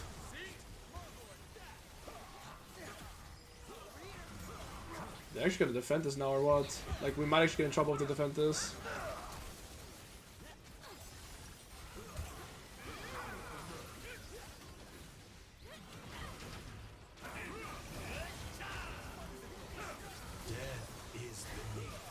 Aurora needs to ult here. They're actually gonna hold this. Oh, my bad, I guess. I get so much farm now. Like, it's gonna make the game hard. I wasn't locked in. Like, I stopped focusing. I thought the game was already over. Oh, Aurora's gonna one-shot this guy. Oh, she has no ult. I thought she had ult all the time. I can TP into 10.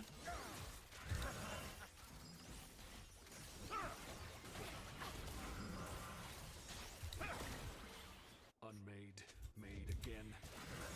I can end right against the brand. Oh yeah.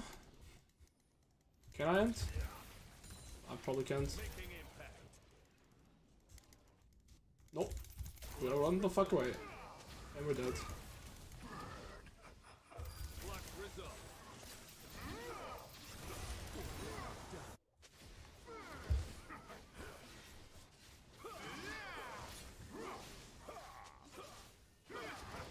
Nice tank build, nice forehead. Pigs. My bad. I'm not mad. I'm just tired. Today I'm just tired and I'm mad. Just run, bro. Yeah. They actually have 4 items in their mid laner and jungle now. Might as well just Shurelios.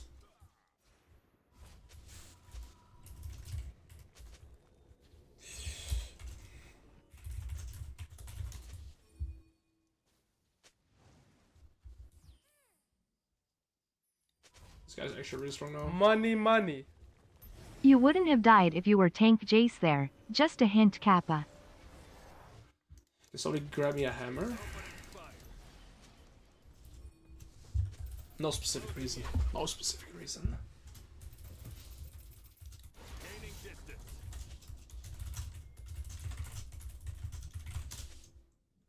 Okay, I gotta look in here.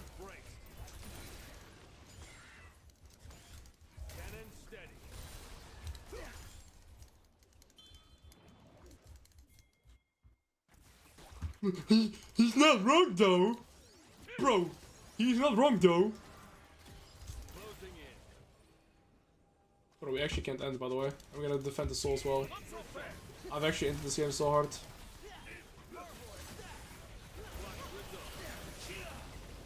I've ended this game so unholy hard. They're all level 18 now too. Played so disrespectful trying to end.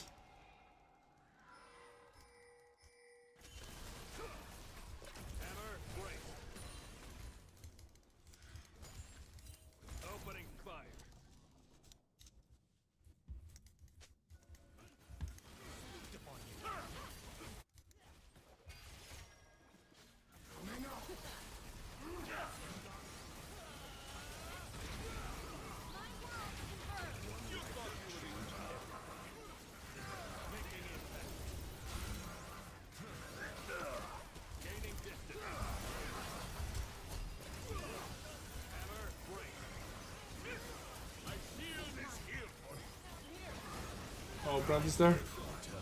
Brand just makes penta with his E.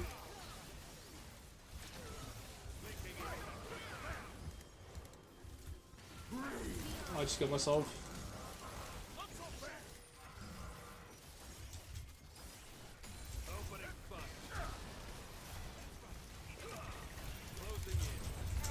I think I finally did something.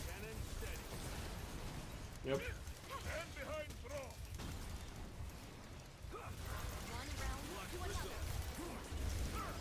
Finally. Such a griefer. Oh. My bad. Do I play one more with this energy level? Do I play one more with this energy level? Like, my energy level is so low. Jayce! But I feel like we should. But what if we don't? But what if we do? I mean...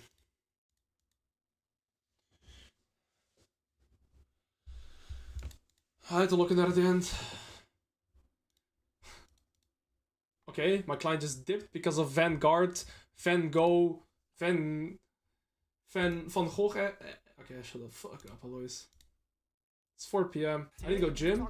I need to do some TLA stuff. Sproop! Hero Prime. Do I play one more? I feel like my Vanguard client exiting is a sign, till sign that I should stop. Van gone. Sorry. I think it's a sign that for today we actually quit.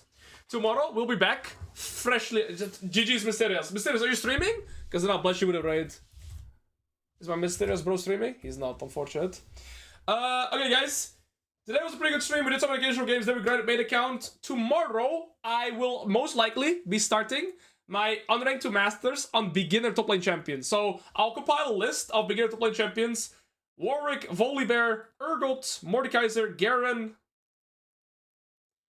And basically try to be as educational as I can throughout all the games. But for today, I think it's time to go. I really have to go to bed early. I have 5 hours of sleep. Yesterday was the first day I drank caffeine again. and I had to wake up at 6:50 a.m. I've been basically in meetings since 6:50 a.m. I gotta go to the gym. I don't want to do some coaching, and I need to go to bed at a little bit of an early time today. So yeah, I've already had a very long day, so my energy level is just a bit lower. So tomorrow we'll do a full education stream with fresh energy. And on that note, we're gonna bless somebody with a raid. Who shall we bless? Who shall we bless with a raid? I'm gonna give it to Chef Strobel. Wait, is he playing League? He's a German streamer though. He streams in German. He raided me once before as well. I coached him when he was silver. Now he's platinum. So we'll do that. Well, as always, guys, make sure to check out the YouTube. We got 2 YouTube channels. Make sure to check out the Top End Academy. I'll be coaching there tonight at 8 a.m. 8 p.m. rather. So if you want to check it out, you can join there. You can sign up yourself potentially for the session if you're in time. Highly recommend for you to check it out. And then I'll be back tomorrow with another stream. So let's raid Chef Strobel. And that's the wrong one. No, anyone but him. Raid Chef Strobel. Alright. Wish you all a good remainder of your day. See you all tomorrow. Thank you for the support and peace out, homies.